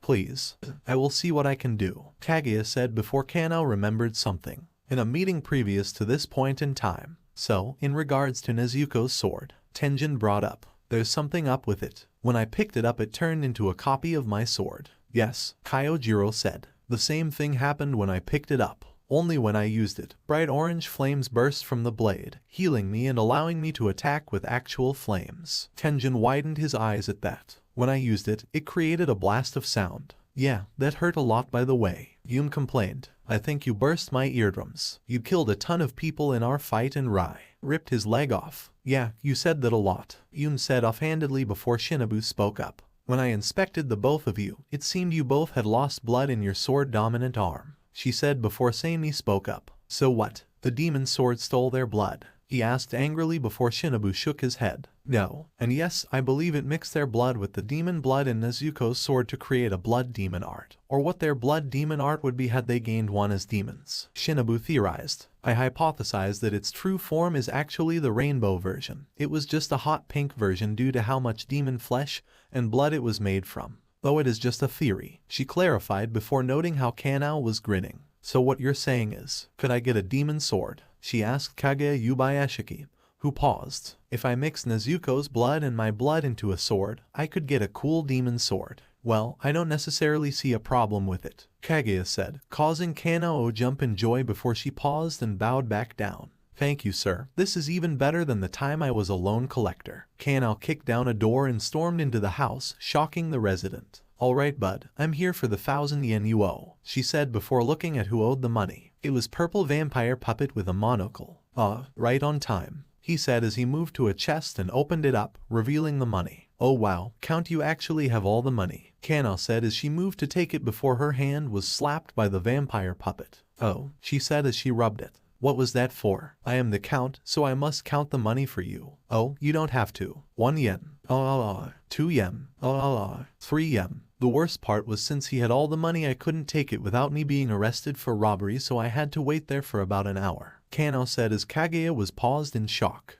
What was that? It was a cutaway joke, I'm trying them out, she said before she stood up to leave. Honestly, I think I'm losing my sanity by the day, she said as she headed out, leaving Kaguya to sigh before she came back. Actually, could I help with planning the whole final selection thing? Also, the requirement for becoming a pillar is decapitating 2 moons, right? The 5 senses, Genya's vacation. Arriving now, 2 months later, Genya sighed in complete relaxation as he walked into the swordsmith village. He had been shocked by the sudden message of him being allowed to go when he got it from his bird. He didn't really know why he was suddenly being given this chance, but he was taking it. Ever since 2 months ago, he had been going on mission after mission. Honestly, it had gotten depressing. The only reason he was still going was because of his dream to become a pillar. Every day he was just going on missions and running himself ragged. He still needed a new car and those prices just kept getting higher and higher by the day. He needed a fucking vacation. But now he had it, and none of the 5 senses were even here. Just a bunch of sane people. I think I can really distress here, he thought as he met the chief. He was an elderly man who was partially bald on the crown of his head, but had white, shoulder-length hair. Despite his face being obscured by a Hayatoko mask, he had noticeable wrinkles which can be seen from above his mask and along his neck. He was very short in stature. He wore a diamond-patterned kimono with a white juban underneath and a black haori on top. His haori had the kanji for chief, leader Chang Chiyucho on the back. Ah, hello, it's so nice to meet you. Now I might be the smallest person here, but I am ironically the most important person here. Now please, show me your bow of gratitude. What? He said before the 2 people on the chief's side grabbed him and started slamming his skull into the floor. You fool. As the one who presides over us, he deserves all your respect and more, one said as the chief tried to calm them down. He stumbled out of the house as he tried to recollect himself. I think I have a concussion, he thought dizzily before accidentally bumping into someone holding some swords. Oh, sorry, he said, trying to recollect his words. You bastard, the female swordsmith said as she started punching him. Do you have no idea how long it took me to make these? I quote am sorry. 30 minutes later, Genya slowly crawled to the hot spring area, rumored to be able to have healing properties. He couldn't use his powers because of the whole sun thing, else he would have healed the many injuries he had from just walking through the village. Either way, just need. Oh god, he thought as he turned his head to the side to see Inosuke running towards him. Genryu, what are you doing here? He asked joyfully. Have you come to serve me in my quest to properly teach these simpletons how to make a blade? You idiot. He looked to see Zenitsu in a wheelchair rolling towards him. He's obviously here to help me with getting my new leg, he said before his head was whacked by an old man with a peg leg. You idiot. You don't need a new leg. You should already be able to get around with a peg leg like me, he said as Genya recognized him from final selection. Come on, Gramps. That's really hard to do. Besides, if I get a new leg I'll be able to rejoin the battle, he said as the old man paused before chuckling. Fair point. Wish that was a thing when I lost my leg, he said before looking at Genya. You okay there, kid? Genya, what happened to you? He smiled as he saw Tanjiro running up to him. It doesn't matter, he said joyfully. You can keep these 2 out of my way while I enjoy my vacation. As long as you're here. He was cut off by an explosion going off near them. He paled as he turned towards it, only to see a swordsmith stumbling away. I think we may have gotten a supply of gunpowder by accident, she said as she walked away, causing Genya to let out a breath he didn't even know he was holding. Okay, this was fine. Everything was. Suddenly, a rift opened in the sky and Kanao fell from it, landing on one knee before she stood up. You do not want to know where I've been, she said as she stumbled about before grabbing her bearings. Oh hey Genya, enjoying your vacation? The only answer she got was him crying. He shakily got up as he tried to move away from them as he walked past. Oh shit. Oh hey, Genya, Mitsuri Kenroji said as she headed towards him in a bathrobe. How have you been? Very revealing, he thought as his face turned red. Don't do anything, don't say anything, he said as he walked past her, not saying a word. He then took off his clothes as he got into the hot springs, sighing as he felt his body relax as he used his flames to heal now that the sun had set. The combined effects relaxed him greatly as he sighed. He relaxed as all the stress left his body. Genya. Before immediately coming back in a force 100 times greater as every boy in the 5 senses got into the tub. What did you do to upset Kenroji-chan? Zenitsu screamed in his face before he shoved the loud-mouthed boy down in the water. Genya, he heard as Tanjiro hit him on the head. You shouldn't harm others because of petty things like this. Tell that to every psycho in this village. Wait, speaking of psychos. He turned around to see Inosuke jump into the spa in a cannonball form. Where's Kanao? He froze as he saw Kanao get into the spa with Nezuko swimming beside her before she opened her eyes to see all of them. She turned beet red as she grabbed her and Nezuko's towel before draping them both in said towels. And that solves the problem, she asked before her eyes wandered down and she widened them before screwing them shut. I have now seen all of you naked, and with that I'm leaving, Genya said as he got out and headed down the mountain. Genya didn't really need to eat ever since he found out about his ability. Fortunately, his little organ could be satisfied with just demon flesh, and that supplied his entire body. It was for the best, because whenever he tried to eat anything his taste buds would give his mind a jolt as they sent every little bit of info they could glean from the food. Probably because of the whole demon enhancement thing. It was like getting an essay to read every time he swallowed something. He once had a sandwich and he got a headache because he finished it quickly. And the sandwich wasn't even that good. Of course, he's probably gotten better by now, but he didn't want to risk it. Of course, it came in handy when he had that food back at final selection. It actually helped him enjoy it in a sense because he had to appreciate the subtle flavors. Either way, he was just gonna try and enjoy this vacation while he could. Heiji he formed a gun from his hand and fired it repeatedly at Kanao, only stopping once she fell to the ground. OWWW, she said as she got up. Getting shot in the head hurts. She whined as she got up, the holes in her clothes the only proof that she had been shot. If I had been using actual bullets instead of coating them in healing flames you'd be dead, so quit whining, he said as the gun sunk into his hand. What do you want? I am here too. Actually I don't remember. Genya groaned as she talked. Okay look, getting shot in the head messes with your memory. And whose fault is that? She asked as Genya screamed into his pillow and Kanao widened her eyes before sighing. She then put her hand on Genya's back. Look, I will make sure this vacation goes the very best for you, she said softly before she started patting his head. I promise you. Tanjiro walked throughout the forest as Kanao skipped beside him. So after that it was just a simple task of me leaving the room so that he could go to sleep. Who knew it was that easy to help him relax? Well, given you were the main cause of his stress, Tanjiro said hesitantly as Kanao rolled her eyes. Self-improvement later. Anyway, I'm just killing time till I have to get everything set up to make things perfect for him. So why do you think you'll be able to find the super weapon Mitsuri told you about? Apparently while she was off seeing what was up with Genya, Mitsuri had told Tanjiro about a super weapon. Well honestly it's just something to do while I wait for Mr. Hagnezuka to be found really, he said sheepishly. Makes sense I guess, Kanao said offhandedly before Tanjiro remembered something. Why didn't you react at all during the incident yesterday? The incident in question being Mitsuri's breasts almost being exposed. While Zenitsu had been more than ecstatic to see, Kanao had been more or less uninterested. Tanjiro, I am offended that you think I would be excited to see my superior's breasts, Kanao said in shock as she held a hand to her heart. This coming from the girl who nearly died because her foe was in a skimpy outfit. Tanjiro said dryly as Kanao blushed. Okay, so the fabric wasn't really all that thick, so I kind of saw all any dead and reacted later in my room,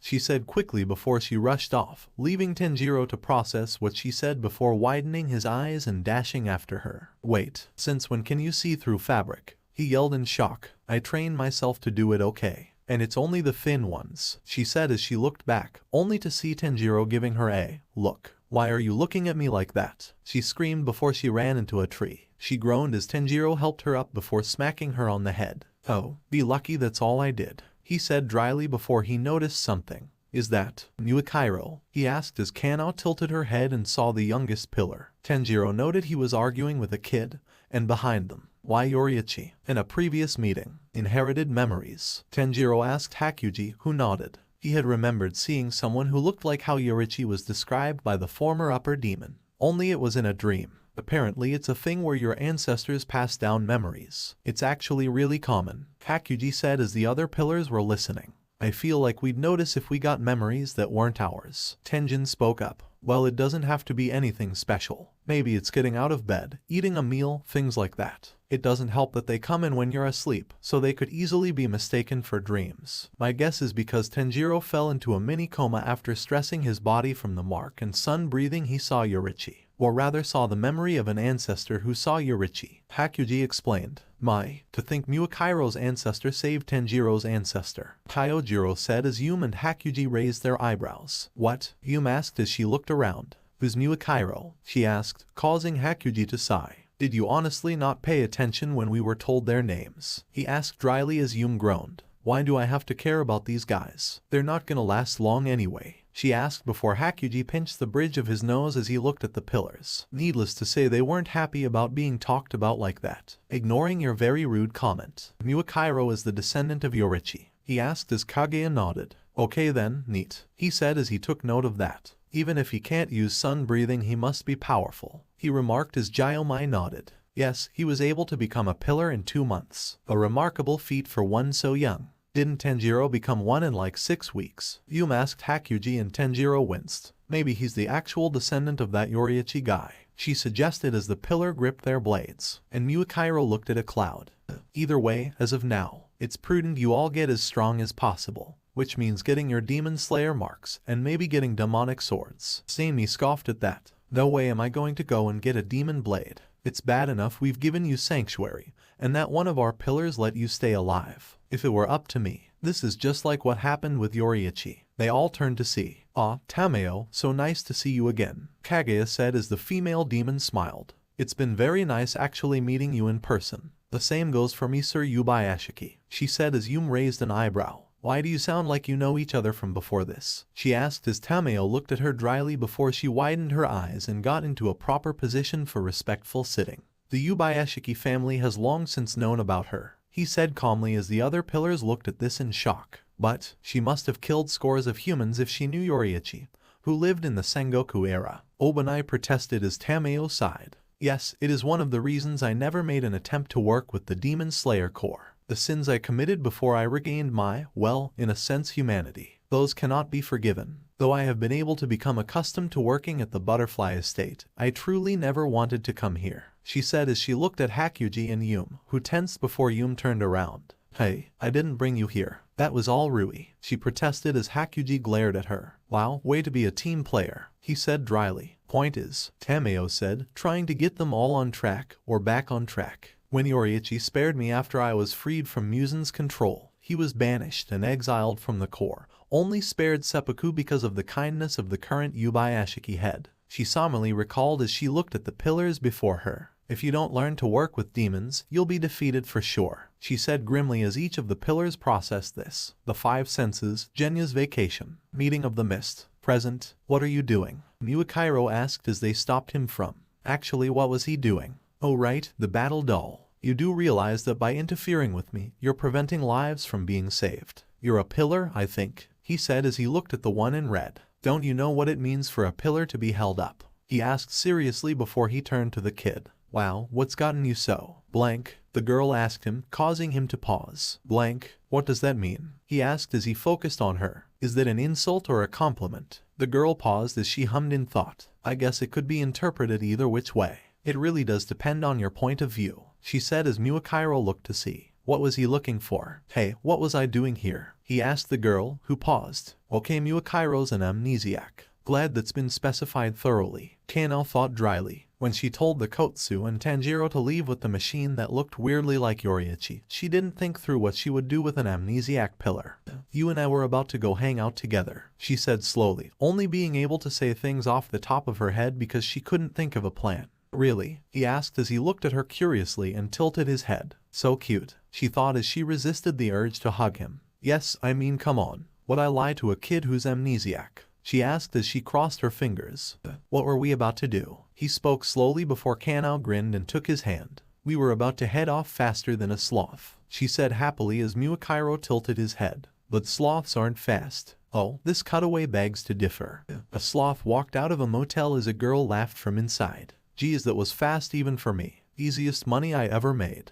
That doesn't sound or look very kid-friendly, Muakairo said dryly as Kanao blushed. That was supposed to be a sloth outpacing a snail, she said sheepishly and embarrassingly. I think there might have been a mix-up and let's go, she said as she grabbed him by the hand and rushed off, trying to ignore the very adult joke that just slipped out. So all we're doing is making sure this guy has a good vacation, he asked as they watched from the rooftops as a guy with a scar on his face walked out. Yeah, I honestly wasn't planning on having anyone to explain this to, the girl said before turning to him. So that right there is Genya Shinazugawa. That last name sounds familiar. Through reasons unknown he has faced massive amounts of stress. Is that reason you? Irrelevant. Point is, I am going to give him the best vacation ever. And I'll kill anyone who gets in my way. You're gonna kill people? He asked, causing her to pause. What? She asked as she turned to him. Well no, not if the situation doesn't demand it. But it's really just an expression anyway. Then why say it? To sound cool. Why do you need to sound cool? Because why not? She asked before she turned his head to Genya. Let's just make sure he has a good day, she said as she exhaled.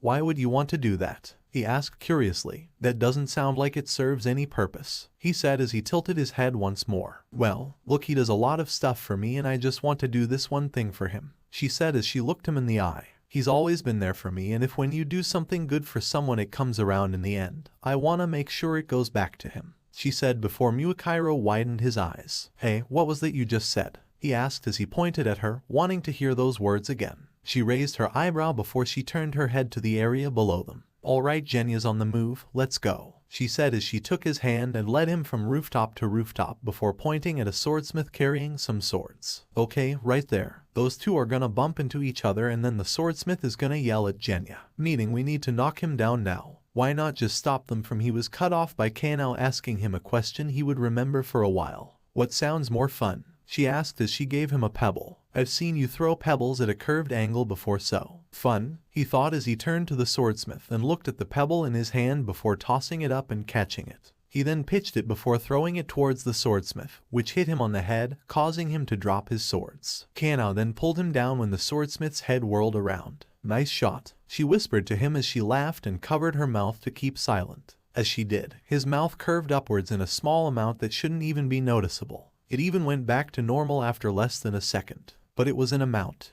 What do we do next? He asked Kanao, who looked at him with a grin. Have more fun, she said before she led him from rooftop to rooftop, throwing pebbles at swordsmiths and keeping Genya from having to encounter them. Kanao smiled as she relaxed in her bed. And that was a day well spent, she said happily before the one beside her spoke up. So now we're done, Muakairo asked with, was that disappointment? His tone is the same either way, she thought before turning to him. Well no, we can still do more if you want. Like hanging out, Kanao suggested as he tilted his head once more. It's a thing friends do. Friends? Does that describe us? He asked as Kanao raised her eyebrow. Well yeah, we hung out, had fun, that's what friends do. Seems rushed.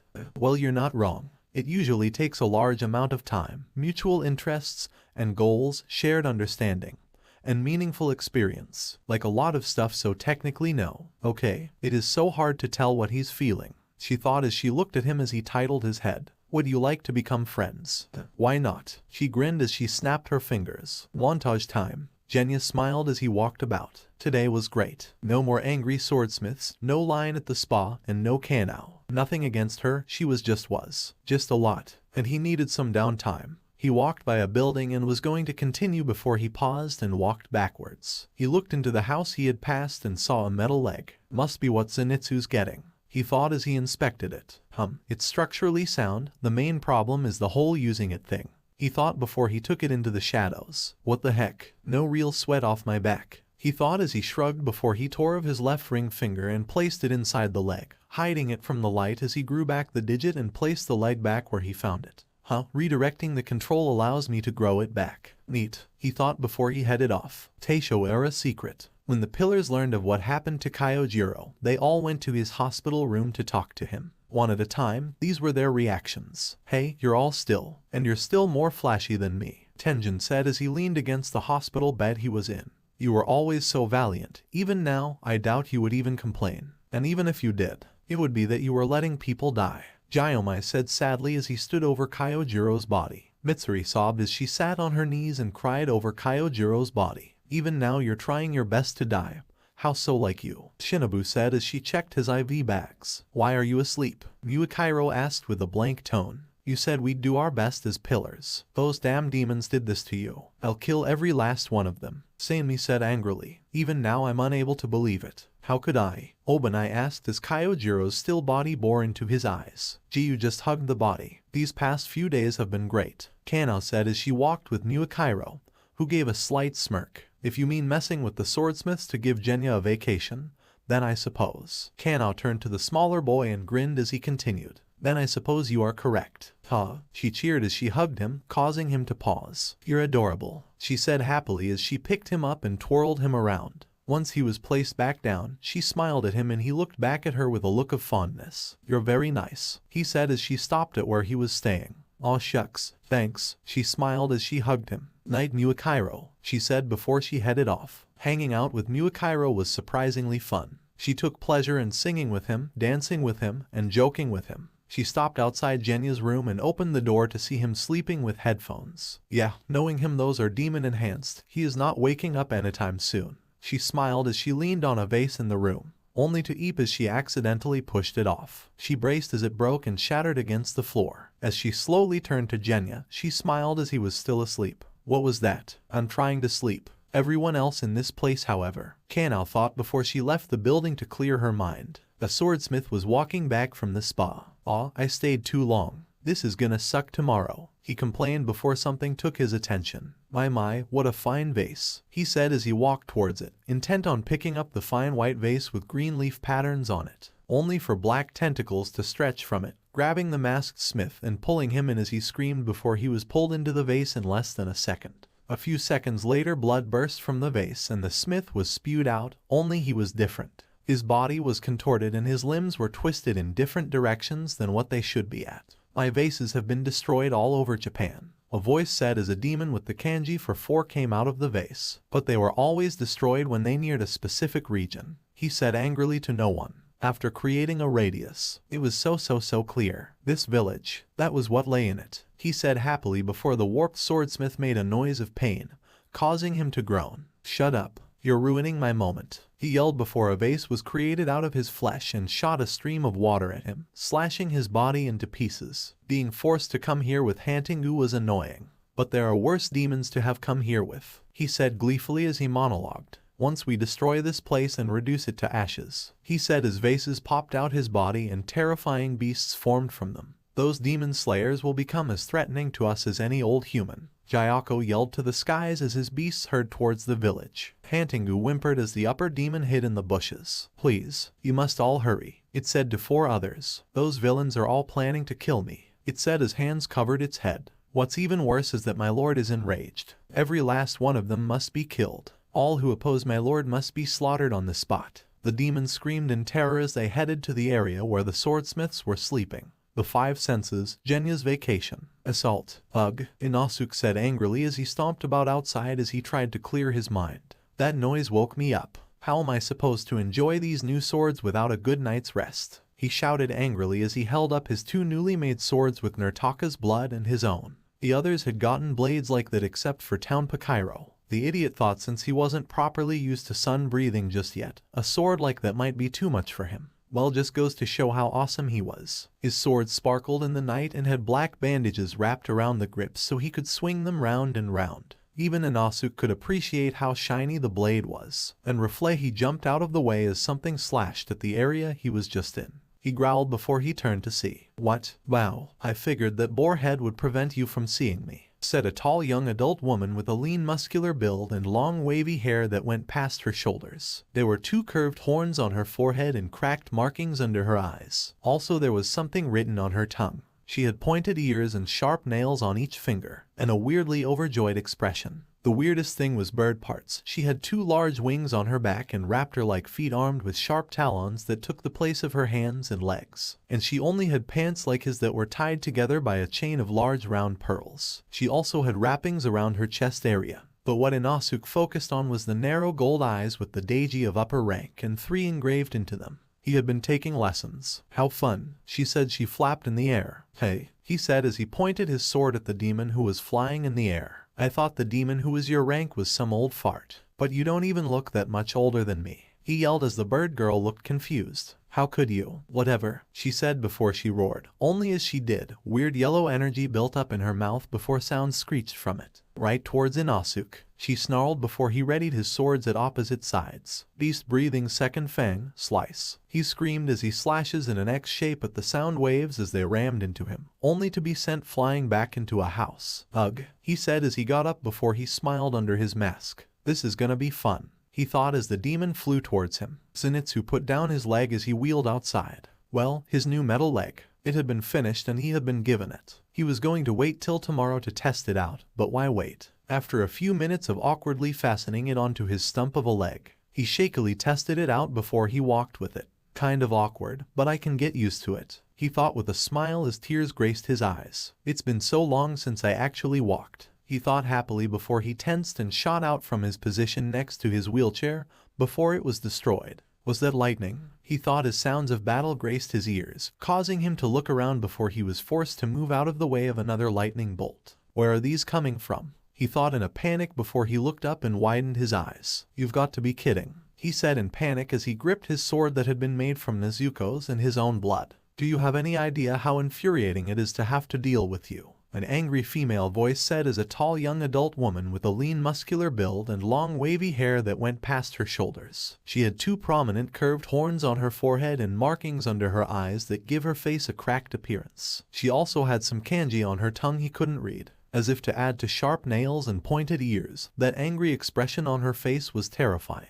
The only reason he even knew it was a woman was because of the voice. She wore a kimono with the right half being covered in a pattern of flowers and lines, with the left half being dark and lacking any detailed features. She also wore dark hakama pants and a pair of zori, and she had a kakara look it up. She looked down at him angrily from the rooftop before she raised her staff and slammed it down, causing multiple bolts of lightning to shoot towards him. Thanks to the light, he could see her narrow, deep red eyes that had the Daiji of upper rank and 3 engraved into them. You're kidding, he yelled as he kept dodging the lightning.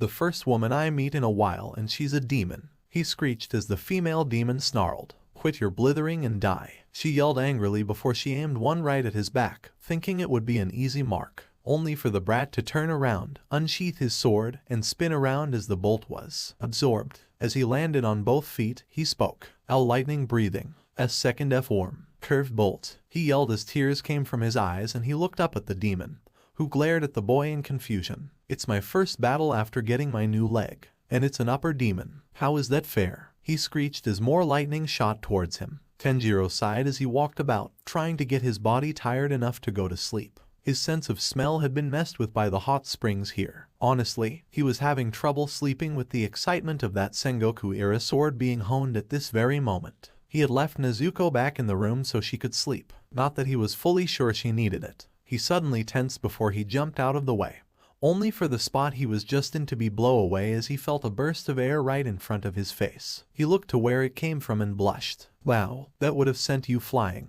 A tall young adult woman with a lean muscular build and shoulder-length hair. She has 2 prominent curved horns on her forehead and cracked markings under her eyes. She also had some kanji on her tongue that he couldn't read. The pointed ears and sharp nails were offset by the look of glee on her face. She wore nothing but hakama pants, a pair of zori, accompanied by a uiza harness that wrapped around her breasts. She also had a leaf-shaped fan, likely what caused the blast of wind. What grabbed his attention were the narrow, deep green eyes with the Daiji of upper rank and 3 engraved into them. How did you get here? He asked curiously as he readied his blade. She doesn't look anything like Hantengu. Is she a new demon? He thought as he tried not to look at the demon's breasts, for fear that it would be rude. The only thing you need to be worried about is where you're going, she said as she raised the fan and swung it in his direction, alerting him to roll to the side and stab his sword into the ground as a gust of wind blasted where he was, even affecting the area around it. What a wide-ranging attack, he thought in shock before he turned to her with a glare. This is gonna be fun, she said as the 2 shot towards each other. Kanao skipped as she tried to put distance between her and the living quarters where she had dropped the vase. She was not going down for that. Her new sword should probably be finished soon,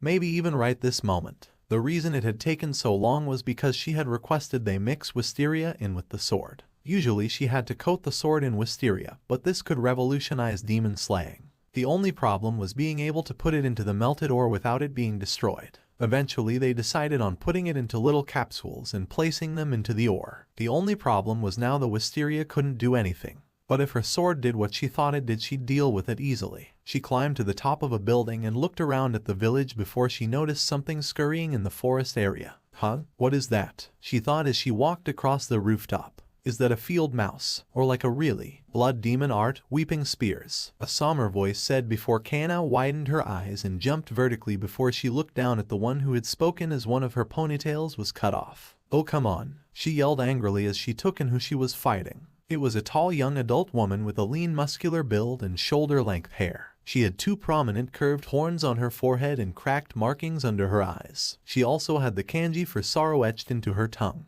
She had pointed ears, sharp nails, and a dejected expression on her face. She wore a black kimono with white lines running through various areas of the clothing and rope-like accessories tied around her shoulders. She also had hakama pants and a pair of zori, with a fucking spear. Fun. She landed where she was standing earlier and glared at her. How did she attack from over there? She asked as they both were on opposing sides of the roof. And there's her rank, she thought as she noticed her narrow, deep blue eyes with the Daiji of upper rank and 3 engraved into them. What is going on? You're so weak, the demon said somberly. You should have taken the attack and died. Now you're going to die slowly and painfully.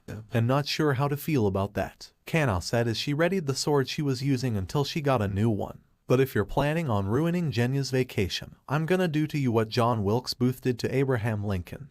I don't think that's happened yet, she said sadly. Are you so uneducated that you don't even know that? Kanao groaned. Look, it's supposed to be a funny cutaway scene. What's so funny about one of us dying? No matter the outcome, a life will be taken from this world. I can already hear the sadness that is to come. Jesus fuck, you are bringing me down, she said dryly. Oh, that's so sad, she said as Kanao pinched the bridge of her nose. Okay, thorn breathing third form, furious azalea, she said blankly as she shot towards the female demon and unleashed a ravaging attack using her body to spin around and deliver a mix of arching and diagonal slashes that weaved into each other. She needed to end this as quickly as possible or else the vacation might be screwed up. Only for the demon to block it with the butt of her spear. This is going to be so sad, she said as Kanao realized the spearhead was pointing downwards at the roof of the building they were on. She moved the sword away from her neck and thrust the spear into the roof while speaking. Blood demon art, sobbing thrust, she said as the building was destroyed. This is gonna hurt, she thought as she was sent downwards. The swordsmiths screamed as creatures ran towards them, tearing at their limbs and killing them. They were 10 feet tall humanoid creatures, but with fish scales, webbed appendages, claws, and sharp teeth. In short, they were being killed by an army of man sharks. The most curious thing was that they had sharp shark fins on their forearms and heads.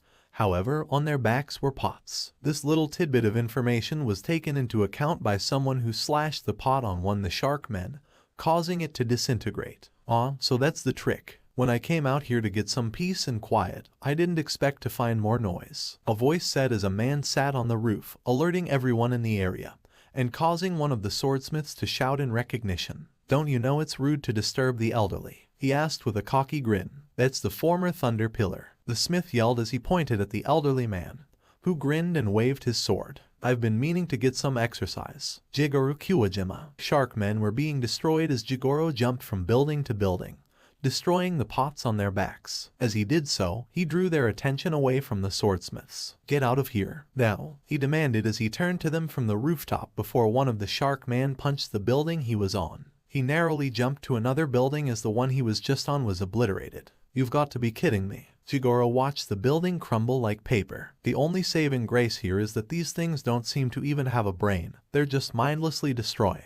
I'd wager there's something created by a demon. Even so, if even one of those hits glances me, I'm dead, he thought with a grin as he sweated before another swung at the new building he found himself on. Only his instincts as a pillar allowed him to move to another building while destroying the pot. I assumed that these things didn't have a brain, but the more I destroy them, the more they start catching on that I'm killing them. Not good, he thought before recalling what he did when he realized there were demons here. I sent for help, now I can only pray it gets here in time. If this place falls, it'll mean the end of the Demon Slayer Corps. The Five Senses, Jenya's vacation. Battle. Damn it, the angry demon said as she launched bolt after bolt at Zenitsu, only for the yellow-haired boy to either dodge or have the bolts be absorbed by the blade. What is with that stupid sword of yours? She screamed angrily. What makes you think I know? He screamed back in panic. It's your sword, she yelled before she flashed back to the memories her lord showed her. From the battle with Aaza and that flame pillar, real flame spewed from that sword, and judging by his movements and sword color, he uses thunder breathing. His sword must create and absorb electricity. How infuriating. Just die already, she yelled before she jabbed her staff into the roof and broke apart the tiles before sending them into the air. She then slammed her staff down, creating bolts of electricity that slammed into the tiles and sent them towards the boy. He can't absorb tiles, she grinned as the boy panicked as he slashed at them, only for one to hit his metallic leg, breaking it. he screamed as he fell to the ground. Do you have any idea how long it took to make this? He screamed as tiles hit his body, causing him to bleed. She grinned before she jumped from the building, aiming to impale the boy with her staff. Blood demon art. Anger volt. She yelled as electricity concentrated in the tip of her staff. Zenitsu covered his eyes before something happened. The finger of Genya that had been placed in the leg reacted with the blood he had spilt. It absorbed the blood before the leg started pulsing. It then stabbed into his stump, causing him to scream before the leg extended. It then hooked onto the ground away before retracting, moving him out of the way of the demon's staff as it hit where he was, causing an explosion of lightning that burnt the surrounding area,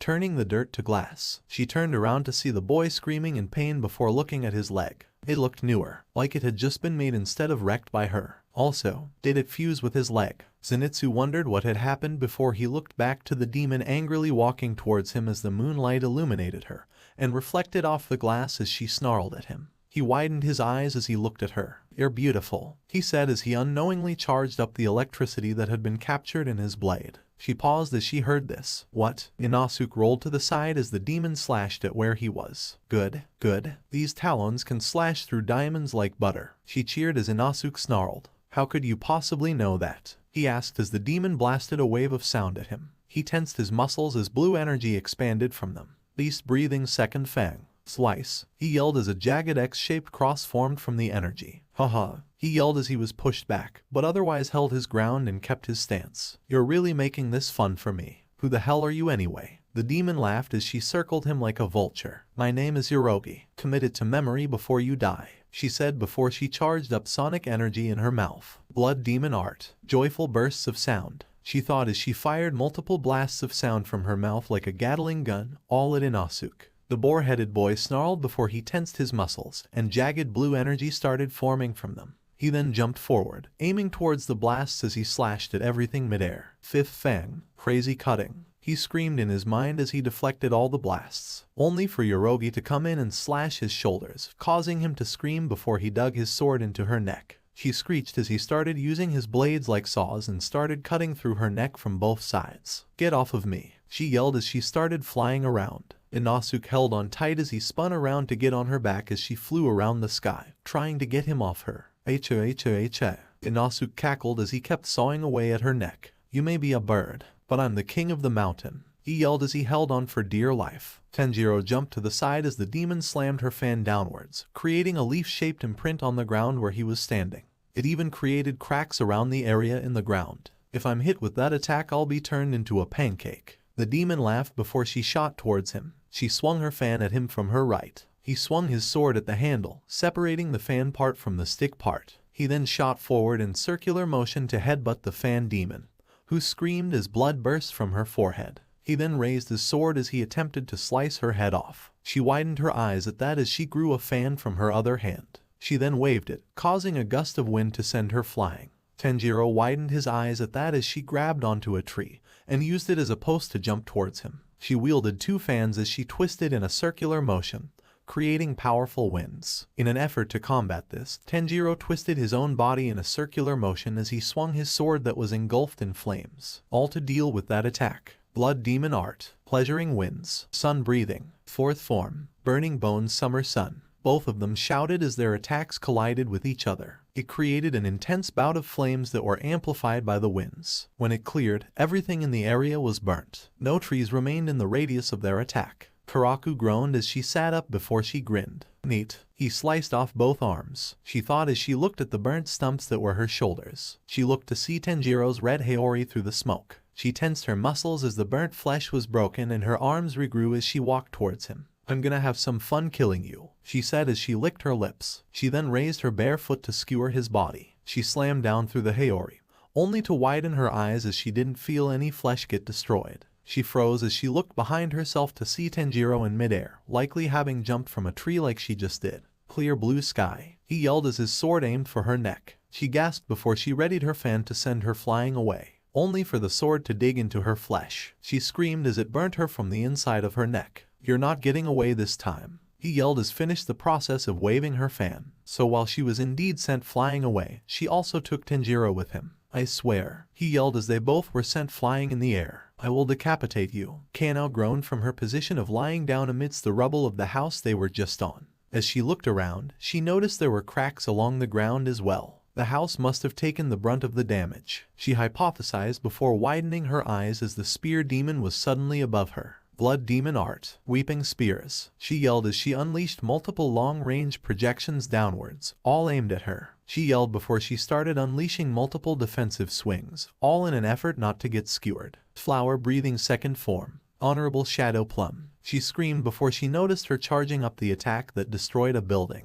Blood demon art, sobbing thrust, she yelled as she aimed it at Kanao's chest, fully intent on rendering the girl unrecognizable. Ravenous snapdragon, travel version, she screamed in her head as she moved out of the way, just before the spear was plunged into the ground, causing a massive destructive to expel from the point. When she attacked the house before, at least the ground remained stable. Now, it had created a crater the size of said house. She was lucky to have been outside the area of the attack, but damn. Weird though, she thought in worry. She's definitely freakishly strong, but even Jutaro seemed stronger than her, and she's supposed to be 2 ranks higher than. She definitely wants to kill me, so I can assume she's taking this seriously. So what's going on? She asked in her head before the demon jumped out of the crater. Weeping spears, she yelled as she unleashed a barrage of long-range attack projections. Kanao groaned before she unleashed the second form of flower breathing to deflect the attacks, though unfortunately 2 of them got through. She clenched her teeth as she was glanced on left arm and right leg. And now I'm bleeding.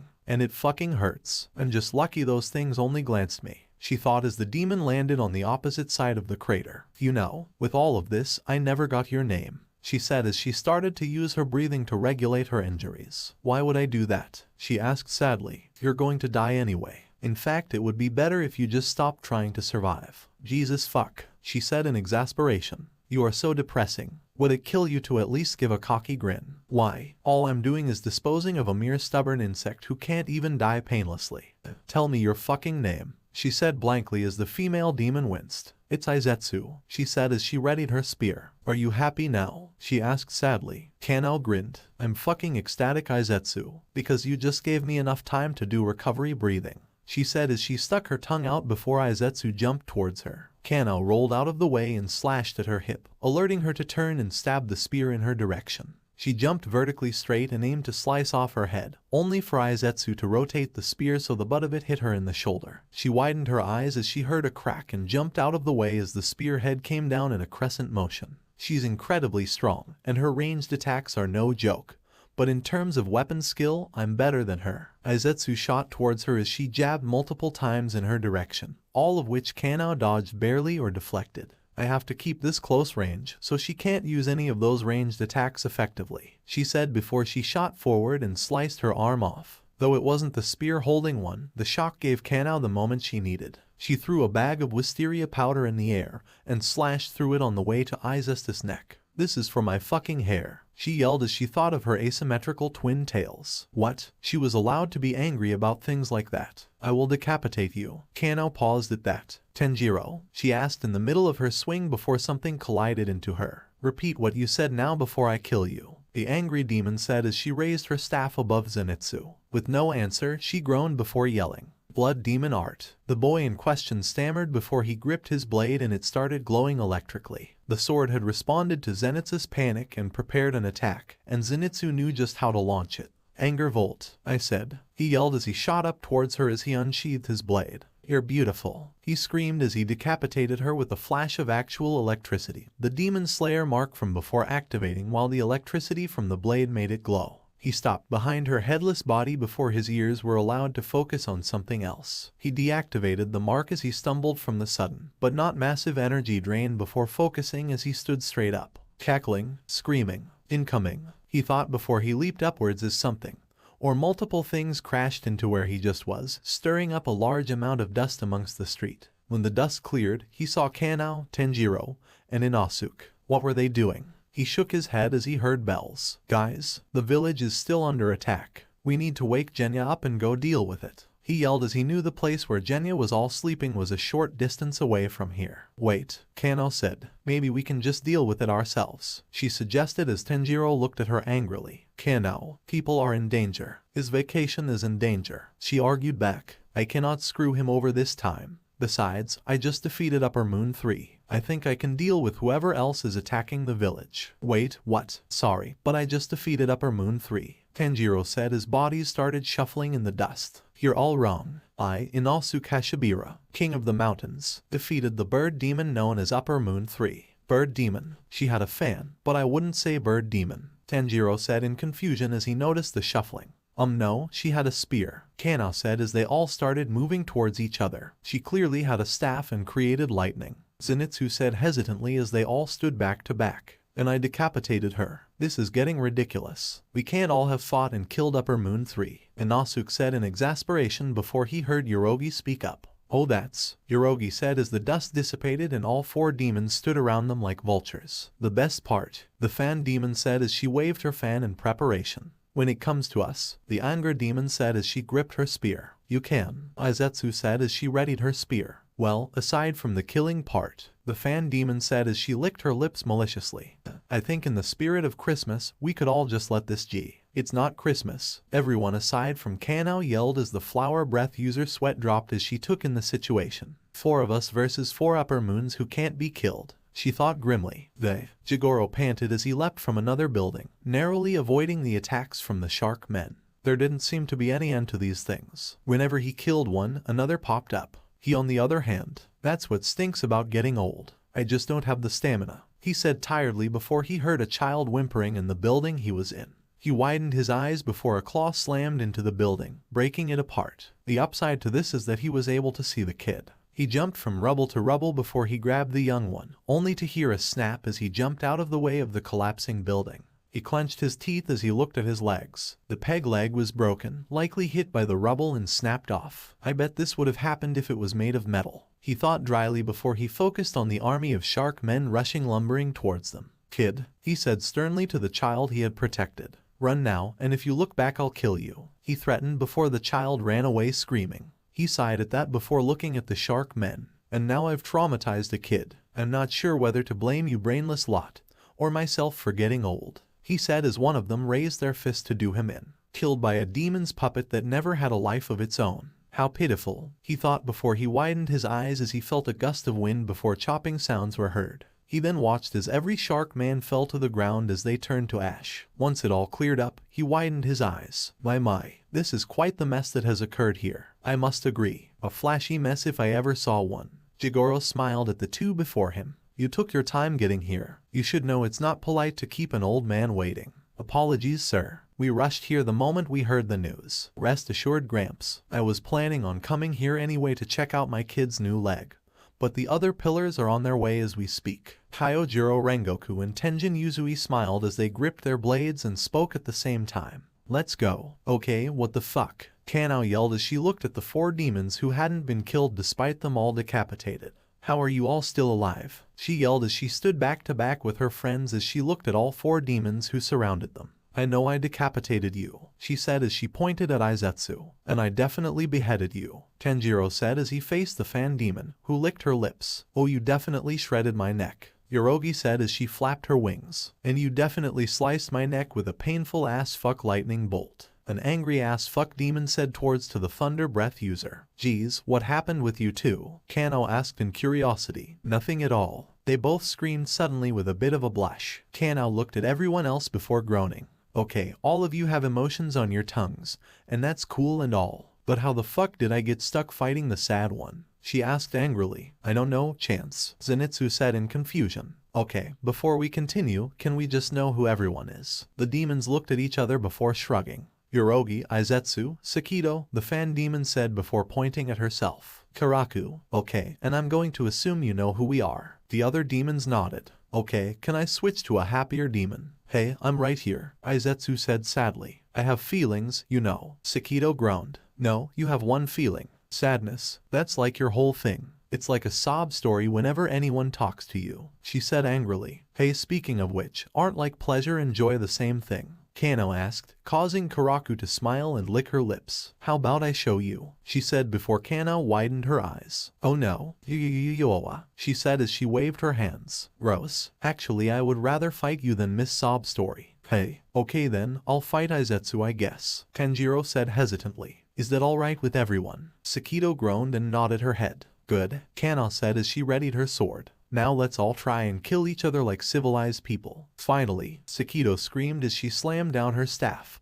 summoned bolts of lightning that rained down on the group. Lightning breathing first form, dancing sparks. Zenitsu yelled as he shot to intersect the bolts while spinning around. On contact, the bolts were absorbed into the yellow blade. That was so cool, Kanao yelled as she shot towards Karaku before widening her eyes as Izetsu aimed her spear at her, likely about to use the weeping spears. Tanjiro paled at that before he shot towards her and sliced the spearhead off, stopping the attack. Kanao smiled as she slashed at Karaka's hand, cutting it off. She growled at that before producing a new fan from her other hand. Out of pure desperation, Kanao grabbed the fan and swung it at Karaku, thinking it would do nothing, only for the green-eyed demon to be sent flying back, away from the battlefield. Everyone froze at this before Kanao slowly put the fan on her back so the leaf end was tucked in the back of her skirt. I'm keeping this, she said before Yorogi fired a blast of sound at her, which in south blocked with an X-shaped cross that expelled blue jagged energy, standing his ground, only for Sakito to attack Kanao with a lightning bolt, causing her to scream before she fell downwards, using the sword to keep her upright. Sakito grinned maliciously before she blocked an attack from Zenitsu with her staff, as Yorogi came in and slashed Zenitsu across the back, forcing him to unleash a scream. Kanao looked wearily around.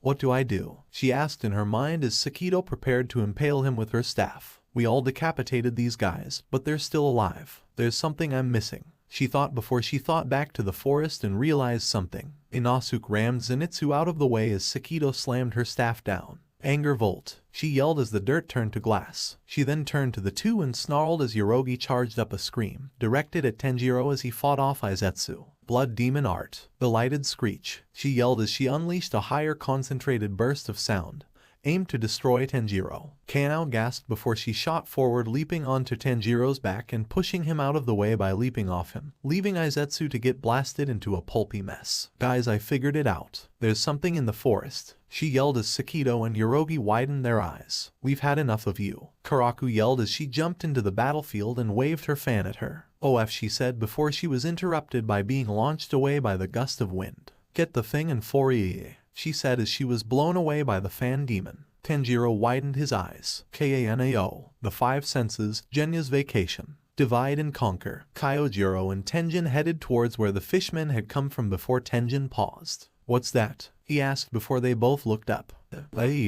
They heard as the watched Kanao fly through the air above them. Did you just? Yes. They both considered their routes of action. Obviously we need to go get her. Yes, but then there is the matter of who sent her flying, and the fact that she landed near where my new sword was being made. Tenjin processed this before smirking. You thinking what I'm thinking? He asked as he held his fist out. Kyojiro smiled at that. Divide and conquer, he said as he hit it before he rushed off to where Kanao had sent flying as Tenjin shot towards where she had been sent flying from. Kanao screamed as she slammed into a tree. Fuck, she screamed as she fell downwards. Combined with the injury Izetsu had given her, she was totally in pain. Fuck shit dick ass fuck, she screeched as she fell down and hit multiple branches. Once she hit the ground, she wearily looked around to see the kid from before standing frozen with a shark man thing that was frozen as well as they both looked at her. How much of? We both heard all of it. She said before she took in a deep breath and shot to the shark man, slicing off its head, only for a claw to come out of her nowhere. It was only thanks to her insane instincts that she avoided it. Seriously, what is with demons today not dying when decapitated? She then noticed a pot on its back and destroyed it desperately. She grinned as it started to disappear. Okay, so that's how that works, she said tiredly. Thank you. The kid hugged her. I'm sorry for calling you a weirdo, and a perv, and an airhead.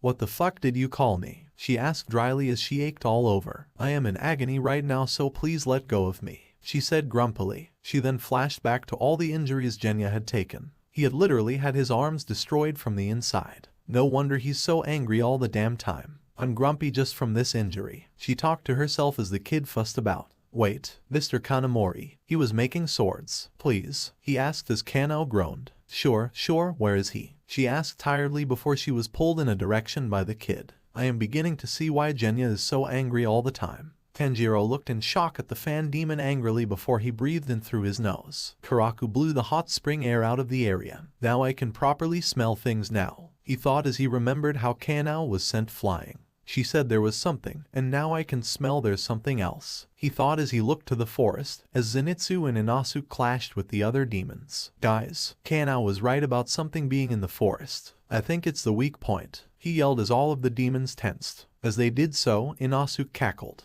That's so, he said with an interested voice. In that case, he said as he sliced at Yoroga's wing, disrupting her flight and causing her to crash, allowing her to be decapitated by Inasu.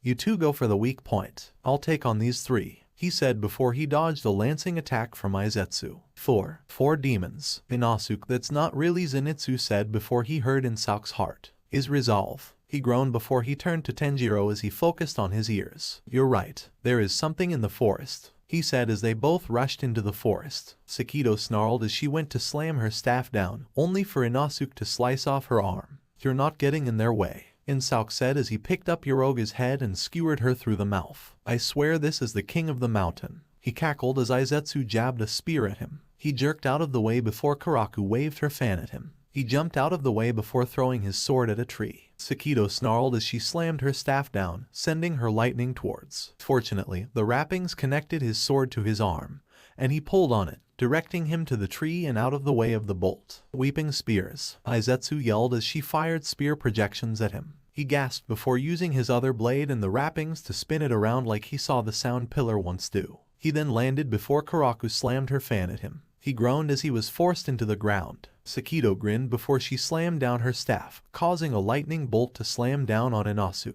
Then another, then another, then another. There, now go for the other two, and get Yoroga's head back on now, she ordered as Karaku went to grab Yoroga's head, only for the joy demon to start screaming, but unable to make any words out. What? Karaku asked before her head was sliced off by Inasu, who cackled as he skewered the pleasure demon's head with the same sword that had Yoroga's head. Hahaha, you didn't think that amount of spark could kill me, he screamed as Sakido glared as she noted how he had the other sword in his hand, plunged into the ground. He grounded himself, she thought before he shot towards them. Izetsu shot a barrage of spear projections at him, some of which glanced him, but he fought through the pain and got in close. He sliced off her arm before she stabbed him in the chest with a spear. You sad, pathetic, little boar, she said before Inasu swung his sword, decapitating her. That was busy, he said before he fell to his knees. I moved my stomach, but damn did I still get punctured, he thought in pain before he was struck by lightning. Damn it, I'm paralyzed, he thought as he tried to move his swords into the ground.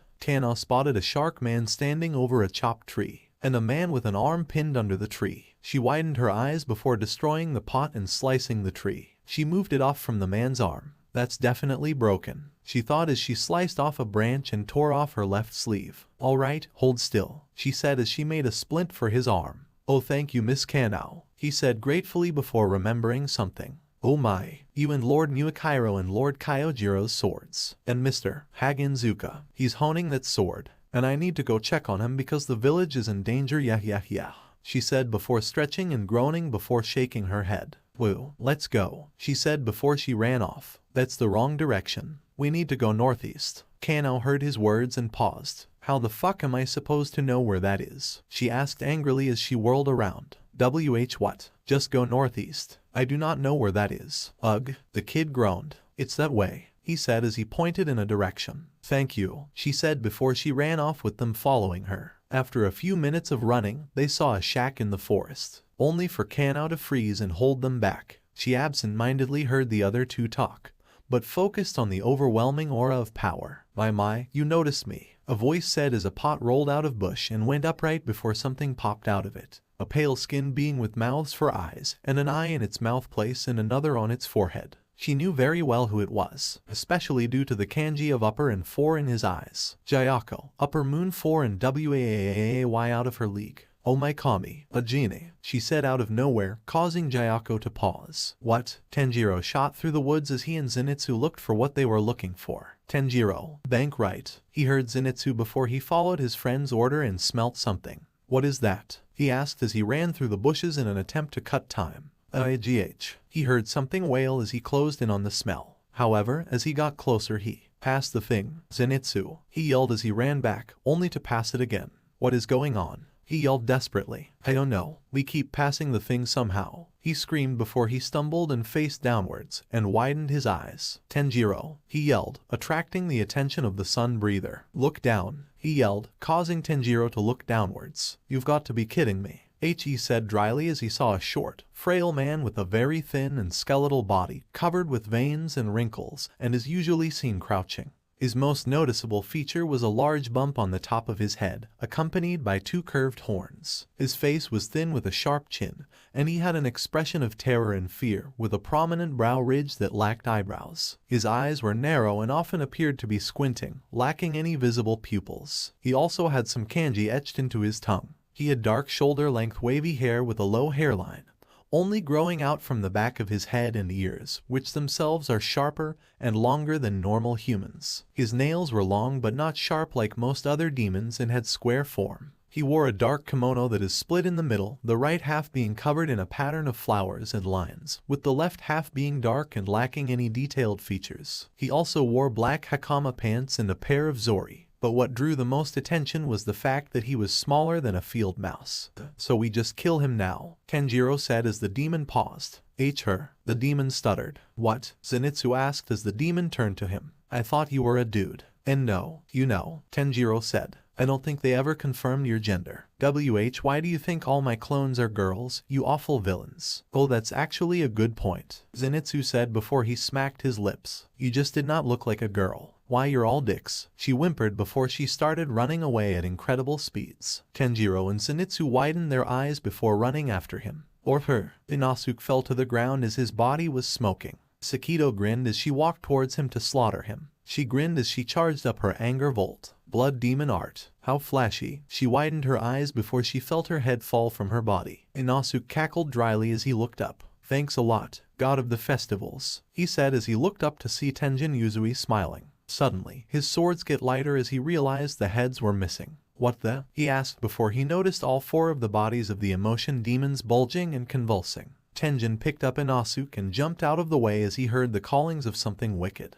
Alright, you slack-offs, a female voice towards the swordsmiths. Get out of here now, these 2 will guide you along with the— What are you guys? Kunoichi, one of them said dryly. Follow us now, she said urgently. Knowing upper moons, this battle is gonna get destructive, real intense, and real quick. One of the kids said as he guided them away while one of the mothers made strings to deal with the broken limbs. Please, come this way, the kid girl said softly as she made strings while the first female and one of the boy kids looked in the direction the swordsmiths had come from. So, an upper moon is here? Rui asked hesitantly to his fellow freed demon, who rolled her eyes. Yeah, whatever. Let's go deal with it or whatever, Yun said before Rui sighed. You know Kano's here, right? He said dryly, causing her to widen her eyes and grab him by the shirt as she ran off towards the battle. The 5 senses, Genya's vacation. Genie, I'm sorry, what did you just call me? Jayako said curiously as he looked at the girl before him. Kano, if he remembered correctly. Look at the genie kid, Kano said as she grabbed him and pointed at the upper moon demon. Okay, first wish, every demon slayer back to life.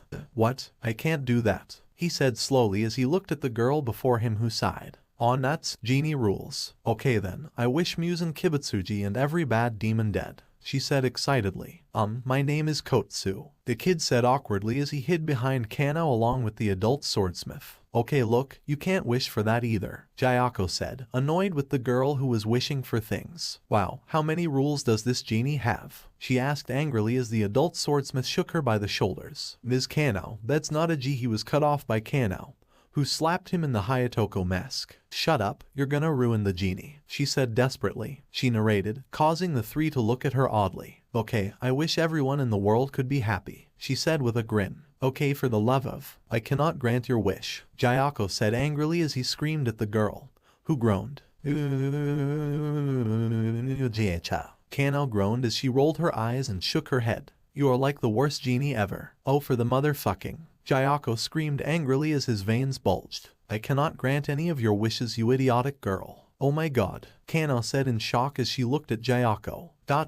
You really are the worst genie in the world. I mean, come on man, granting wishes is like your whole thing. Did you get kicked out because you use a pot instead of a lamp? I am not a genie, Jayako asked angrily as he spread his arms. Do you see the baby arms on my head? Do you see the eyes where my mouth should be? Do you see the 2 mouths where my eyes should be? Actually, the fact that I have 2 mouths should be an instant indicator. I popped out of a pot for fuck's sake. Are you a dumbass? He screamed before he started panting. Blood from the veins bulging was on his face and everything. Hey bud, she said as she patted his head. You seem really stressed out. You want to talk about it? She asked calmly with a smile. I would actually really like that, he said as he breathed in and out. I'm just really stressed because I'm trying to capture this kid for my lord. He said if I saw him I had to capture him or get his flesh for him. And since you're here he's probably not far behind. I'm just really trying to do things right and you acting like I'm a genie doesn't really help things when I'm trying to capture this demon-eating kid. I wish you would die. I'm gonna kill you, he screamed as he created a pot from his body, shooting a stream of water at her. She widened her eyes before she leaned to the side, only meaning her other twin tail got destroyed. The blast of water hit a tree, destroying it. Seriously, what's with the hair abuse? She asked angrily as she looked at Jayako. Why is he after Genya? Tanjiro slashed at the tiny body as he roared. As the blade intercepted with the neck of the demon, it suddenly stopped in its tracks. Are you kidding me? He thought in shock. He kept trying to decapitate it. Seriously, Zenitsu screamed as he shot down to her and unleashed his blade of thunder unleashed on the other side of the neck of Hantengu. It's so small but we can't even slice it off. The two screamed as Hantengu whimpered and screeched and screamed and wailed. Suddenly, both Tanjiro and Zenitsu felt something. Intense power, intense fury, intense everything. Zenitsu knew he couldn't stop now, as did Tanjiro. However, as they resolved to keep going, the electricity Zenitsu's sword had absorbed ran out, causing it to decrease in power. They both shared the same feeling as all around them. Trees started to sink into the ground. OSH, they were cut off by the sound of a drum being beat. Crash. Zenitsu felt everything spin before he was able to grab his bearings on the ground, only to realize that ground was moving. Zenitsu screamed as he was moving around in the air on wooden fucking dragons. He thought in a panic as he saw wooden snake-like dragon heads moving about as one of them came for him. He screamed before jumping to another neck as one of them bit where he just was. This is insane. He screamed as he looked around and saw how they were everywhere. Tanjiro, we need to get out of here. He screamed as he jumped towards him and grabbed him before landing in a rolling motion on the ground. Woo. They both paused as they heard a cheer. It is so good to be out. I have never been this happy. Chashininaru. They heard someone sobbing. I can't. We're crushing these ants. Oh, but isn't it so fun? A seductive voice said as they heard someone lick their lips. Midorana, can't wait to play with these boys. Damn them all. As the fourth voice spoke, they both froze. It was as if the voice reverberated through the air and made it unbreathable. They both slowly turned their heads to look towards the origin of the voices, specifically the intense one. You awful villains. The cheering one, who was swinging around on a branch that protruded from a dragon head by her feet, was a short and muscular young girl with short black hair that spiked up at various angles around her head. She had the kanji etched into her tongue, but they couldn't read it. She had a wide grin on her face as she looked at them. Her clothing seemed to be an enhancement of Yoroga's. She wore hakama pants that were tied with pearls and she was wearing bandages on her chest. She also had tons of pearls bracelets on her arms, acting like sleeves. She also carried around a bone-like dagger in each hand. The sobbing one was on her knees and on the ground, and was a short and muscular young girl with short black hair that spiked up at various angles around her head. She had the kanji etched into her tongue, but they couldn't read it. She had tears streaming down her face as she looked as if she was at a funeral. Her clothing seemed to be based off Aizetsu's clothing. She wore a shirt with long sleeves that bore a resemblance to Aizetsu's kimono, exposed her stomach, and pants that had a white stripe on each of the legs. She also carried around a bone-like dagger in each hand. The one licking her legs was leaning back first onto a snake dragon neck as she looked at them with a look that made them very uncomfortable, and was a short and muscular young girl with short black hair that spiked up at various angles around her head. She had the kanji etched into her tongue, but they couldn't read it. Her clothing seemed to be based on Karakas. She donned a plate of golden armor that only covered her chest, and the same sash things Karaku wore had turned into a skirt for her to wear. She also carried around a bone-like dagger in each hand. Finally, the intense one was a short and muscular young girl with short black hair that spiked up at various angles around her head. She had the kanji etched into her tongue, but they couldn't read it. She had an angry scowl on her face that made her more terrifying.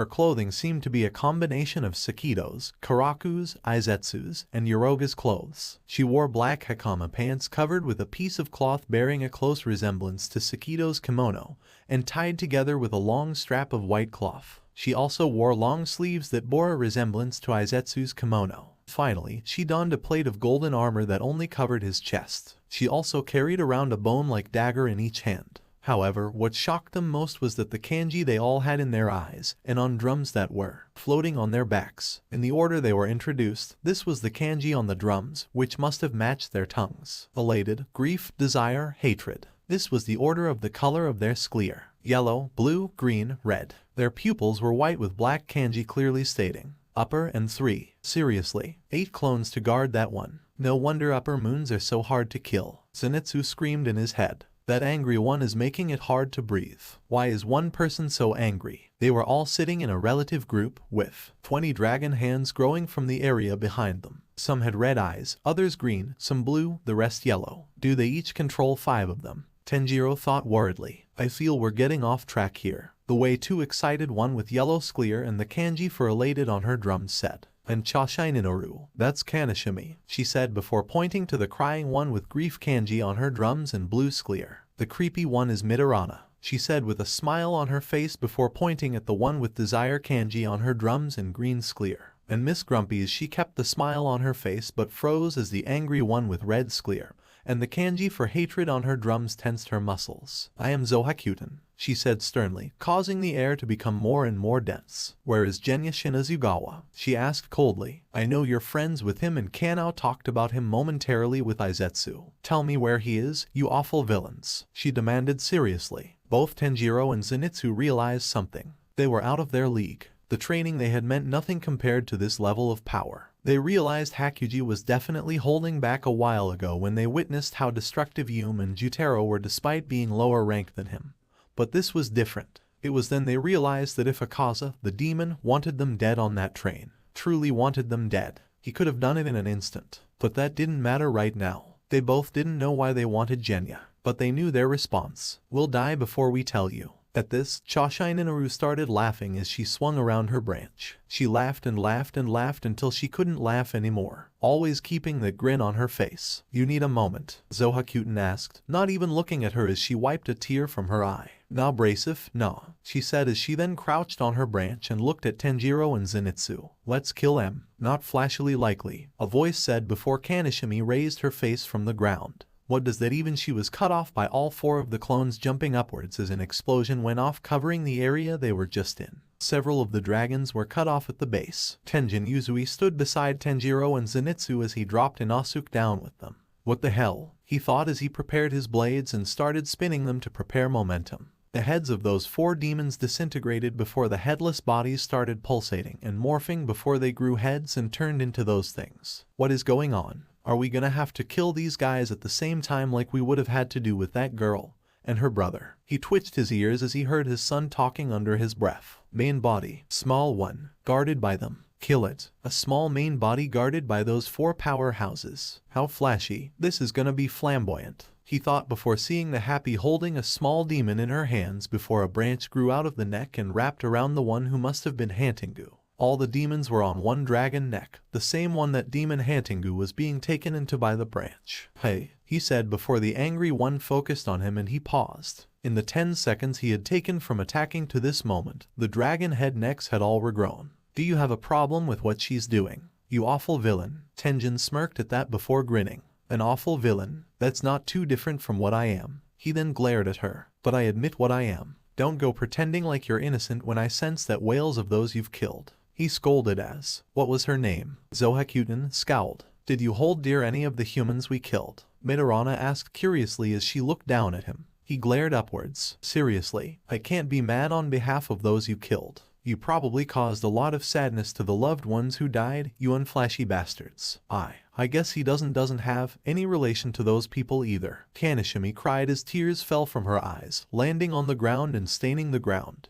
If we're all done talking, Zohakuten said angrily. Let's get to work, she said before 2 more people shot onto the scene. A girl wearing a black bikini with the uniform kanji on part covering her chest, and a boy was wearing the proper uniform only it was styled like a kimono. The slayers widened their eyes as Yum and Rui had arrived on the scene. The girl looked at the scene before her before widening her eyes. "Hey, I'm wearing incredibly skimpy clothing," she said as the others looked at her oddly. There would usually be someone who couldn't concentrate because she'd be looking at me. "Losers, where's Kanao?" she asked as she looked at the slayers. Tanjiro paused before pointing to the direction she had been sent before Yum started heading there. "Wait, Yum," Rui said, trying to stop here as a dragon head went towards her with a wide open mouth, only for her to punch right through it. Rui groaned as she ran off. And she ran off. "Why is she like this?" he said as he pinched his nose. The clones widened their eyes at the strength of that girl, wondering how she was before one of them looked at Rui. "Hold on. You look familiar." "Oh boy," Kanao screamed as she dodged attack after attack. "So you have pots and goldfish," she screamed as she dodged and deflected needles that were shot from floating goldfish. "You have a pretty ranged and inconsistent moveset, you know," she yelled as she rolled to avoid the needles. "Not really sure how that correlates for a demon."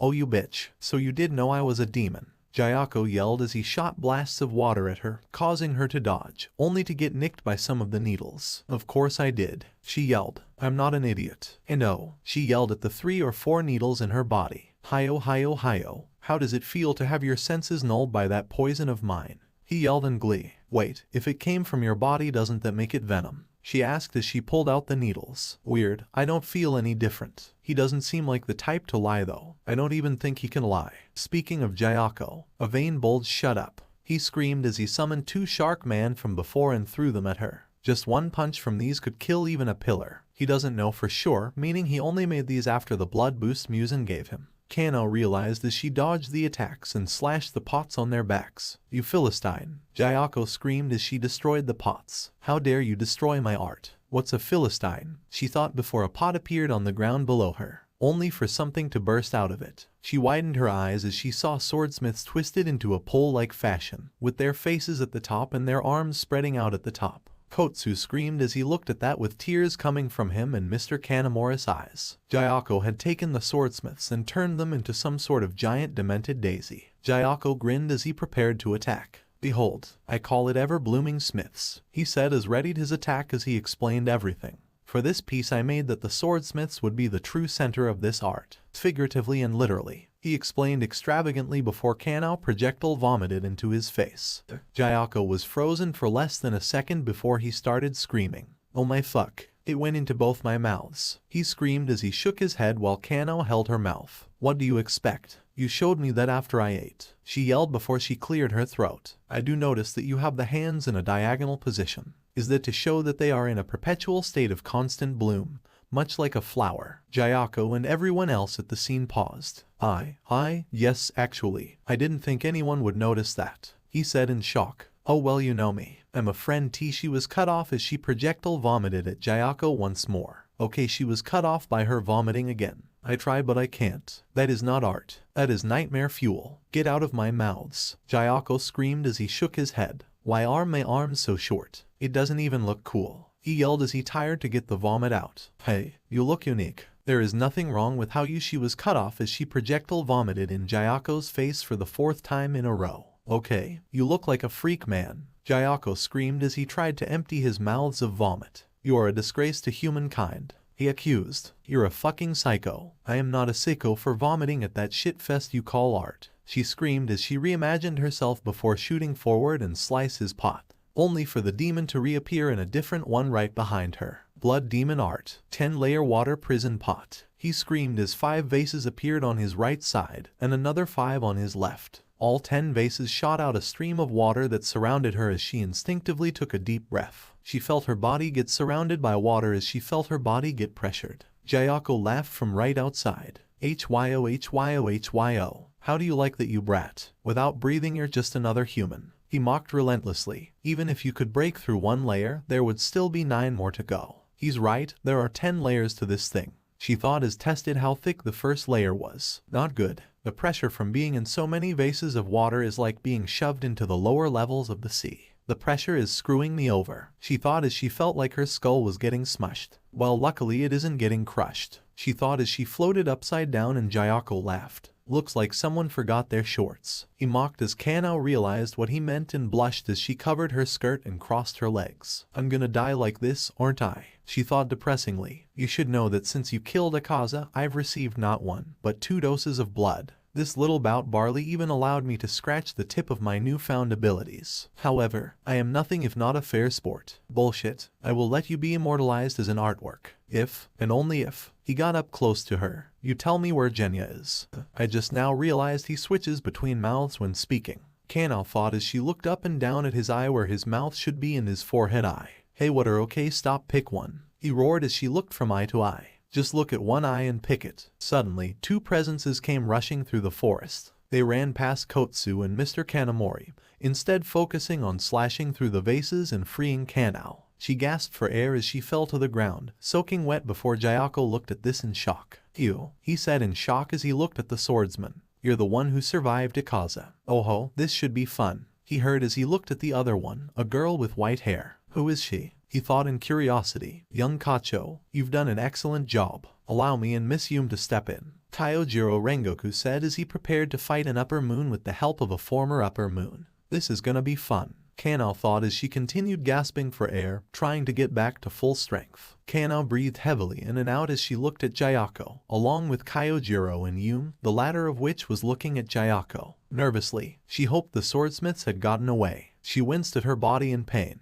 She had open wounds even before she went up against Jayako, who ironically was harder to deal with than Hantingu. Though looking back at it now, I think it's an upper rank because of how hard it is to deal with those clones, she thought before Yun started chuckling. So, what are you doing here, you fucking freak? She asked venomously as Jayako chuckled. Hiyo hiyo hiyo. He laughed as his baby arms wiggled about. I would think that would be obvious. You slayers are useless without your blades, he said before tilting his head. Though it looks like you forgot your sword, along with the rest of your uniform. He smirked as Yum rolled her eyes. It was then Kanao looked at what Yum was wearing. A black bikini with the corpse message Destroyer of Evil Demons kanji on each of the upper part of her bikini. Kanao, EXE has stopped working. The 5 senses, Genya's vacation. Freak. Yum slowly looked down at Kanao, who was lying on the ground after being released from that freaky water vase, only to see her drooling and blushing. She groaned as she walked to the side while keeping her eyes on Jayako before she nudged with her foot. Hey, wake up, she yelled angrily. Kanao sputtered as she came back to consciousness. What? I wasn't thinking sinful thoughts. I wasn't being a perv. I'm not a perv, she yelled as she looked around.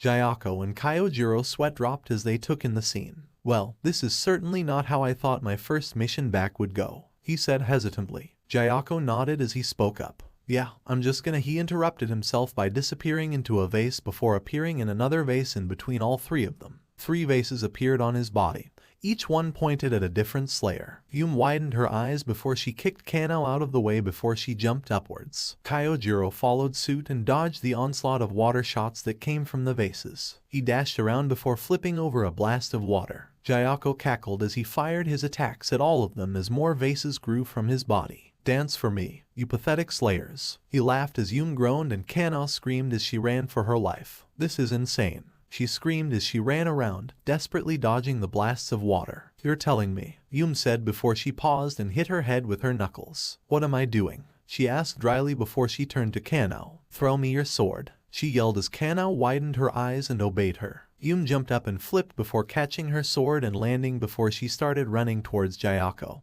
who grinned with both his mouths before focusing all the vases on her. He cackled as his body was shot with blast after blast, each one going right through her as she darted towards him. Oh, to see a slayer riddled in their body with many a hole, yet still started forward to take my life, he said as Yum got right in front of him and swung her sword, only for him to vanish into his vase and appear in another one. And now you've sacrificed your body, he said as he cackled and looked at Yum's body which was riddled with holes, only to look in shock as she grinned at him. One of us lost everything all right, she grinned as her body healed up. Jayako widened his eyes as her body went back to normal, only to feel something come up from behind him as Kyojiro with a flame mark trailing up from his cheek swung his blade at his neck, which would have killed him if his body didn't suddenly turn into a shed of skin. Kyojiro widened his eyes as something shot past him and up a tree. How on earth did you heal yourself? It asked as it sneered from atop a branch. Yum looked at what spoke. Haven't seen that form in a while, she muttered before wincing as it spoke up, having heard her. What the, Daki? It asked angrily as she tensed nervously. Kana looked in shock at what she saw before her as she froze in fear. Sayako had retained his facial features and muscular physique but now possessed a more humanoid body covered in transparent scales akin to a fish. He also grew much larger, attained longer purple fishtail-like hair, black markings on various places around his body,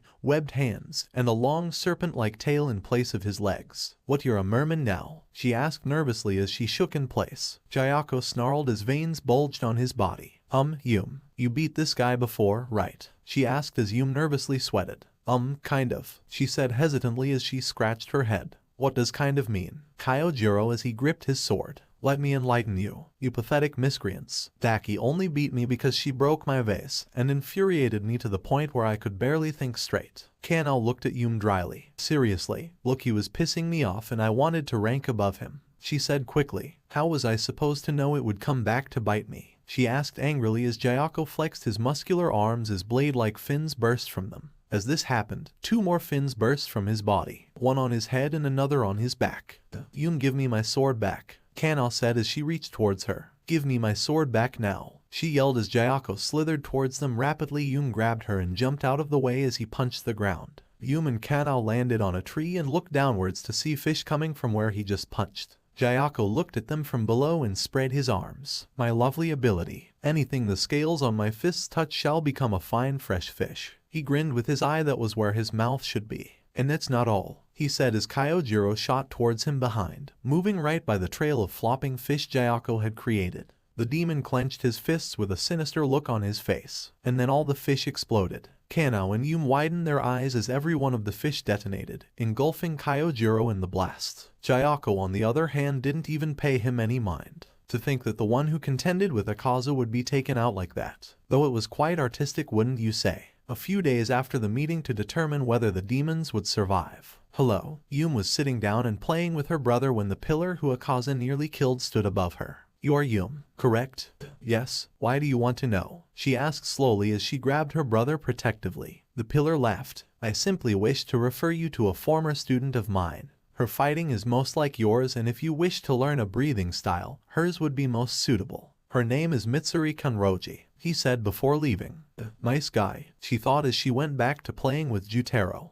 You bastard, Yum said as she clenched her fist before noticing something slump to the ground. Everyone turned to see Kyojiro breathing heavily with major burns on his left side. Sayako widened his eyes. Impossible. Did he use his sword to deflect the brunt of the attack? Kyojiro kept breathing as he tried to remain conscious, before wincing at the burns he had suffered. Good, the pain is keeping me awake. I can't afford to black out in a battle against an upper moon, he thought as he stared down the demon with his one good eye, his left one having been burnt shut. Inside the shack, one of the swords started to vibrate. Sayako shot towards Kyojiro, intent on turning his head into a fish. Kana widened her eyes and turned to Yum. Throw me, she screamed as Yum, not seeing any other option, followed the order as Kana was hoisted by the back of her uniform and thrown to intercept the upper moon. Kana braced for the impact as she slashed at his neck, which resulted in her sword breaking, but it achieved the goal of directing his attention to her. He snarled as he hit her in the stomach, causing her to cough up stomach acid as part of her uniform was turned into fish. Fortunately, she was sent flying back into a tree, meaning the fish were out of range. Yum then came in and kicked him in the back of his head, sending him face first into the ground.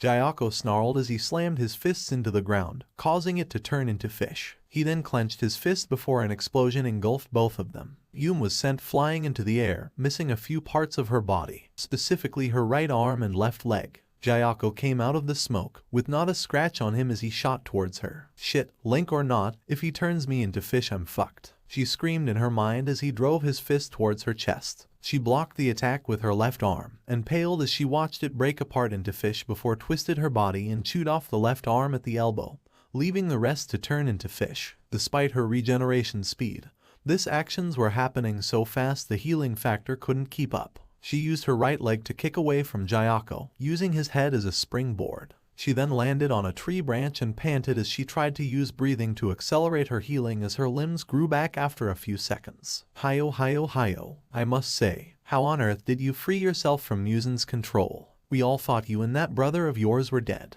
he said before he shot towards her again, this time faster than before. Yum widened her eyes. Too fast, she thought as the fist shot towards her chest. Travel version, she heard before she was shoved out of the way and pushed off the branch, only to see Jayako's fist hit Kanao square in stomach, with nothing to protect her from being turned into fish. Kanao. Tenjin jumped out of the way as a dragon mouth came towards him. Alright, do each of these demons have the same power? He thought before the sobbing one cried as she laid belly down on one of the dragon heads. You're just making this harder on yourselves. She sobbed as her tears fell towards Tenjin. Just give us Genya and die already, she cried as Tenjin widened his eyes as from the tears, smaller dragon heads emerged, and they were all aimed at him. He was cut off by bursts of sound coming at him from all angles. The sheer closeness, number, and sensitivity of his hearing affecting him to the point where he was caught off guard as 10 more dragons came towards him. Zenitsu panicked as he tensed his muscles and shot onto one dragon head before he shot towards the others, using his leg strength to bump them of course while Inosuke rammed into his dad, trying to wake him up,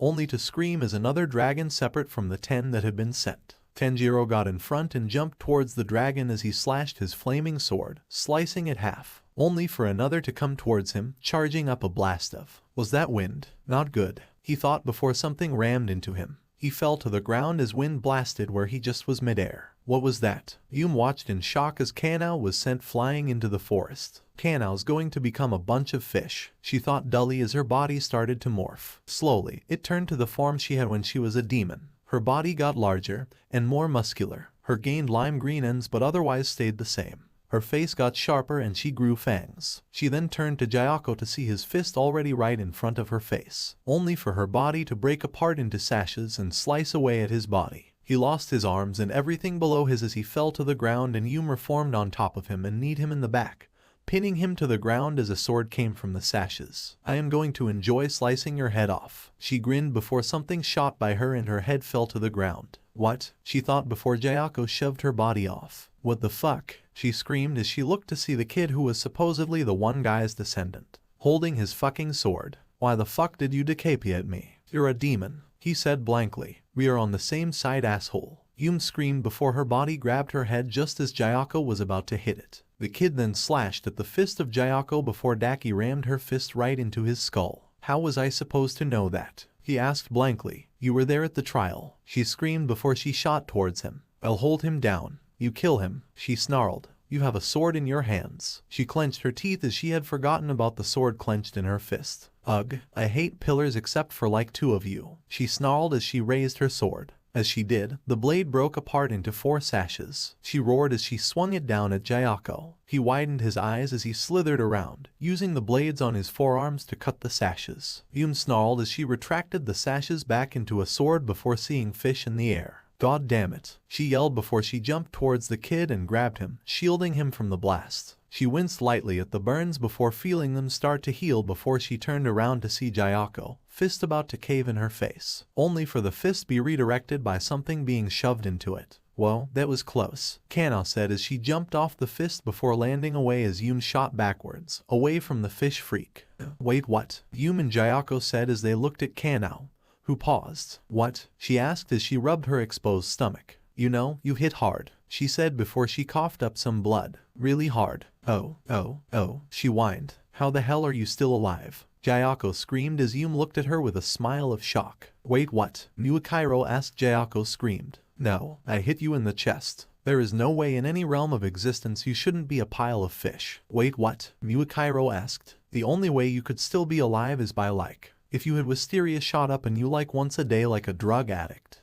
Wow, that's Krawa as a, Kanao said as she blushed a bit and everyone looked at her. Oh my god, you're a freak, Jayako said as she backed away from her. Kanao dropped her mouth at that and put her hands to her chest. Me, how am I the freak? Just because I pump a shot of wisteria into my body every day. And when I get tired of that I powder it up and snort it. And when I get tired of that I shove it up. She paused as she spoke. Okay, just hearing it out loud in a public environment might be a small, minuscule, tiny bit of a freak, she said before Yum nodded. You think? She said as she smiled, happy that Kanao was still alive. Kanao rolled her eyes. Look, I need a way to get my. She paused as she noticed Muakairo. What is Muakairo doing here? She asked as Muakairo waved as Yum held up by the back of his shirt. He just fucking landed here and cut my head off as I was about to kill him. Kanao glared at Muakairo. Come on man, what was that about? She asked as Muakairo shrugged again. She was a demon. I kill demons. Oh, not her, he said as he patted Yume's head, causing her to glare at him but not do anything.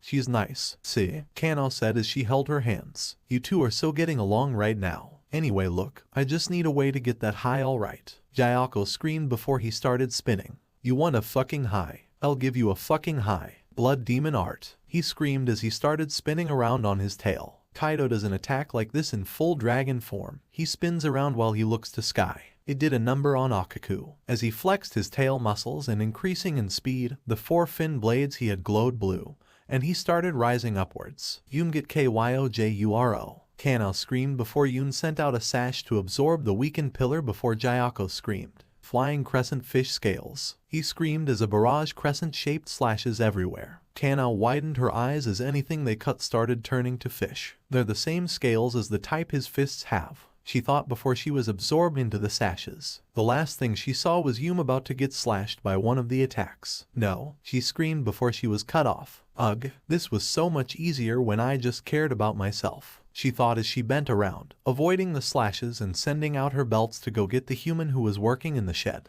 Even now she could still sense humans. As she didn't notice one slash aiming for her head. Not until it was right in front of her. She paled as she realized what was about to happen. I don't want to die, she thought as a tear rolled down her eye. Suddenly, she was knocked out of the way and she heard a scream. She looked to see the Muakairo, having shoved her out of the way, and his left hand separated from his body. She watched in horror as left arm started to turn to fish before she sliced it off at the shoulder. With how quick it was going, she didn't have a choice. She screamed before he could as she grabbed him and absorbed him into the sashes before she avoided the rest of Jayako's attacks. When he was finished, she was standing there. Hey Jayako, she said numbly, I've really got to thank you. Jayako tilted his head. Jutero's been getting along great with everyone else, so I was worried I was too far gone to care about anyone but him. Not really that big of issue, but there were people I wanted to care about, I guess, she said as she unfurled her sashes, dropping everyone. So thanks to you, I know, she said. Muakairo started reacting to his missing arm.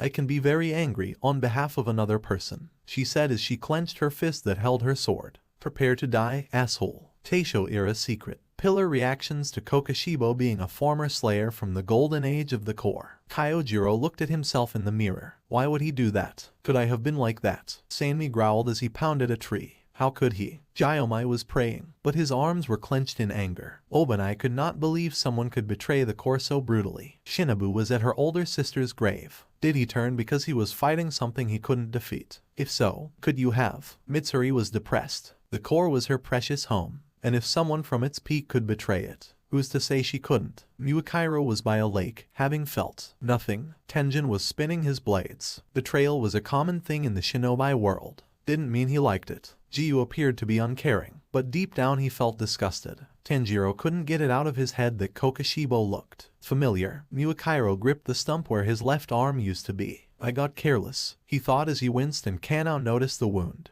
Oh my god, she said as she unfurled her white cloak and wrapped it around the wound before the sash demon grabbed the two before she threw something away. He looked to what she had thrown to see a kid and 2 swordsmiths, one of them being Kanamori, and the other unknown to him, but working diligently on a sword. What is he doing? He thought before he looked at the wound he had received. What is it with me and loosing arms? He thought before he widened his eyes. Wait, as the fish demon clenched his fists and all the fish began to explode. One thought entered his mind, even in the face of death. I remember, Mist Hashira, Muakairo Takido. When I was 10, my mother was sick. A young Muakairo sat by his mother's side as she lay in bed. He told her everything was going to be fine, even as the storm raged outside. That father was going to be back with some herbs to help her. When I was 10, my father was killed trying to get some herbs for mother. He sobbed on his knees as he kneeled in front of their graves. When I was 10, I was alone. Get up. He looked to the side to see someone who looked just like him, only he wasn't crying or kneeling.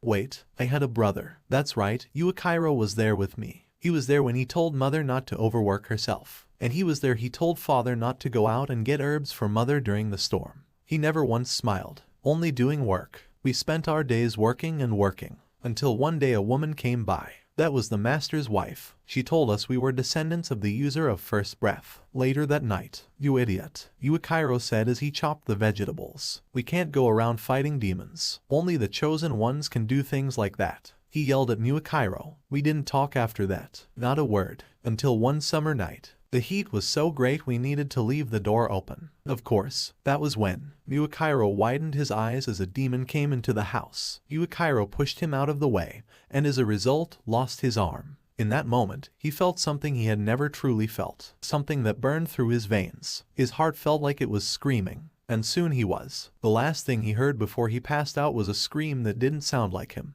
but definitely came from his mouth. When he woke up, he was outside, and the demon was pinned down. He watched absent-mindedly as it burnt to ash. He wandered back into the house to see Yuichiro. He fell to his knees as crawled towards him. "Please, gods, save Yuichiro." He widened his eyes as he teared up. "He's good, not like me." The last things he heard were his brother praying for his safety. Praying for him. Yuichiro gripped his sword as he jumped from Yum, who screamed. He shot towards the explosion before a red mark appeared on his face. He leapt into the air and performed a multitude of slashes in a somersaulting motion, decimating the force of the explosions that were closest to them, before continuing with a single powerful slash, blowing away any other force. Mist-breathing sixth form, lunar dispersing mist. He yelled as he attacked with one arm. He then landed on the ground as Yum landed behind him, holding Kanao, both of whom were looking at him in shock. And mist-breathing third form, scattering mist splash. Tanjiro and Kanao. They reminded me of my father. He thought tearfully as he held his stance before he noticed his sword had been broken from redirecting the force of the explosion. Speaking of which, the landscaping was wrecked. There wasn't a single tree in the area of about a mile radius. There was also no more shack. As he looked around, he saw a sheathed sword. Weird, he thought before he saw the fish demon shoot towards him.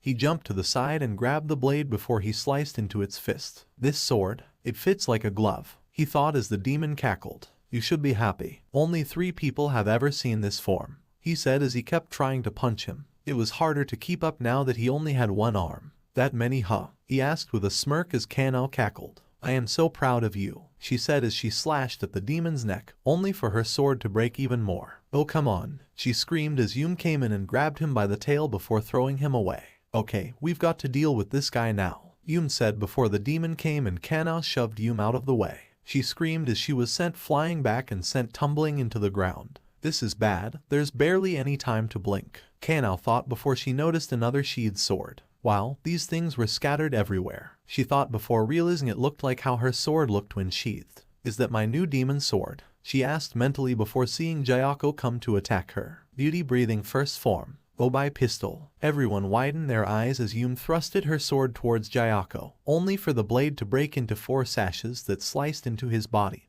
causing him to lose both his arms. Yuichiro came in to decapitate him, only for him to use the fin on his head to block the blade. Fortunately, it looked like Nichiren was immune to his whole fish thing. "Actually, hey, if that's your true form, does that mean every human you tried to eat turned into fish?" she asked loudly as Jayako regrew his arms and slammed them towards Yuichiro, who dodged by flipping away. "Your questions won't faze me this time. Regular Nichiren blades can't hope to scratch me. I needed scales as hard as diamonds into my flesh." He cheered as Yuichiro slashed at his arms, only for the blade to only make it halfway into his arm. He laughed as he aimed to strike at Yuichiro before Yum slashed his arm off. "Guess my sashes are sharper than diamonds." Yum smirked as Yuichiro smirked and kicked him in the head, breaking away from him. That first pillar and this one now have a mark of some sorts on their faces. Odd, their power has increased. What is going on? Jayako thought in confused anger before calming down. "It doesn't matter, my news attack has already begun." Kanao tried to think of a way she could help. Between Kyojiro being burnt and in Yum's sashes, and her having a broken blade, things were in "Oh hey it's snowing." "Wait, hey guys, is it supposed to snow?" she asked as everyone paused. "What are you talking about?" Yuichiro asked slowly as Kanao pointed upwards. "It's snowing, like little reflective flakes," she said before growing as Jayako slashed at Yuichiro, who was pulled away by Yum who traded blows with Jayako, having tucked her sword away. Her fists turned to fish before she used the sashes on her back to slice her arms off before kicking Jayako in the chest to leap back, avoiding the explosion of said fish. Kanao, maybe focus on something else. There's nothing even up there, she said as Kanao raised her eyebrow. What are you talking about? There are all these little things right there. How can you not? She then noticed Jayako. Oh fuck, she suddenly screamed before she turned to Yum. We need cover now, as much of it as possible. She yelled seriously before Yum sent out sashes to absorb everyone, including the swordsmith who was working nearby. Seriously, what was his problem? She then broke apart into sashes and dove into the ground, leaving Jayako to growl. I send some of my scales upwards to come down later, and you don't even do the proper respect of getting hit by my delayed attack, he said as his scales floated down. As flakes of his scales came down and affected the ground, he only had one thought. My rage has reached a boiling point. Yum hid in the ground as she felt the earth rumble as she hid in her sash form. What the? She thought before the rumbling stopped and she shot upwards, only to reach the surface sooner than expected. She looked around as she viewed the landscape. Did Jayako lower the land level? She thought in a panic. If Kanao hadn't noticed the attack, we'd be dead, she thought before noticing the ground shuffle. All around her, pots started to emerge from the ground, and their openings turned to her. OSH, she said before Jayako in his true form shot out of one of the vases towards her. She jumped out of the way before he dove into another, only to shoot from another vase. This time he managed to nick her arm. She cut it off before she was slashed at her foot. This is bad. Since the vases act like portals, he doesn't lose any speed. If anything, he's getting faster. She screamed in her mind as she suffered cut after cut. Suddenly, all the attacks stopped. She paused as she looked around before noting the fish flopping on the ground. Uh-oh, she said before she sent her sashes upwards as all the fish exploded. Kanao, Muikairo, Kyojiro, and the swordsmith who wouldn't stop working on his blade fell to the ground. They, or rather Muikairo and Kanao, widened their eyes as they saw Yum's body. There was barely anything left of her. They weren't even sure she could regenerate. All that was left was like bare minimum skeletal remains. You bastard, she thought as Jayako slithered out of a vase as he grinned his weird grin at them.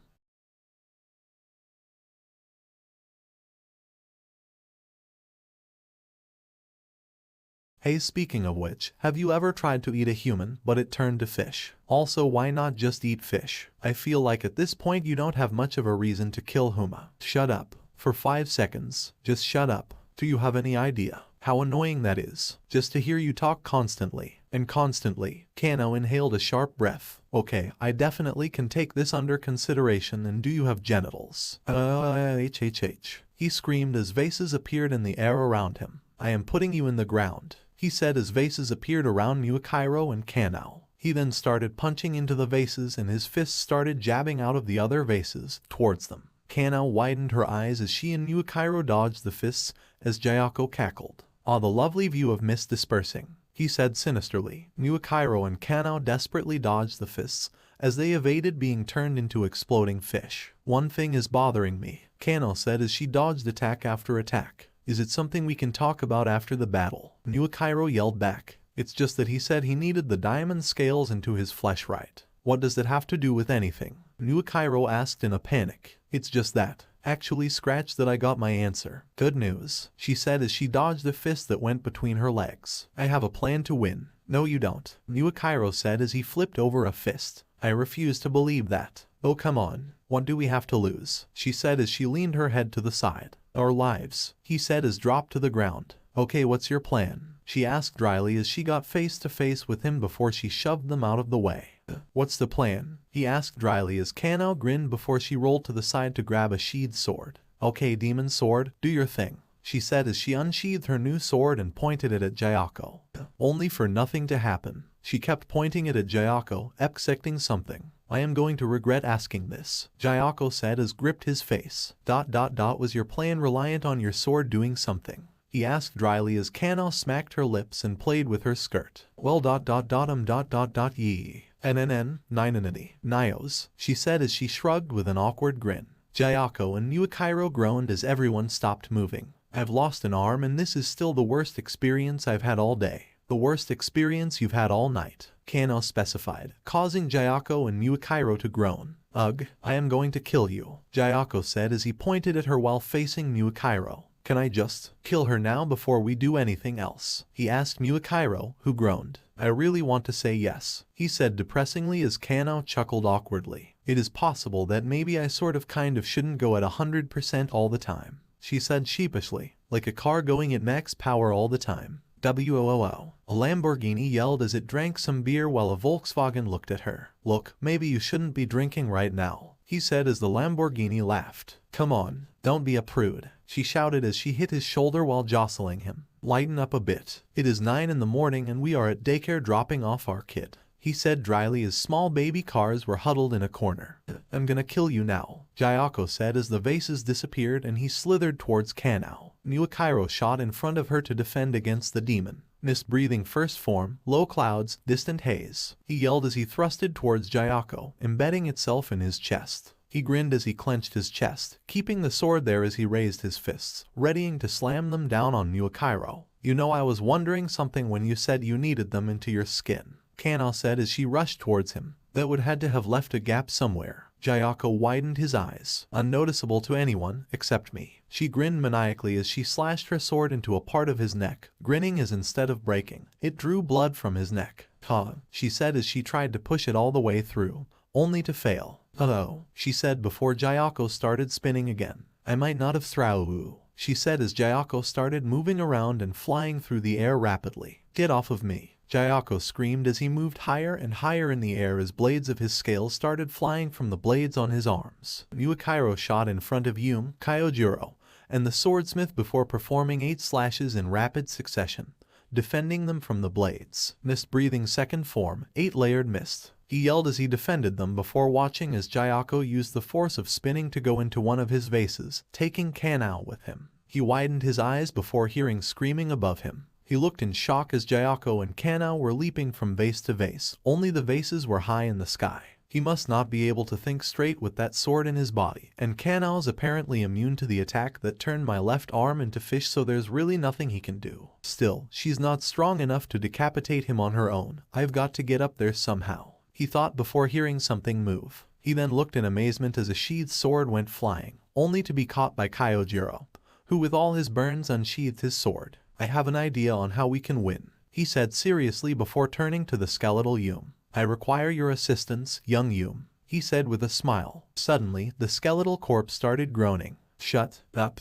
Kanao stood on Jayako's back, taking care to avoid the fin placed on said back since it could still cut her. Come on, just die already, she yelled as she tried to decapitate him. As this happened, vases appeared around her, and all manner of sea life popped out of them. Tentacles tried to squeeze her, goldfish shot needles at her, and crabs, while they just were thrown at her. You serious couldn't turn crabs into a deadly weapon? She asked Jayako as he roared and they dove into another vase. It was highly disorienting, but through pure will she managed to stay on him. Do you have any idea how annoying you are? He screamed as he hit her multiple times. Even with the uncoordinated attacks, he still heard the satisfying sound of bones breaking. As she felt her face, ribs, and wounds get punched, Kanao cried out in pain but otherwise kept going. I'm sorry, okay, I don't know how to be anything else, she said as tears pricked her eyes. But I know that I made life hard for him, she said as Genya flashed through her mind. I wrecked his car, I constantly annoyed him, and I thought I could give him this one thing.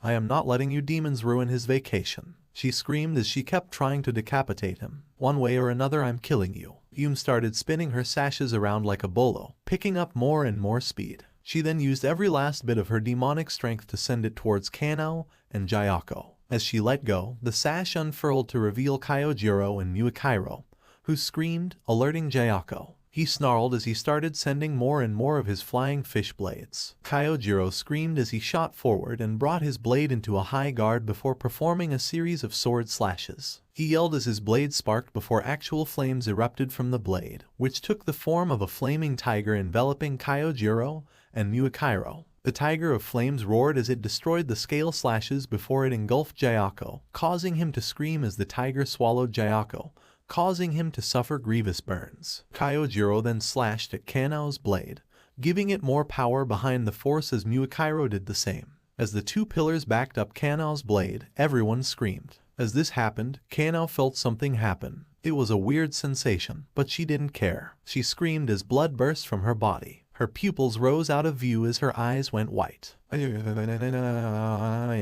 She screamed as she, with the combined power of two pillars, unleashed their fury on the demon as they crashed into the ground. When the dust cleared, Kanao stumbled out, barely able to stand as blood dripped from her body. Her left eye was smashed, and she was missing some teeth. As she looked around, she saw wooden dragons and a bunch of slayers. Everyone paused at the sudden intrusion before a head rolled from the dust cloud. Jayako's head looked up at her in shock, causing her to smile as she coughed up some blood. "Who's next?" she asked as she stuck out her tongue, which now had a hot pink flower mark with a black outline before she fell down backwards. Tenjin slashed away at the dragon heads that came for him, using his bombs to destroy some of them before avoiding the ones he wasn't able to get. But it wasn't enough. "Damn it, I'm still going strong, but I can't get to any one of the 4 demons controlling the dragons," he thought before one popped out from the ground in front of him, only to get slashed to bits by the Thread Kid. "I'll admit it, the only reason I'm still alive right now is because I've had help. Without them dealing with the dragon heads I missed, I'd have been killed by now." "Rui, how are you still alive?" the angry one asked seriously while the laughing one kept smiling. "I guess he must have just quit. I didn't know we were allowed to do that," she said as the lustful one licked her lips and frowned. "We aren't. So how did he?" she asked before the sobbing one started crying. Okay, she was already crying, but now she was talking while crying. "DDD does it matter?" she wailed as Insaup groaned as he jumped onto a dragon head and rode it while stabbing into the head before he threw out his sword, causing it to get embedded into another dragon head before he pulled on the wrappings and shot towards that dragon head. "Why the hell are you sad? If you're going to attack us, at least have the balls to not cry while doing it." Inosuke, she doesn't. "Why do I bother?" Tanjiro said as he sweat dropped before he jumped over a dragon head that shot lightning at him. He swung his blazing sword at the head, cutting into it before another came out of nowhere and shot wind at him, sending him plummeting into the ground. Sensing his weakness, 10 of the dragon heads turned towards him and started opening their mouths as they shot towards him. "Tanjiro!" Rui screamed as he sent out his webs, only for a dragon head to come up from the ground and swallow the web user whole. He growled before his skin turned white along with his hair. His sclera turned red and he grew fangs. He spun around, slicing the dragon from the inside and breaking out. Alas, he wasn't close enough to get to Tanjiro in time. No. Suddenly, something came crashing in, accompanied by the sound of screaming, crashing into the dragon heads. It saved Tanjiro and created a cloud of smoke. Out of the smoke, something rolled out of it while Kanao stumbled out, brutally injured with her uniform damaged. There was blood on nearly all of her skin. One of her eyes was bruised. It looked like a bunch of her bones were broken, and she was missing teeth. But weirdly enough, she chuckled as she looked at what had rolled out. "Is that Jayako's head?" he thought in amazement. "Who's next?" she said as she stuck out her tongue, revealing a flower demon slayer mark before she fell backwards. The battlefield was stunned in shock. However, for the slayers it meant something significant. Up until now, any upper moon had been turned to their side. This, however, they actually just beat an upper moon. "No fucking way." He turned to the smiling demon. "That girl beat Jayako?" she asked in shock. The demon with green eyes licked her lips with a frown, evidently not without sustaining massive damage. "She's not gonna last long with those injuries. I'd be shocked if she made it through the night." IGH. They all suddenly turned to Jayako's head as he screamed. "I refuse to accept this." Suddenly, his body rose up as Muakairo and Kyojiro shot away while grabbing Kanao as it slammed his hands to the ground, while the tail started disintegrating. Blood demon art. Suddenly, pots started appearing high above them in the sky. Only these pots were huge, giant. A single one of them looked like Yuzui could fit into it. Maybe even Jaiomai. "Jayako's going crazy." The sobbing one screamed as the other 3 got together as the angry one wrapped them in wood before they sunk into the earth. Rui started grabbing everyone he could. He then wrapped them all in webs, using the cocoon to protect them. APOTCALYSP. He widened his eyes as an incredible amount of water shot down at incredibly insane speeds. Rui screamed as he was shoved to the ground by the water stream as he felt every bone in his body break. And then it moved on to the actual body as he felt himself get forced into chunks by the sheer pressure. Jutaro moved the people away from the... Wait, where even were they? Everyone here was wearing masks like the ones who gave Big Sis her sword and him his commas. So was this where all those swordsmiths lived? He suddenly heard a sound of rushing, streaming, water. He widened his eyes as he suddenly grew into his demon form. His height increased, his skin turned gray, and his hair gained green tips. Everyone screamed as he suddenly gained a demonic appearance, which not that different from his human appearance. "Chain protect humans," he screamed at her. Apparently Nezuko's power gave them all a whole mental link thing. Perfect for him considering he didn't talk. Shane widened her eyes before she sent out her threads, which were incredibly weakened due to her giving her powers back to Rui. Fortunately, he could make up for that. 2 commas formed from his body as he breathed in. As this happened, an incredible amount of water rushed towards them. Blood breathing first form, he thought before he slammed them both into ground, causing 2 bursts of blood to blast from the commas. It impacted with the waves as they were stopped in their tracks. Twin blood impact. He screamed as he kept pouring blood into his weapons to keep the water at bay, forming a sort of barrier for the people behind him. Shane, leave now, he screamed as the child demon spoke. Jutaro, we can't leave you, she said with a panicked look. Go now, he roared mentally as he twisted his head around to look at her. That doesn't healthy, she said hesitantly as Jutaro rolled his eyes. Now, she screamed as she fell backwards onto the ground before she started moving away with the swordsmiths, really just leading them away from the torrent of water that was threatening to consume and kill them all. Genya yawned as he woke up before he smacked his lips. He looked around before he sighed and walked out of his room, only to see Nezuko brushing her teeth in her small form. Oh shit, he said as he turned to go back into his room before Nezuko spoke up. What do you mean oh shit? She asked as she walked over to him and pouted while crossing her arms. He groaned before turning to her. We don't exactly have any chemistry friend-wise, he said as he looked down at her. Oh come on, let's just do what you and Kanao do. I'll start us off. Please don't. Genya, I'm breaking your car. What? Now you say something back. I think that only works if you're actually breaking my car, which it already is, he said in exasperation. Oh come on, we have to have some kind of chemistry. How about we just be friends with each other's friends? You get along great with Zenitsu and Inosuke, and I get along great with them even though I wanna put a bullet into their heads. We just can't really hang with each other. You know, you really think these moments would be shown more. I'm thinking of a series of one-shots between the 5 senses to better flesh out their relationship. Now all of you shut up and get on with the story, a writer said from sitting in a bed. What was that? Genya asked hesitantly. I think I can break the 4th wall if I act like Kanao, she thought with a smile. Oh fuck, there's 2 of them now, he said before he looked out a window. What the fuck? He asked as Nezuko looked out the same window. They both widened their eyes as they saw a wrathful wave of water heading towards the building. He grabbed Nezuko and bit down on her skin, consuming some blood and flesh before he used his flesh to wrap her around in protection. He then screamed as he was swept away. Worst vacation ever. Yum was running towards where the others had been landed, worried for their safety. Hold on, am I worried about those guys? She paused mentally as she kept running. Kanao defiantly, but I didn't think I'd feel worry about the other 2, she thought in shock. Maybe she wasn't as far gone as she thought. Suddenly, a tsunami roared towards her and impacted with her body, the sheer force of it causing her to cough up blood as she was swept away. She tried to turn her body to sashes and dive into the ground, but the force of the waves just kept her sash body flailing, unable to do anything. Fuck, more. Jayako thought as his body disintegrated, intent on causing as much damage as possible to everyone and everything. No one would be left alive. He gripped his claws into the ground as his head was swept away, even as he felt himself turning to ash. Memories of a kid mocking his vases that he sold in a fishing village. More. Memories of him killing the kid and stuffing him into one of the vases. More. The parents stabbed him and left him for dead, only for Muzan to come near death and save him. More.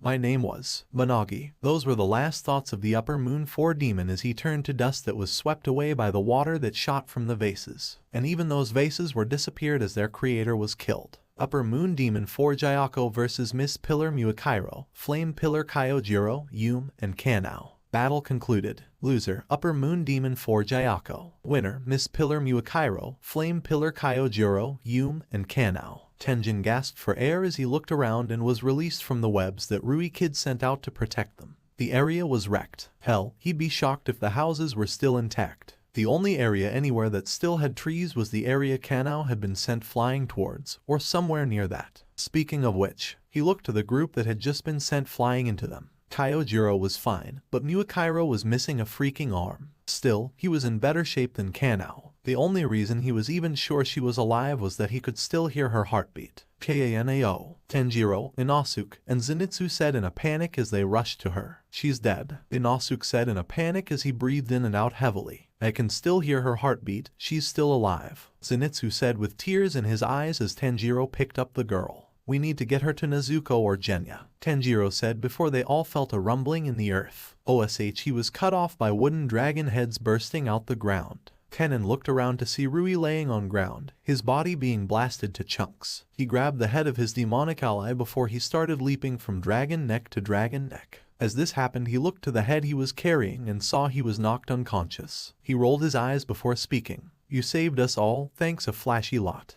Now we'll take it from here." Nuakairo widened his eyes as the earth started quaking before giant wooden dragon snake things burst out of the earth. He jumped up and landed on the head of one of them, using his sword to keep his grip by stabbing it into the dragon head. He then noticed another one of them was coming for him and he jumped away just as it bit where he once was, taking his sword with him of course. "Where's Kanao?" he thought as he looked around amidst all the chaos before he faltered. "What the? My body's losing energy," he thought as a dragon mouth charged up what looked like a sonic attack. Flame-breathing second form. Rising scorching sun. He heard before Kyojiro leapt upwards, swing his sword upwards in a vertical motion as he rammed into him, knocking him out of the way before countering the blast of sound that was meant for him with a slash of his flames, the force of which sent him into the neck of another dragon. "Right, I remember. They said the mark drains energy if you don't practice with it," he thought before he turned off the mark on his cheeks. That's why Kanao passed out. Either that or the massive injuries she had. Kyojiro slashed at the neck he had been sent into before he looked downwards to see 4 demons. "I need information," he thought before he looked around before spotting young Hashibira using his swords with blue jagged energy coming from his swords. "What's going on here?" he yelled, causing the boar-headed lad to lose concentration and the energy dissipated. Kyojiro widened his eyes at that before he leapt towards him and grabbed him before he shot towards the dragon head and spun rapidly. Flame-breathing sixth form. Spinning scalding joust. He yelled as flames burst from his sword and drilled in the dragon head, burning and destroying it. Inosuke gasped as he was saved by Kyojiro. "The demon we need to kill is a small and puny thing. If we kill it, we kill everyone else." Kyojiro grinned as sudden sharp projections were sent at them. He grabbed young Hashibira before he shot out of the way as they rained down on them. "Where is this malevolent being?" "One of the dragons," he screamed as 4 of them faced them and shot out lightning, sound, spear projections, and wind. "I'm sorry," he said as flames erupted from his blade and he slashed in a constant fluid circular motion. Flame-breathing fourth form. Blooming flame undulation. He yelled as the flames blocked the attacks as he held his ground with the earth beneath him breaking under the force. "You mean one of the dragons that is currently firing an incredible amount of relentless attacks?" Yeah.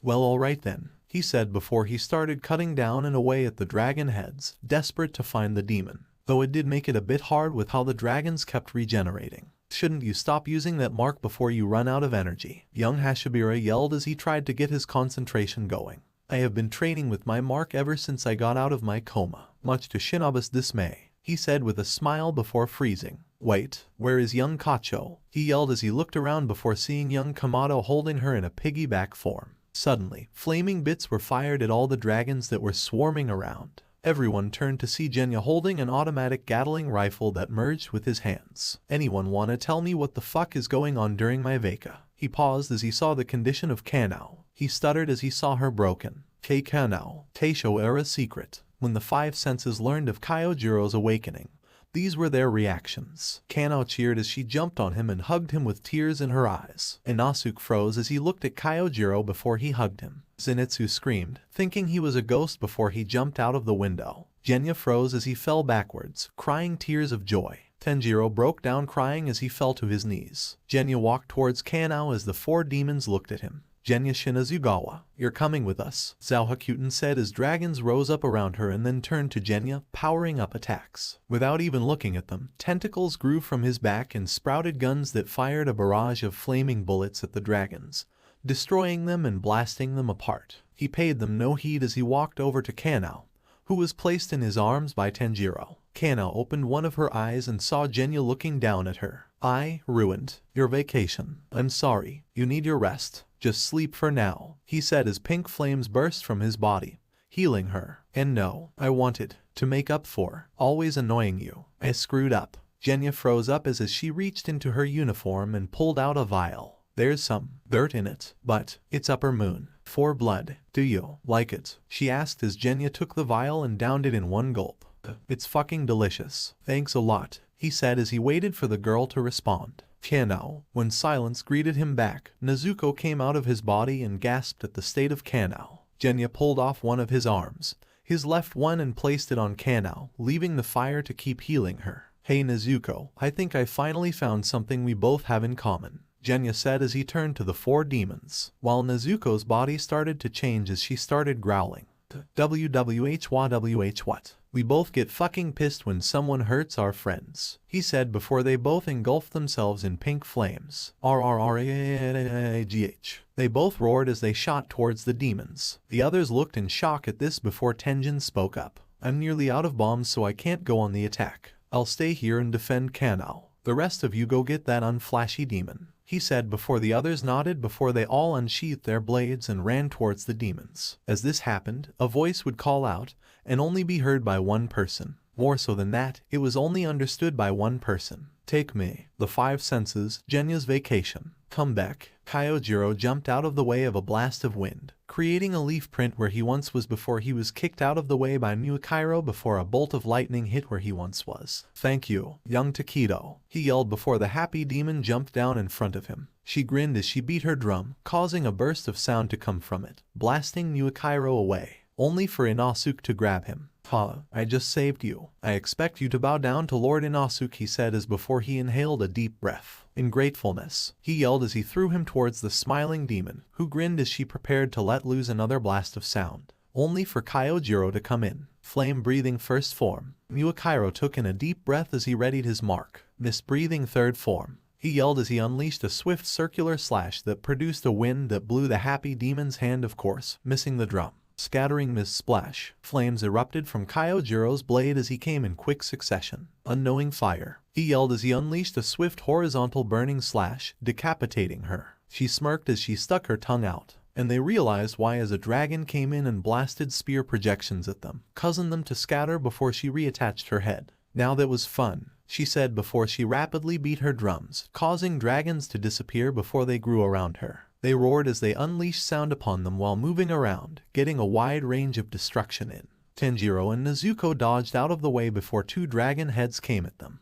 only for someone to jump out. Midorana smiled as she grew from the tree before she jumped into midair and beat her drum, causing a gust of wind to slam them both down. She grinned before she sunk back into another dragon that turned to them before blasting wind at them. They screamed as they were forced into the ground repeatedly. Nezuko groaned as she slowly got used to the feeling before she slammed her fists into the ground. The ground beneath them broke due to the force of Nezuko's fists, and already being water damaged. Once underground, Nezuko lit her fists on fire before breaking out from under the ground, only for a dragon to blast wind at them, sending them both flying back. Blood water breathing, second form, water wheel. Nezuko yelled mentally as she grabbed Tanjiro, spun her body around to decrease the damage. She landed on her feet as she braced herself, her demonic strength and healing factor assisting her greatly before Midorana jumped down and banged her drums repeatedly, knocking them both around as she sent gust after gust of wind in different directions. Zenitsu ran around from neck to neck, trying desperately to find the demon.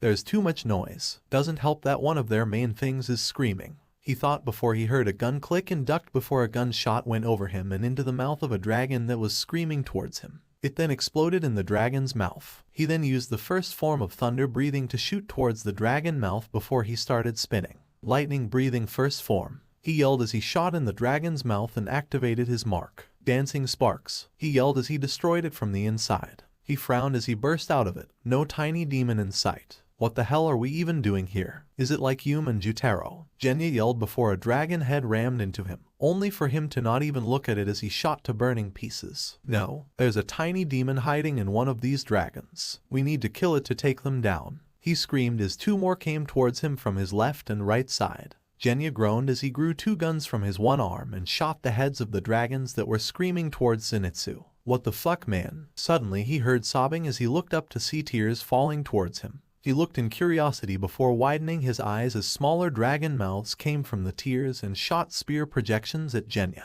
He winced as he felt his body get punctured. As the tears fell to the ground, they formed into a circle which glowed blue. Suddenly, a giant dragon mouth appeared from the circle and swallowed him whole. He felt himself getting crushed before he felt his body get thinner before flaming sashes came from his body as he spun around. He broke out of the dragon before he chowed down on the wooden piece. Alright, now more fucking games. Where are you tiny little goddamn asshole of a fuck? He yelled as he looked around. Everyone was dealing with a different clone. Everyone except, hey you angry looking fuck. he said as 2 bursts of blood grew from his back before forming into wings. He then shot towards the angry-looking demon, who frowned as she hit her drum lightly, causing a dragon to point towards him and shoot lightning. He screamed as he was hit before his body smoked and 2 more dragons grew from the ground, blasting him even more. "There," she said as he fell to the ground. "That should be enough to take you in," she said before she noted how her sisters were faring. "How humiliating," she said as she looked at Midorana, who was looking at her with a sly grin. Hey,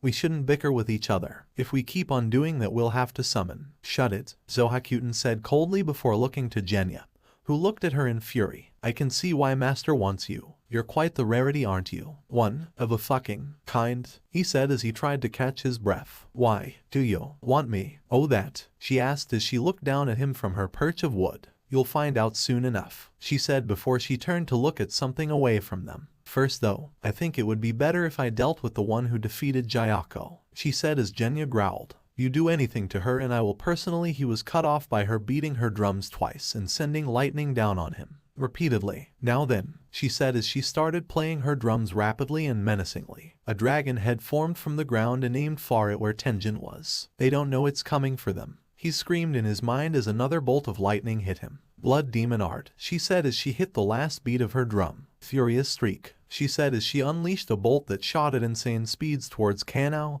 and Tenjin. Tenjin widened his eyes as he grabbed Kanao to move out of the way, but it was too late. At least, it was for someone who didn't know it was already coming. A whip-like blade was felt by him before he felt himself get grabbed by it before he and Kanao were pulled out of the way. The lightning flashed before his eyes as he heard a scream. As he fell to the ground he felt something unwrap from around his waist. He smiled at seeing a pink blade. "Hey Mitsur," he paused as he saw the condition of the love-breathing user. She had pulled them out of the way but she had been hit by the attack. "Are you both okay?" she asked with a pain grin as she looked them, still worried for them. Even after suffering massive collateral when she saved them from death. The collateral, everything below her knees had been burnt off by the lightning. She screamed in agony as Tenjin picked her up. "This is not good. Now I have to flamboyantly protect both of them. Thanks for flashily saving us," he said with a grin, trying to make everything seem fine. "Can I use the arm Genya left with Kanao?" "No, the wounds have already been burnt shut, and that arm is the only thing keeping Kanao alive." "Fuck." Everyone widened their eyes as they saw the damage Mitsuri had been dealt. Tanjiro especially roared in anger as he destroyed 3 dragons at the base. "Mitsuri,"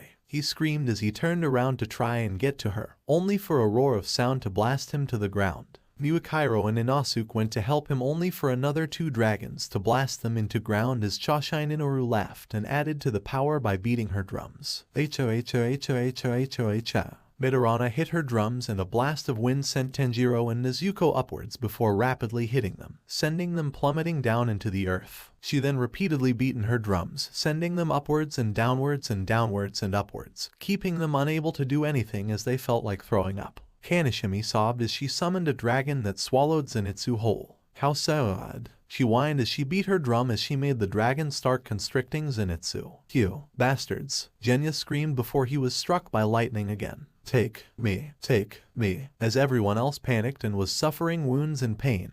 The unconscious body of the thorn flower breather picked up her demon blade and shoved it into her chest. The blade morphed as it went into her body so that it never exited through her back. Only the hilt was left exposed, protruding from her chest. As this happened, her wounds healed up, and she grabbed the arm Genya had left with her. She then smiled as thorny vines grew from her back, rocketing her up and into the air. She then laughed as she reached towards one of the dragons, and her hand disconnected from her arm before launching and grabbing onto one of the dragon heads, still connected by vines. She laughed as she rocketed towards the dragon and punched it in the face, using the force of the impact to knock it back. "This is so fun," she said as her hand reattached to the arm. She then smiled as she turned to Kyojiro, Inosuke, and Muakairo before she shot out her hands before grabbing the 2 dragons, pinning down Inosuke and Muakairo with sound and rocketing towards the 3rd dragon head. The pull of her hands pulled the 2 dragon heads away before she impacted Kyojiro's dragon head, releasing all 3 of them.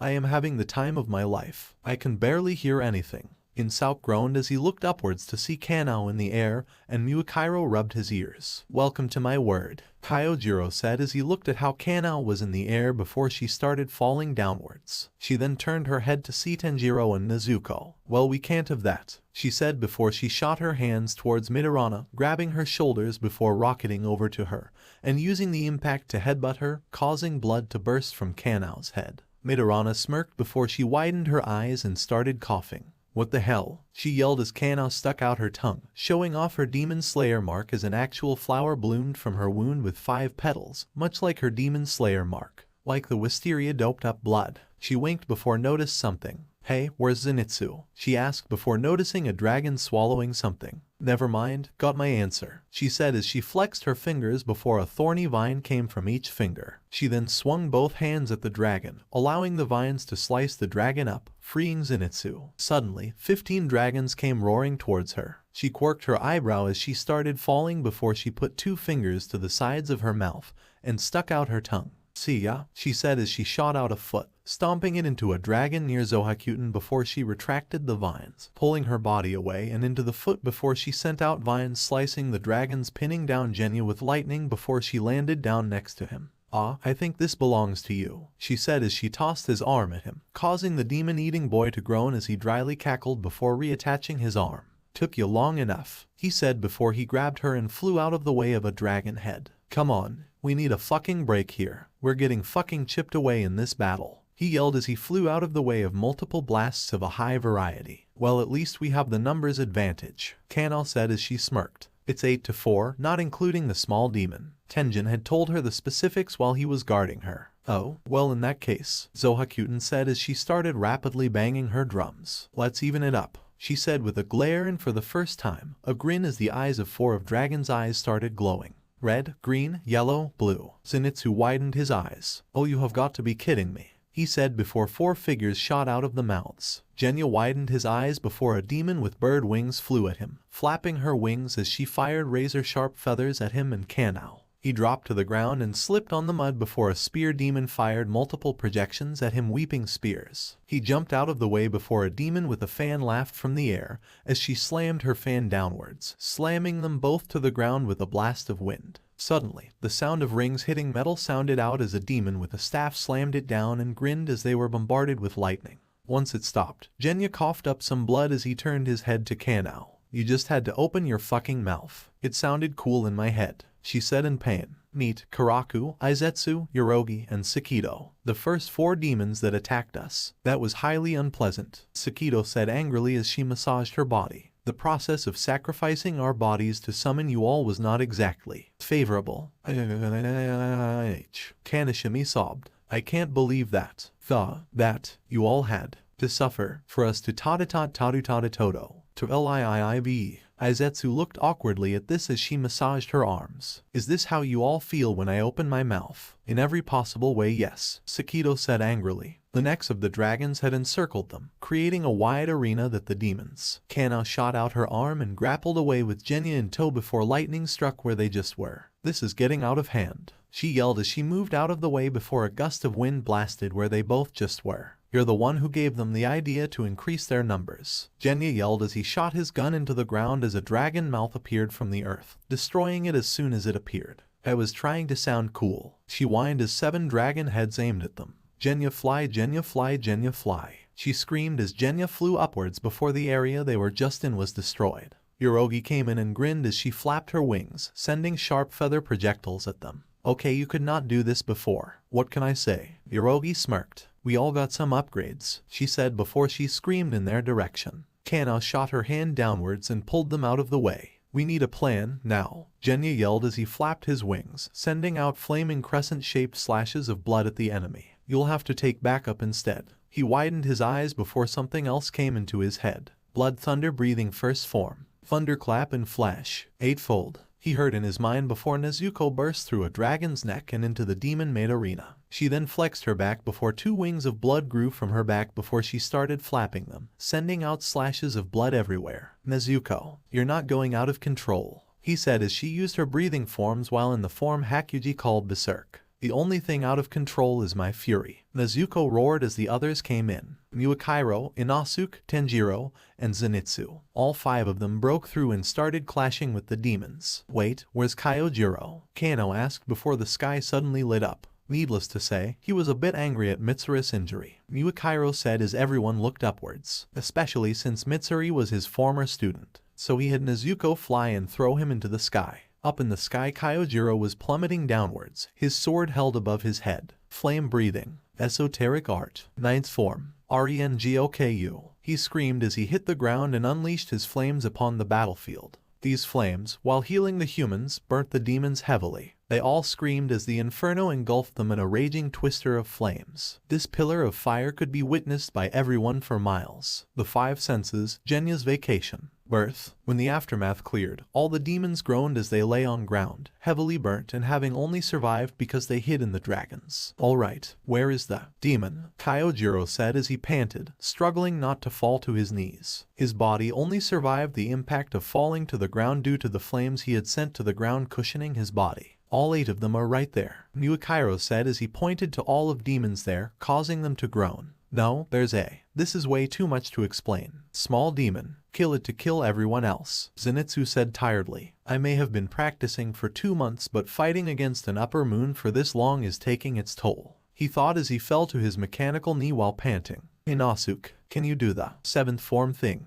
Genya asked as he tried to catch his breath before he stood back up. I'm getting tired. My demon powers bounce me back up, but I can't keep this up forever. Inosuke nodded as he knelt to his knee and spread out his arms. After 5 seconds he shot up. I've got it, my man. Genya grinned as he formed guns from his arms as everyone else readied their blades and Kanao tensed a thorny vine. Where, suddenly, a sound of mud squelching attracted the attention of every slayer in the area. They all turned to see a small demon stalking away. It turned to them slowly before it screamed and started scurrying away. Somebody kill that demon. Kanao yelled as she sent out a vine to grab it, only for the demon to evade it. Tanjiro slashed at it, narrowly missing it before Zenitsu came in, only managing to slash at the scalp of the dome-like thing on the demon's head. Has this thing gotten faster? He yelled. Inosuke came in and tried to use a X-shaped slash to decapitate it, only for his blades to stop against the neck. Muakairo dashed towards it alongside Nezuko, hoping to double-team it. I think the release of all those clones might have lightened its body, he said in a panic as Nezuko lit her sword ablaze. They both screamed as they swung their blades towards the demon's neck, only for Midorana to beat her drum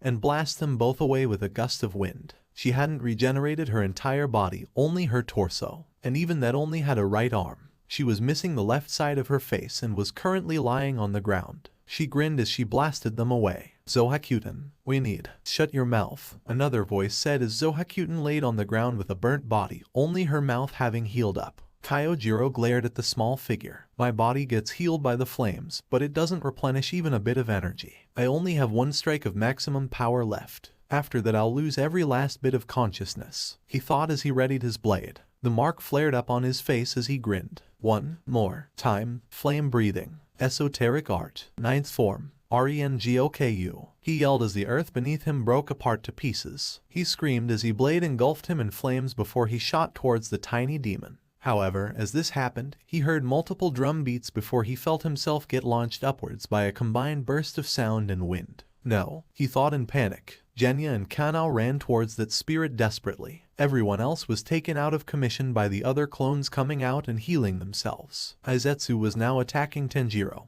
who, while having been healed by Kyojiro's flames, was still tired. I've been training with the mark for 2 months, but it's draining me too much against this. But I can't afford to stop using it though, he thought as he blocked Izetsu's barrage of weeping spears. Not for a second, he thought as he evaded the spear projections. Inosuke felt himself get blown to the side by Karakas' fan before he was blown in the other direction. I feel like throwing up. Before that my body's gonna get crushed though, he thought as he felt himself get flung in one direction before he was shot in the exact opposite direction. Zenitsu tried to get over to the demon to kill it before he was struck by lightning. He looked backwards to see Sakido grinning as she struck him with lightning as she looked towards him. You're not going anywhere, she said maliciously as she kept up the lightning, even though she was just an arm and a head. As soon as Kyojiro was sent flying into the air, Muakairo made an attempt on Hantingu, only for Midorana to smirk as she hit her drum and sent him into the ground, pinning him there as he was unable to muster the strength necessary to get up.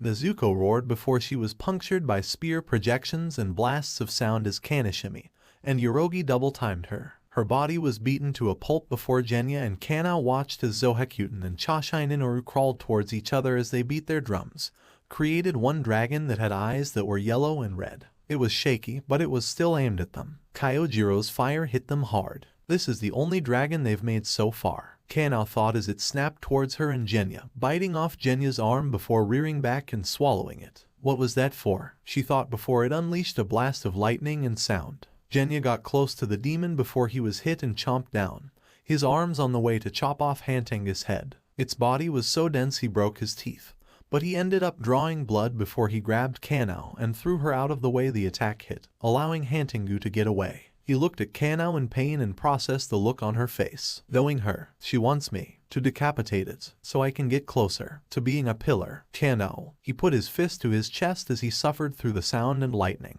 Just get this over with, he said as he forced a smile. Kanao landed on her stomach as she looked at him before the demon's sword responded to her and thorn vines grew from her hand before solidifying into a blade of thorny vines. She screamed before she used her other hand to shoot her vines to an area near Hantengu before she retracted them, shooting her body towards the demon. The mark on her tongue activated before she roared as the blade intersected with Hantenga's neck. Just die already. As she slashed at the neck, Chashai looked at Zohakuten, who groaned. Don't say a word, she said with a glare. Chashai grinned before she regrew one her legs and jumped towards Zohakuten. As this happened, their combined attack let up on Genya, who saw the action they were taking before he screamed. No, he yelled, attracting the attention of everyone, including the demons who widened their eyes. Sakito in particular cursed. Fuck me, she said before the two demons touched each other. The moment they did, both their bodies exploded into bursts of blood, both of which froze in midair before they started swirling in on each other. As it formed itself into a spinning orb, the other 6 demons screamed as they started being pulled towards the orb.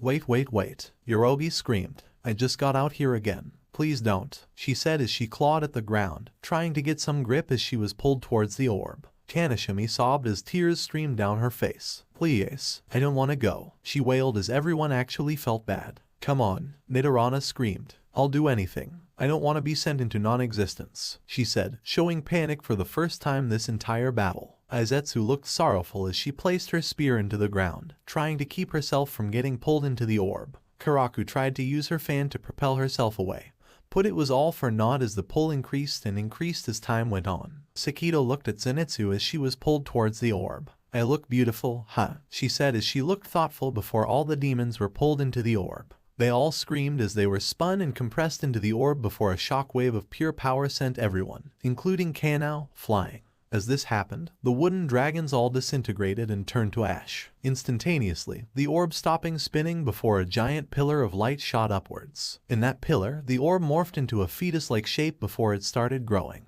It grew into a baby before it lost the baby fat and grew older. It grew more defined, more older. Everyone there felt the air get heavier and heavier as the light died down. There stood a figure who slowly levitated downwards. The girl, cause it was clearly a girl, landed on her left big toe and balanced on it as she moved her hands and other foot around. Kanao noted there were several things up with her. She was a kid around Muakairo's age, and had long black hair that covered the top of her face, blocking out her eyes. She had 2 prominent horns that were longer than any of the demons that had encountered them so far. It was then she noticed the demon also had a full-on monkey tail. Though she supposed that made sense since the only thing she had on was monkey fur. Well, it looked like monkey fur. The baggy pants she had on looked like they were made from monkey fur. Same with the short-sleeved vest with 6 armholes. Oh yeah, she also had 6 arms. As she moved them all around, she noticed that each hand had an eye on the palm. Okay, that explains the erratic hand movements, Kanao thought before the demon started twirling around like a ballerina. It was then she noticed there was also an eye on both of the flats of her feet. On the top 2 eye hands she had the kanji of upper and 3 on the eyes. And then she started singing.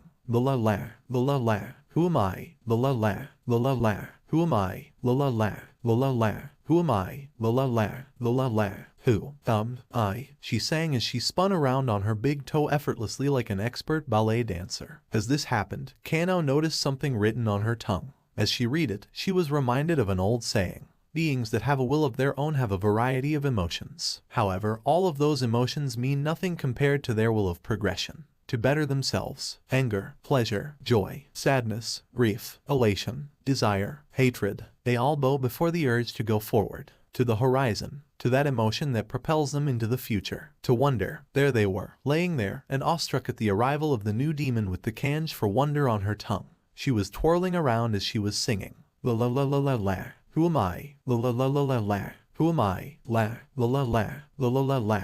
Who? She sang, asked as she spun around while she posed her hands like a ballerina. She then looked around as her stomach grumbled. Why am I hungry? She asked as she turned around to see Hantingu looked at her in fear. What are you? She asked before she suddenly appeared right above her. She then grabbed her with the tail she had before she picked her up. Hey, put me down, Hantingu said as she thrashed around. What are you? She different from the other clones. It's like when I try to connect with her I see nothing at all. As if she's just a void. She then noticed her opening her mouth. Wait, is she actually going to? Are you tasty? She asked before she ate the small demon whole. Why wasn't that tasty if it filled me up? She asked wistfully as she rubbed her stomach. Is that what you do? Do you only ask questions? Kano asked as she tried to catch her breath. She's making the air heavier just by existing. The demon then turned to her and she felt it increase. It's getting harder to even think straight. How will I know if that is true? She asked as she tilted her head. Maybe it is true. She asked as she continued to look around. Where am I? She asked curiously. Kano said as she looked around. Anyone else want to take this? She asked as Genya shook his head. Nope, I am not messing with this, he said as the demon started twirling like a ballerina again. At this, he turned to Nezuko. Do we have a game plan here? Nezuko tilted her as she looked at the scene before her. What makes you think I know what to do? Well, we can't really talk out loud with her around. He thought angrily. You're shouting at me. Why are you shouting at me? I don't like being shouted at, she thought as she looked at him. So what is going on? The new demon suddenly asked. Are we friends? She asked as she got into Kano's face, who widened her eyes as she looked at the demon. She said as she looked around. Everyone was staring at her in panic with one sentence. Don't fuck this up. We are. She was interrupted by someone falling downwards and impaling the demon on his sword. The demon widened her eyes as Kyojiro's sword went into her back and out through her chest. We're enemies, but you were so nice, she asked as she flexed her fingers before she started spinning around rapidly as Kyojiro was sent flying away. Why am I alone? She asked sadly as she stuck out her foot. Suddenly, a glowing orange line appeared from where her foot spun. It curved around her to create a glowing orange where she was spinning. It then lowered to the ground. Genya grab me, Kano yelled as it hit the ground. Immediately, the ground started shifting. Blood demon art. Kazan, she yelled as the ground started morphing. The muddy terrain turned black as everything inside the ring turned glowing orange as it bubbled. Nezuko and Genya grew wings of blood from their back as Kano grew vines from her arms and grabbed everyone. Genya shot towards her and grabbed her and flew upwards. Nezuko grabbed Mitsuri and Tenjin, using her demonic strength to carry them away. As they all fled the area, they looked back as the terrain. It slowly morphed into something completely different. They watched as the spot where the ring had been placed expanded as the area around it grew dark and black. After the area of the ring expanded, it also elevated. It rose as plumes of smoke came from it. It eventually formed a jagged, pyramid-like shape as white wisps of smoke billowed from the top. Along with this, orange sludge bubbled out from the top of the new structure. Kano looked at that gigantic structure in pure shock. Is that a fucking volcano? She screamed as they all saw a volcano form right next to the swordsmith village. The Five Senses, Genya's vacation. Formation. Well, this is the worst vacation I've ever been on, Genya said as they all landed in one of the destroyed houses that was still barely usable. But I guess it's the only vacation I've ever had, so you know, technically also the best, he said as he sat down with everyone. Who wants to go next? I lost my legs, Mitsuri said as she breathed in and out. It hurts a lot, she said. Nezuko came in and patted her head in an attempt to calm her down. Aw shit, right, Genya said as he got up and stretched. Hey Muakairo, you lost an arm too, right? He asked as Muakairo nodded hesitantly. Kid, what are you doing? Tenjin asked as Genya rummaged through the wreckage. He shifted the rubble before smiling as he picked up 3 pieces of raw ore. You never said you were a swordsmith. Genya rolled his eyes. That's cause I'm not, he said as he pulled off 3 of his fingers. Ouch, he said dryly before he placed each one on a piece of ore. The fingers sunk into the oars before they all started morphing. When they were all finished, they stood 2 mechanical legs and 1 mechanical arm. There we go. He smiled as he picked them all up and carried them to Muakairo and Mitsuri. Now you're gonna feel a bit of a prick, but that's just it taking in your blood, so control of it goes to you. Any questions? What are you doing? Tanjiro asked in shock as everyone looked at him. He's giving them limbs like he did me. That's why my leg was able to grapple me away when Sakito was about to kill me, Zenitsu said before pausing. Wait, you messed with my leg? He asked Genya, who groaned. Look, the old model couldn't do nearly as much. If anything, it would have slowed you down and been more useless than the wooden peg leg your grandpa had, and oh my fuck, I sound like Kanao, Genya said as he widened his eyes. Kanao paused as that before she grinned. I finally made you more like me, she said before Genya grew a gun from his hand and shot her in the head, causing her to slump to the ground, much to the shock of everyone. Did you just? Zenitsu asked before Kanao shot up, gasping for air. Yeah, it's a whole fucking thing we do, he said before he took note of Inosuke. You guys attach the limbs. Inosuke, you come with me, he said as he walked out of the area, trusting Inosuke to follow him. Mitsuri hesitantly attached the legs to her stumps while Muakairo did the same with the arm. They both winced as the metal dug into their flesh before all 3 of the limbs jolted to life. Muakairo looked in shock as he flexed the mechanical arm. This is incredible, he said before he heard Mitsuri yell in shock as she stood up with tears in her eyes. I never realized how much I liked walking. I thought I'd never walk again, she said before she broke down in tears as she fell to her new robotic knees. Okay, have I been the best friend towards you? Maybe not, Genya said as he and Inosuke sat down.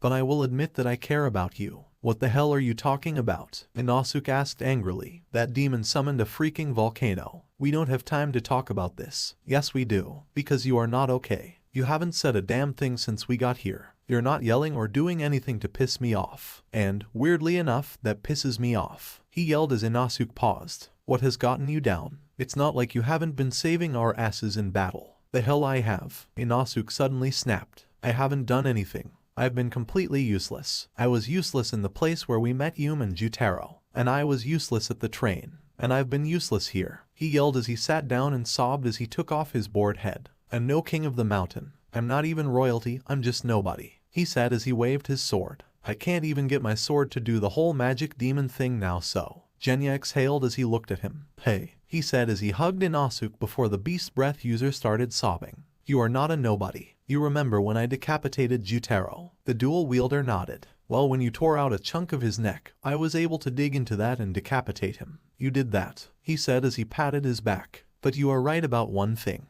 You haven't done all that much in this battle, he said before he pulled himself back. So how about we regroup with the others and fix that? He asked as both the boys smiled. Well, while Mitsuri enjoys her, Kanao paused as she looked at her. What are you on now? She asked as she looked at Mitsuri, who was jumping up and down. Hopping. I never knew how much I enjoyed hopping before, Mitsuri said as she hopped and down. Right, we need to think up a game plan for. She suddenly felt the earth rumble beneath her feet. That, she said before she pointed at the volcano before Yume stomped in while in her human form. I swear that fucking tsunami threw me 6 ways to. She turned to everyone in the room before she noticed the giant volcano. What the fuck? Is it just natural disaster Sunday up in this bitch? She asked with an exasperated look on her face. What the fuck is with the volcano? She asked angrily. That might be all his fault, Kanao said as she pointed to a sleeping Kyojuro. We tried waking him up already, it didn't work. He is out cold, she said as she looked at Yume, who was looking at her in confusion. I am sensing I need to clarify things. Yes, I would very much like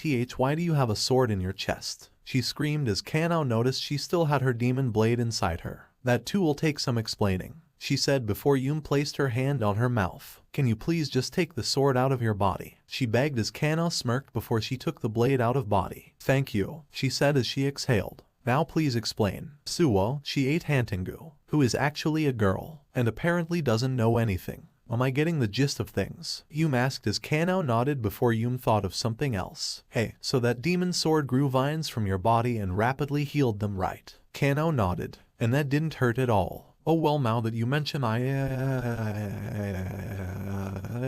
UGH. She screamed as she fell to her knees and started crying. My body is in so much pain, she wailed as she started curling into herself. Flesh was ripped from the inside of body. Vines grew through my skin. My hand was torn from my body from inside. Why did I think that was a good idea? It was a bad idea. A bad idea. I did it because I thought it would look cool, but it didn't. It was so fucking stupid. She wailed as she sobbed and bawled. Tenjin and Zenitsu both covered their ears as she cried. This is gonna go on for a while, isn't it? They both asked at the same time. Oh, isn't that cute? Yum said sarcastically as she hugged Kano and wrapped her in sashes and arms to comfort her. Now what are we gonna do about this? Wonder Demon. Wonder Demon. Nezuko asked as she held small miniature orbs. It was the only name I could think of. Okay. And what are you doing? She asked angrily. Tenjin needs new bombs. I'm making him new bombs, she said as she created small orbs from her body.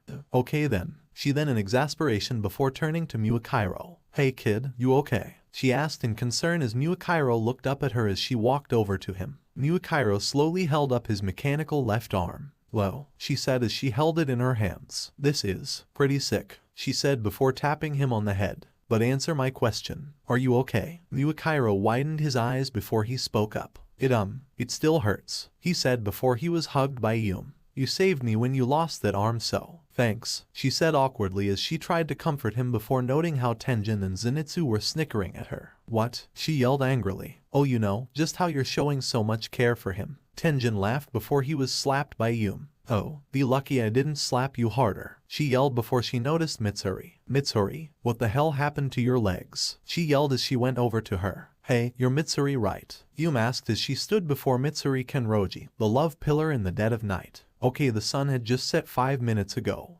Yes, she said nervously as she stood upwards. You're a pillar, Yum asked suspiciously. She froze at that. What? Nothing. Anyway, look, I've been getting better at total concentration breathing. I can even do it constantly like my brother. So, could you train me to develop everything style off me out? Mitsuri looked at her curiously as she tilted her head. I'm sorry, could you say that again? Train me to develop everything style off me out. She groaned as she repeated herself. One more time, Mitsuri asked sheepishly as she sweat dropped. Look, Jutero's already made up his mind to learn from that other girl, so. Yum groaned as she shook her head about. Can you train me to make a breathing style of my own? She said as she clawed at her face. There, you just made me beg. Are you WOAHK? She said as she was hugged by the love pillar. Oh, I quote D love to, she said as she jumped up and down while gripping her. This is gonna be so fun, she yelled as she hugged the demon so hard she had to turn into her sash form to escape. I regret everything, she thought in pure fear as she was grabbed by the love pillar once more. Are you okay? Yum asked in total fear as she checked over the robotic legs of the pink-haired girl who smiled at the girl. Why the fuck are you smiling? I knew you cared about me, she said as she suddenly hugged her, causing the demon to look at her in exasperation before slithering out of her grip using her sash form. While clearly everyone here is in tip-top shape, she said dryly as the ground quaked again. Okay, seriously, are we gonna do something about that? She asked before she smiled and turned in a random direction while spreading her arms out. Everyone looked at her hesitantly before Jutaro came in and jumped into her arms. She smiled as she hugged her before she received a bunch of thoughts from him. There is a Tsui block saved every eating style works. Slow down, she said as she smiled and tried to calm down her brother as she held him. Okay, tell me everything. Slowly, she said in shock as she had never heard him quite this talkative before. He smiled as he breathed in and out slowly. There was a tsunami. Jutaro saved everyone with his breathing style. Chain explained as she walked up to all of them and waved as Jutaro frowned and she winced. Sorry, I just didn't think you would be able to tell her with how rapidly thinking you were. I cooled Hierk, he broadcasted as Yum giggled and hugged him while Chain giggled as well before looking around.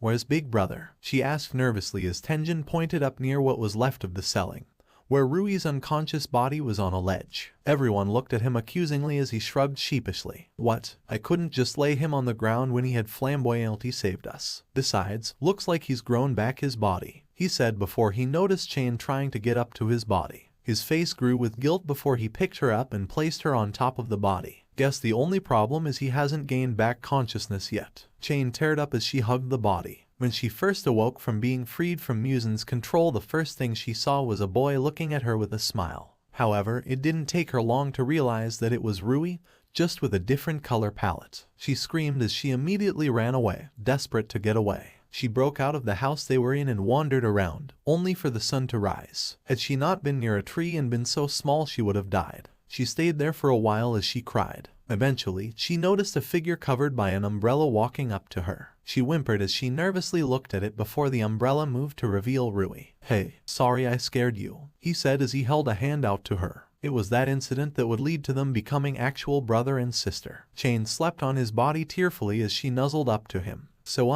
what's our plan?" Genya asked as he and Inosuke came back to the group. "Well, there's the option of running away," Zenitsu volunteered as the ground rumbled again. "Okay, this is getting really old." "Well, that would be one option," Jigoro said as he entered with a new crutch. "Except based on what knowledge I have about volcanoes, that one is about to blow, and based on the size of it, there is no way we could escape it."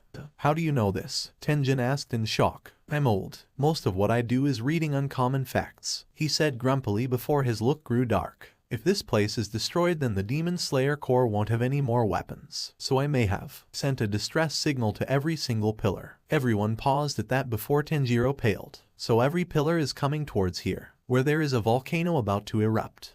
"That would be a correct assumption, yes," Jigoro said as Tanjiro inhaled deeply. "We need a plan now," he said in fear as he fell backwards. Once everyone was accounted for, aside from a sleeping Kyojiro, Rui, and Chain, they all started brainstorming ideas. "So we can't run, the volcano has too wide an area of effect for that," Tanjiro said before turning to Jigoro. "And if we get caught in the blast, it will be incredibly painful, burnt to ash by magma, not even our bones left," Jigoro said curtly. "Right? Yeah, we don't want that to happen," Kanao said grimly before she thought of something. "Hey, when the sun rises, won't that destroy it?" "Yes, it would," Genya said before he pointed to the plumes of smoke covering the sky. "If that smoke didn't cover the sky, the volcano might be demon-made, but the smoke it's creating is drawn from the earth. It's blocking out the sky. Even when the sun rises, it won't even allow a ray to break through," he said as the weight of everything boiled down on them. "I guess we only have one option then," Tanjiro said as Inosuke cackled. "The only plan we've ever had," he said as Genya smiled. "Go in guns blazing," he said as he clenched his fist. "Sounds like a plan." "Did you just say go in guns blazing?" Kanao asked, causing the gun wielder to groan. "Ugh, look, I thought it sounded cool. Do not bust my balls over this," he yelled angrily. "I wasn't going to," Kanao insisted. "That genuinely sounded cool," she said with a smile as Inosuke spoke up. "Yeah, like you were gonna shoot someone." "I am going to shoot someone," Zenitsu then spoke up. "Yeah, but now you sounded like you were actually going to shoot someone, so it sounded cool," he said before Genya rolled his eyes. "Don't be ashamed," Tanjiro spoke up. "I think it sounded cool." Nezuko rolled over to him and hugged his legs in her small form. "You're amazing," she spoke mentally him, causing him to sigh before smiling as Kanao came up to him. "I promised you a vacation. And what better recreational activity is there than taking out our unresolved trauma on a being that hasn't been alive for more than a day?" "Wait, are we the bad guys here?" she asked in a panic. "What?" Tenjin asked as he rolled his eyes. "Of course we aren't the bad guys. Didn't you kill people before you joined the Corps?" Muakairo asked, causing him to clench his fists. "Oh, that you remember," he asked angrily. "And I have changed. Now I kill beings who have a specific dietary restriction and can't go in the sun." "Oh fuck," he said in shock as Muakairo started panicking. "Oh my god, we are the villains," he said as he started breathing heavily as Mitsuri started following the same course of action as she breathed in and out in a panic. "NNGH, oh my god, oh my god, oh my god, oh my god, oh my god," she said as she had a crisis of mentality. "NNNNGH, it is possible we are the bad guys in this situation," Zenitsu said as he sat down. "NNNGH," Jutaro yelled wordlessly as it gestured around him. Yum looked at him as she translated. Okay, he's going fast. Alright, I'm getting destruction. Lots of wreckage. I think you guys get the gist of it, right?" she asked as everyone nodded. "Okay, maybe we are the good guys," Kanao said before she thought of something. "Oh, I actually have one more thing for you, Genya," she said as she turned to him. "And don't worry, it's a good gift, I swear." He looked at her dryly before sighing. "Sure," he said as he got up and stretched. Everyone followed them both to one of the houses that barely remained intact. "Okay, so I mainly focused on making it look cool, but I think your power can take care of the whole functioning part." She then opened the door to reveal something that made Genya grin. "Fuck yeah, alright," Kanao said as everyone conscious and in fighting shape stood outside. "We have one mission, stop Wonder Demon from erupting her volcano," she said before Tenjin spoke up. "Wait, why are you starting the charge?" he asked as Zenitsu groaned. "What's wrong with me starting the charge?" she asked as Zenitsu rolled his eyes. "Here comes the arguing." "Well, I think I would be more flashy for starting Yell," he said before the thunder breath user. Can we all just go now before the freaking volcano blows up? He yelled angrily at the two arguing slayers, who paused before nodding. Yup, yeah, I think we can do that, Kana said before she looked at what she was sitting on. Alright Genya, start this bad boy up, she said as she smiled. As for what she was sitting on, imagine this but with some hot pink highlights in appropriate places. Genya's car. She cheered as the car revved to life before the top opened up and she fell into the passenger's seat. She laughed as she looked at the cool car from the inside. Do I know how to give gifts or what? She said to Genya, who smirked at her. What? He said as she glared at him before he started the car up as he connected his body to the car. Here we go, he said before the car revved forward alongside Yume, Jutaro, Nezuko, Zenitsu, Inosuke, Tanjiro, Tenjin, Muakairo, and Mitsuri. Yume, Jutaro, Nezuko, Genya, Kanao, Zenitsu, Inosuke, Tanjiro, Tenjin, Muakairo, and Mitsuri. Versus Upper Moon 3. Final battle. Begin. The Wonder Demon balanced on her tail as she swayed side to side. Why did those guys attack me?